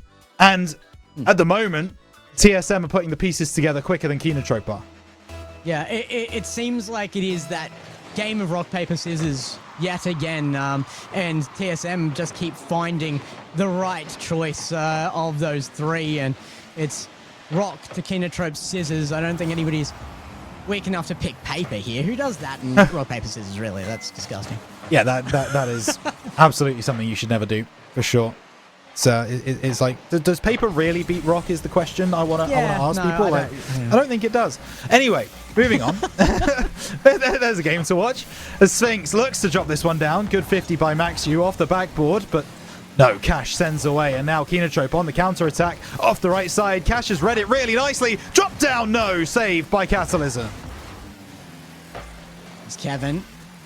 The push through there. Furlash now off the side wall. Sphinx makes a good input there. Pass to Kevin. It's well wide of the redirect we have seen from Kevin before, but frankly, I'm happy enough not to see it working right this second if it forces the changes that TSM needed to make. Yeah, absolutely. Play forwards, Cash. I think he thought about it. Decided to catch anyway. Sphinx off the right side, gets a reset, looking to find a teammate. Actually, Furlash has broken the lines here until Catalysm just decides, no, you haven't, and demos him out of the game. A team pinch opportunity over to the right side. TSM starting to find their feet, starting to work in the creativity. Furlash going back down the other end, looking to shoot into the top right corner. No, it's still 0-0. Cash sends it across. And a boom downfield. Kevin tries for the redirect. Now a challenge from Sphinx. It is, again, TSM chances time and time again, but Maxiu gets his chance for the full field. The pop tries to take it over Catalysm. He's there in time. Where is the second man? It was a dive on the same challenge. Now Kinotrope, out of desperation for a single goal, have sent everything at it. And in a dire position, they do escape it. Nice pass there from Furlash, collected by Cash. Catalysm breaks 2 tackles. Maxiu high, gets the reset, decides to try and go low, but Sphinx is going to read that every time. Plays it forwards to the German. Catalysm backboard, needs help. Kevin's there. What a save by Maxiu. Nothing in the tank, still makes the play. Is there a man back for TSM. Yes, there is. And this game has become very end-to-end very quickly. That's a miss on the backboard. Still a chance. But no, Cash can't convert. I don't blame Kinotrope at all. I mean, that shouldn't have been an opportunity. Sphinx with a nightmare miss there, but at the very least, they were estimated highly enough that would never happen. I would have said the same. Yeah, certainly. As Cash trying to clear. No, TSM keeping Kinotrope in their half once again. Maxu. Big step up in this game, I feel like, from Maxu. He's been playing really well so far. In this game, number 4, What a finds pass. the pass. What a Oh, it's play. off the crossbar. It's off the crossbar again. How have Kinotrope not scored? And now it's down the other end and TSM have scored. Oh, Gex, it's a calamity. I'm crying for Kinotrope right now. This is the worst case scenario possible. That had to be in the net. TSM get away with murder here. And not only that, they seem to be rewarded for it. Oh no. All right. Well, I mean, this ride got very crazy very quickly. Catalysm looking to double the lead for TSM. It's not going to do so on this occasion. Gets demoed for even daring to think about it. Maxu reset over to the far side. Collected by Kevin. Will he get this 50? No. Furlash into the middle. Awkward double commit from TSM. It's awkward everywhere, actually, around the field from both sides. But in the end, Cash will bring some calm to proceeding. It feels like we've been on a roller coaster this series, and to end that roller coaster, or maybe not end it, Furlash is there, and with them as well. This is not over yet. TSM, they're going to have to ride a little longer. Yeah, it's a good save from Catalysm. Look how aggressive the Kinotrope players are, though.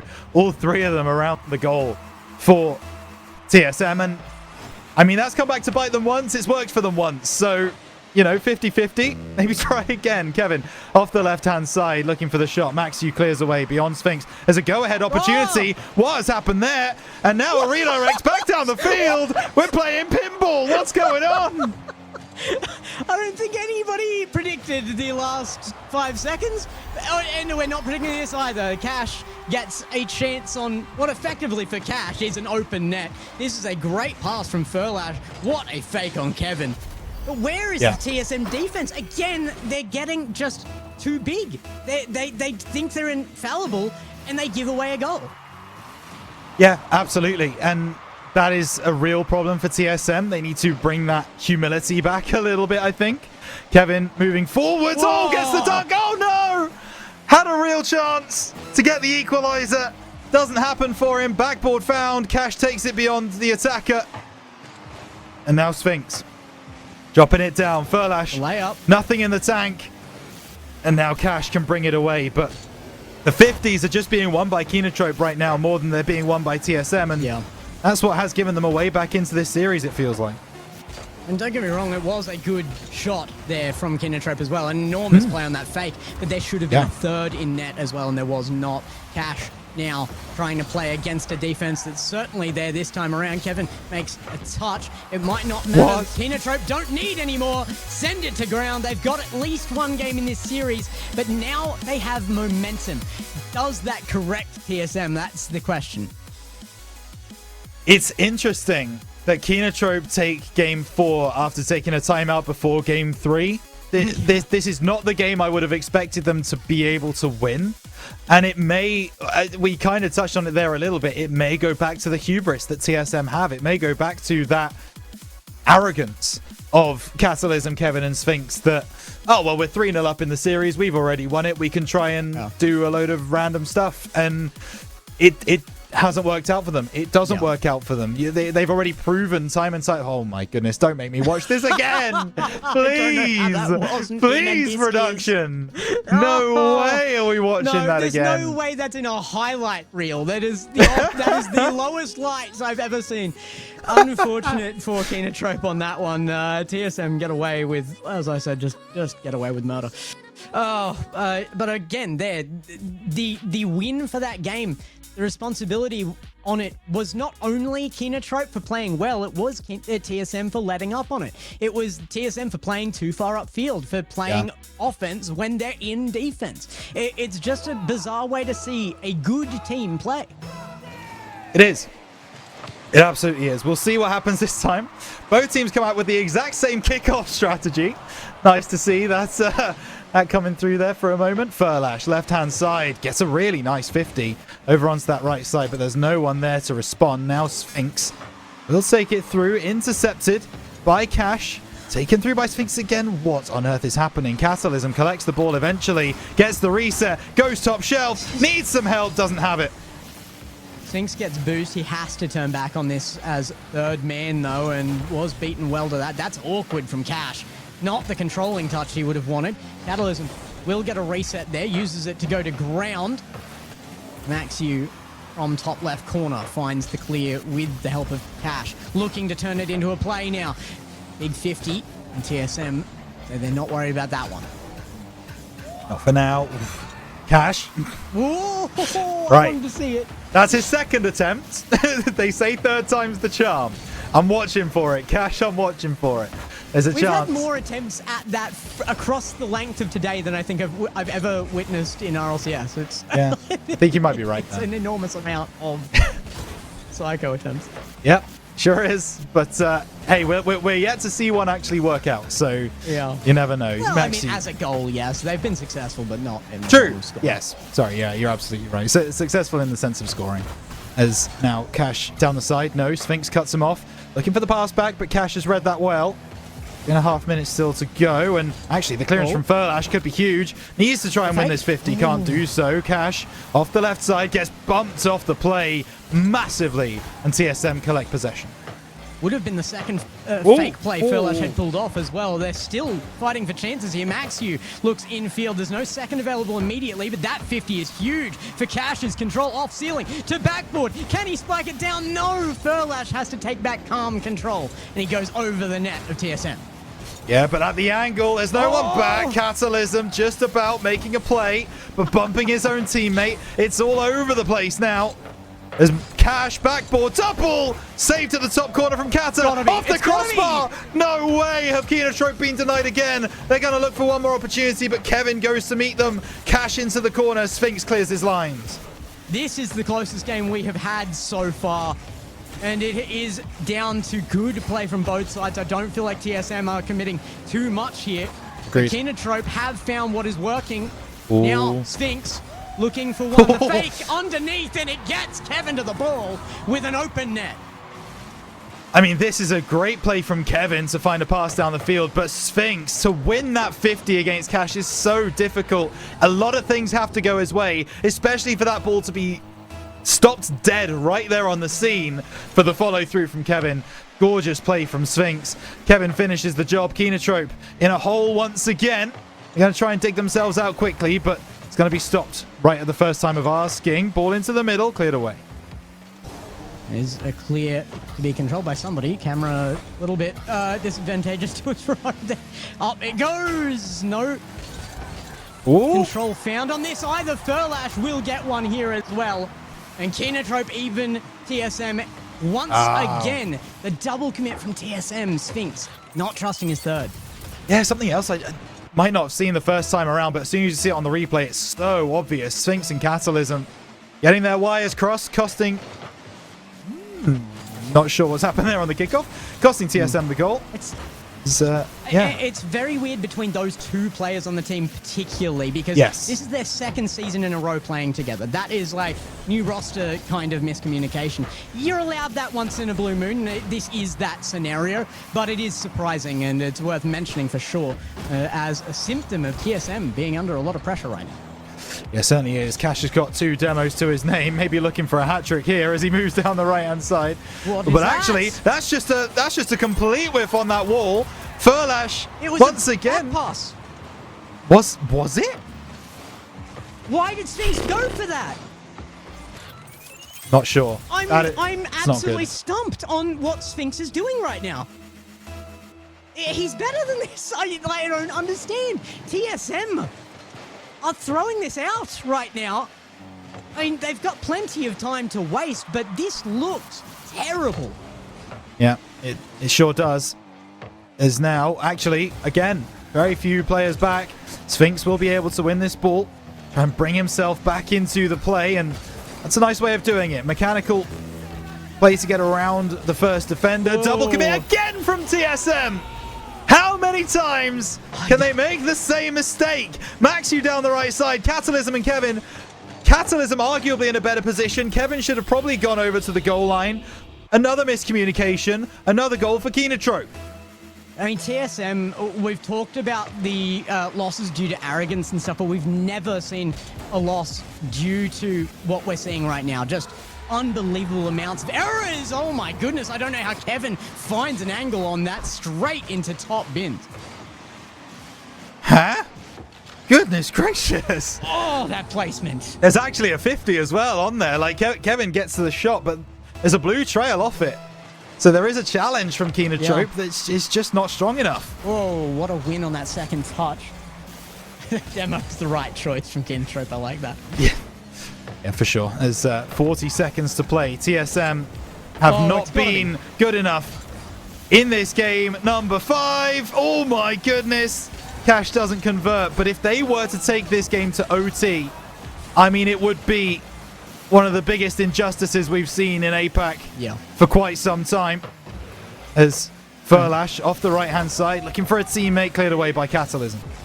Kinotrope have wanted this win for so long against TSM, and they've had their chances due to TSM, and I'll double down on the opinion that I don't think that they were playing particularly well in that scenario, but TSM, they are converting again here, and despite massive errors, they come back towards the end of this game. This still could end the series for TSM. I don't know how they've got this chance. If it does, if we go to overtime, or even if it finishes before overtime, and TSM take home this game, that is going to be devastating for Kinotrope.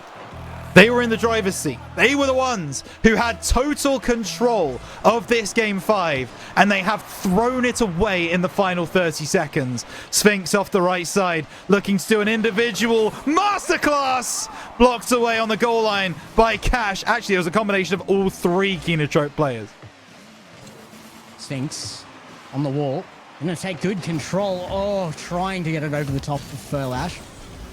And Catalysm will 50 as well. Kevin now back. This is nerve-wracking for Kinotrope at the absolute least. It is an understatement. Yeah.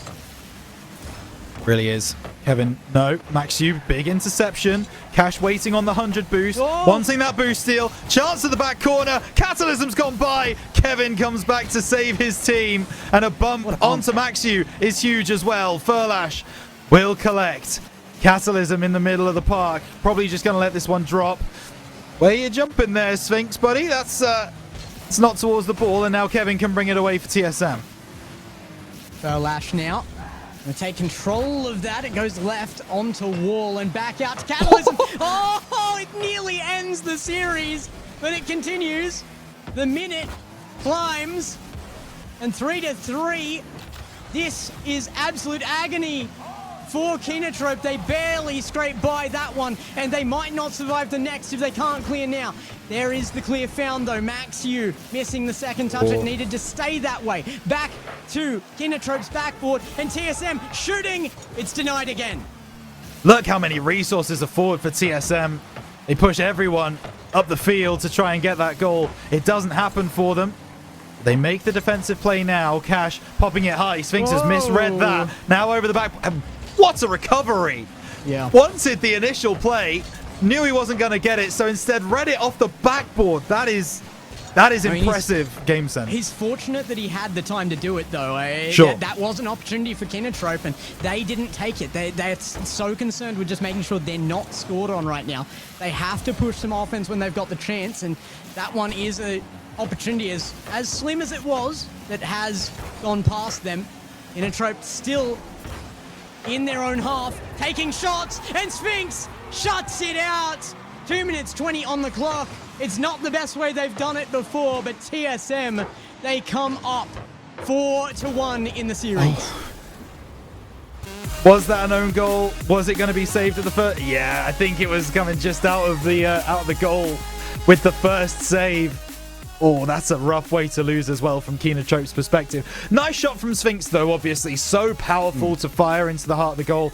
Nice opportunity, but man, I mean, Kinotrope we mentioned that TSM coming into this game, they were the walking wounded. Not anymore. Kinotrope after losing that game 5, that is going to be devastating for them.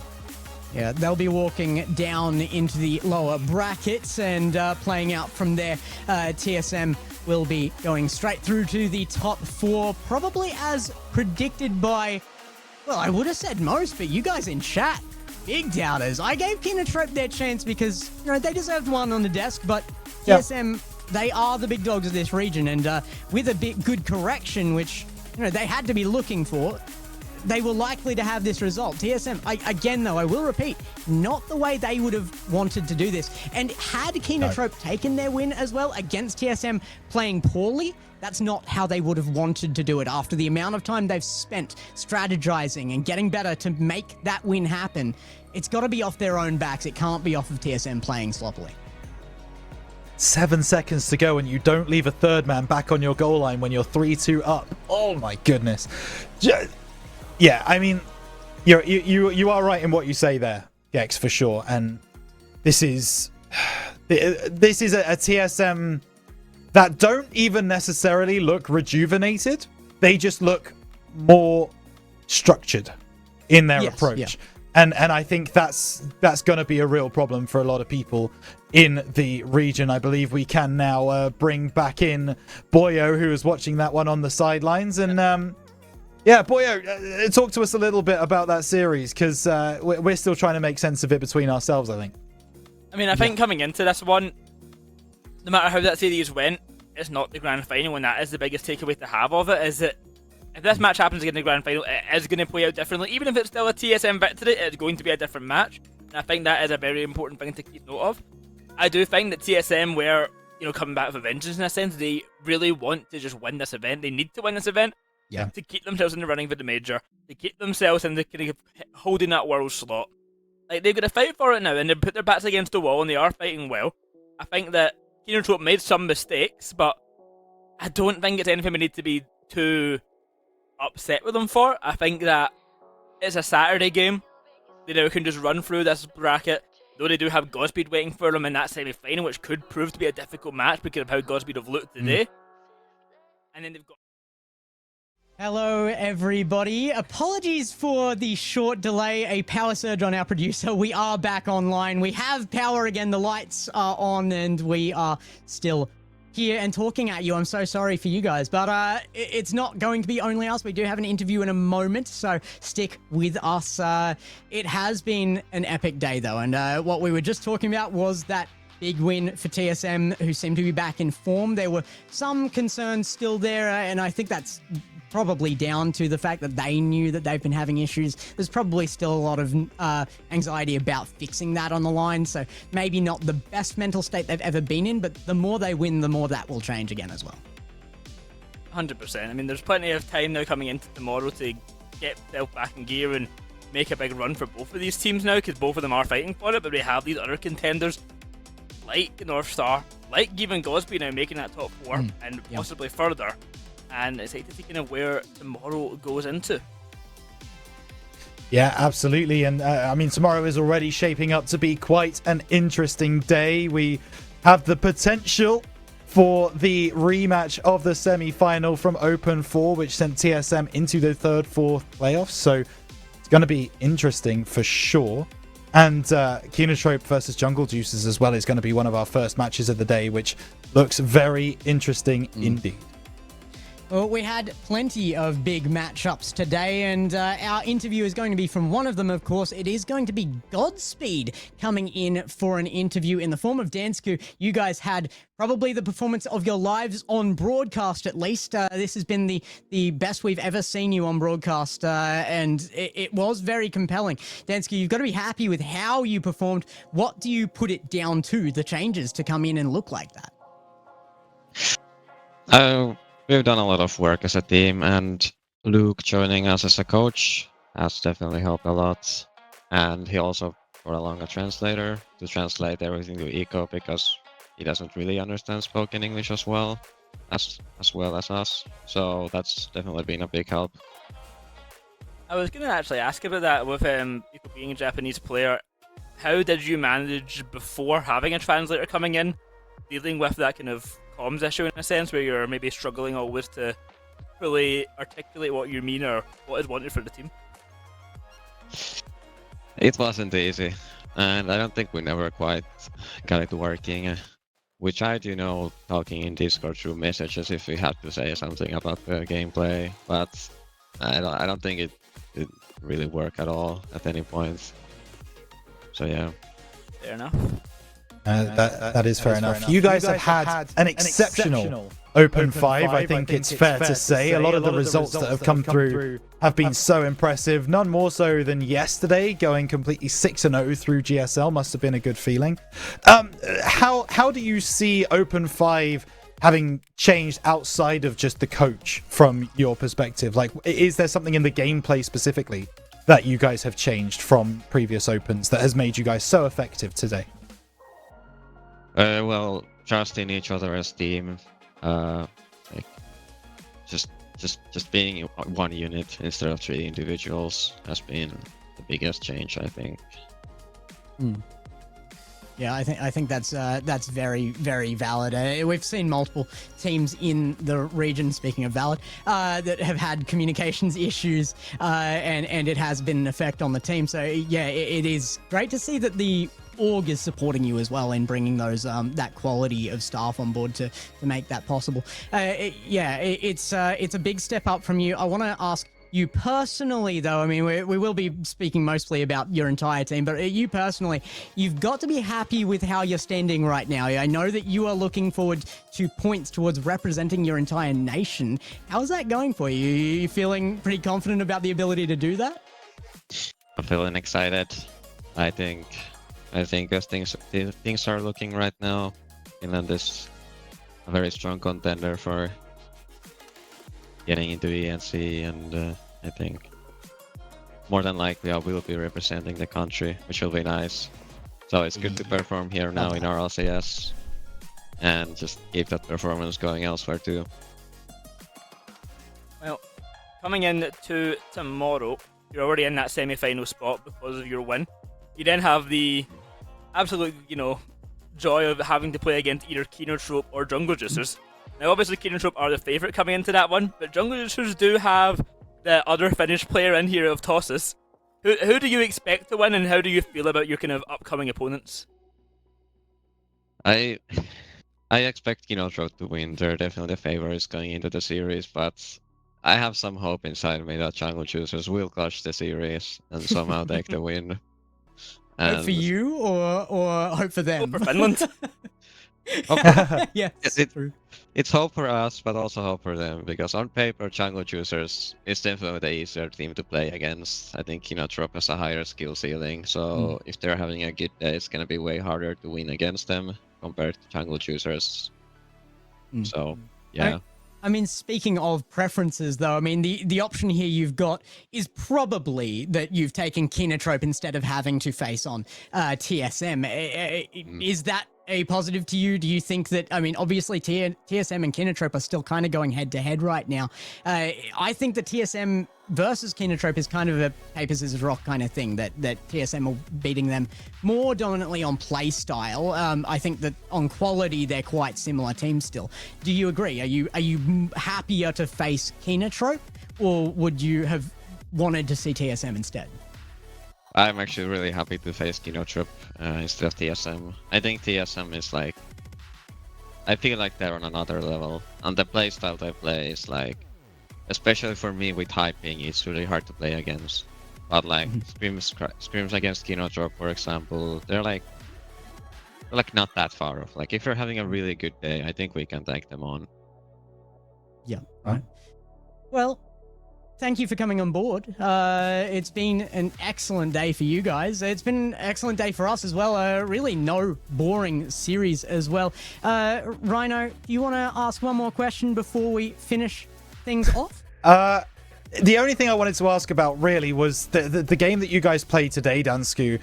3 of the 4 games that you won were in overtime. Can you give some idea on the communication in your team? We know that the communication isn't exactly, you know, you would like it to be that little bit better, but you guys seem to just have the ice and have the ability to win out those games in that overtime. Can you explain what's happening in the voice comms when you're going through that? Actually, the communication has gotten a lot better, and I think Echo has also like gotten more confident in coming in English, so that helps a lot. But overall, I think one of the most important things is having a good energy. Everyone coming like with enough passion and fast and all that, and I think that's what the feeling was in the call today. Everyone was like on high alert and reactive to everyone's comms. Yeah, I mean, I think anybody who's been paying attention to the region has definitely noticed Godspeed coming up and up and up throughout this season. So our eyes are still on you, and my hope as well on you there. So thank you for joining us, Densku. And any last shout outs you'd like to give before we say goodbye? I mean, shout out to Luke, obviously, great coach. But more than that, shout out to Echo, Golden Striker today. Has been playing phenomenal, like yesterday and today. So yeah, let's give it up for tomorrow. Thank you very much for joining us, Densku. We'll let you go there. It's been a privilege to see you guys play, and we'll continue to do so tomorrow. Good luck with your matches. Thank you. All right, guys. Well, we have to wrap up our day. It has been a big one. We've got more tomorrow. We might take a quick look across at that as well.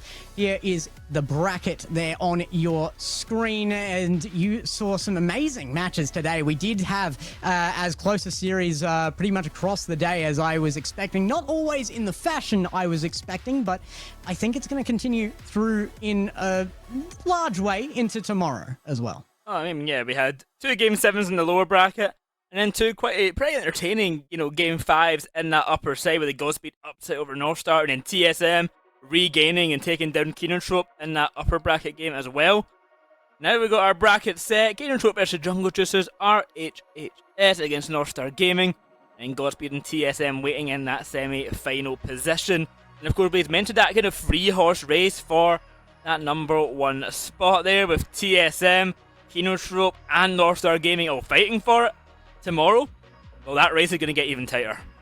Oh, it certainly is. We are definitely going to see a favourite come out of this weekend, but who that favourite will be going into Open 6 is yet to be determined. Keenentrop in the lead right now, but how quickly that could change, especially with a resurgent Godspeed waiting in the semi-finals. That's a fascinating one to watch out for tomorrow.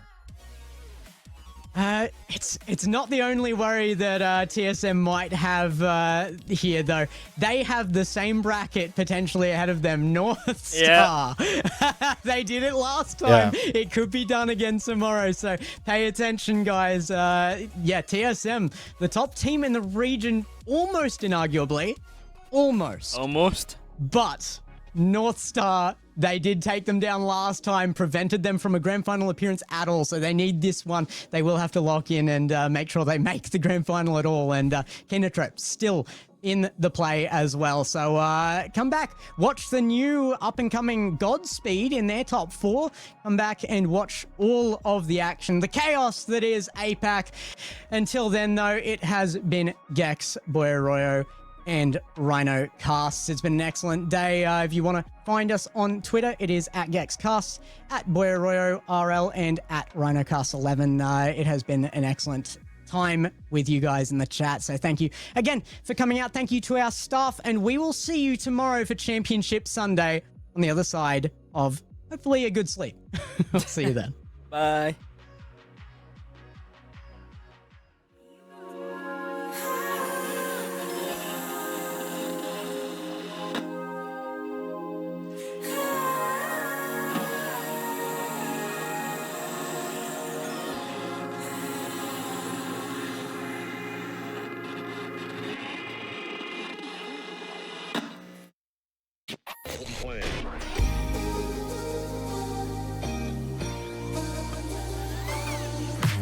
Way too many faces in the crowd, but I think that I see you.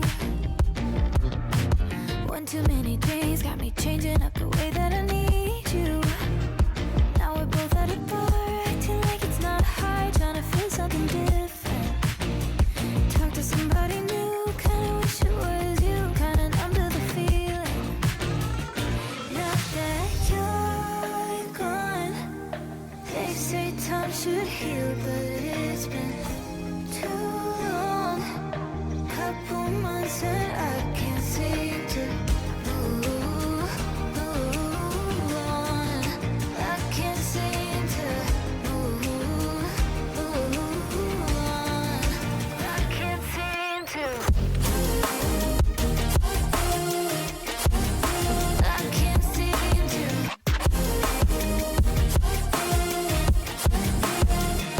Not that you're I can't seem to. I can't seem to. Laying on my floor thinking about all the things that we've been through. From 24/7 to pretending like I never met you. No, it's all for the best, cause I know we're a mess every time we're together. Going out of my mind, and I wish I could lie, tell you that it gets better. Now that you're gone, they say time should heal, but it's been too long. Couple months where I can't seem to move on. I can't seem to move on. I can't seem to.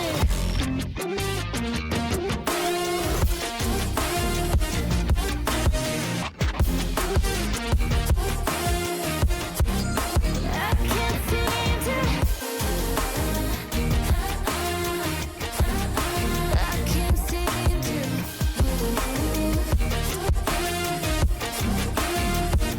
Now that you're gone, they say time should heal, but it's been too long.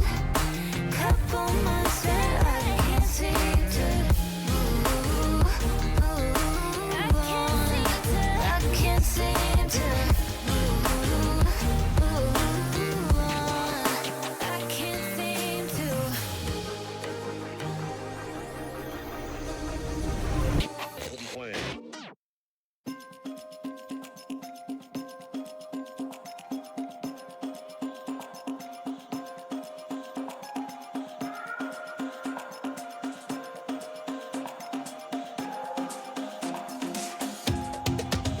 I can feel this time choke my neck and I just wonder why I'm buried in a suit I'd never buy, a suit I'd never buy.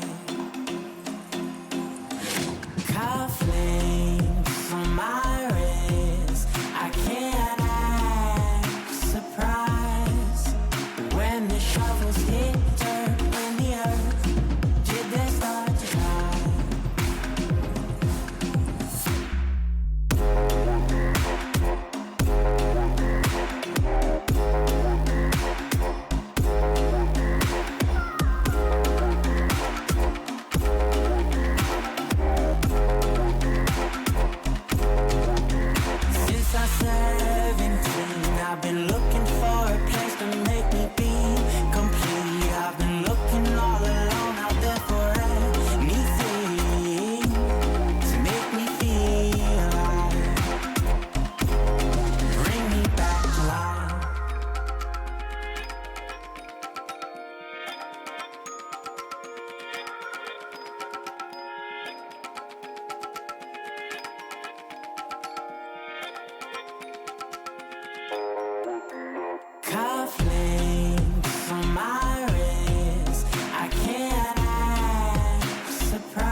Cause I'm searching for the break of a day to follow away to you.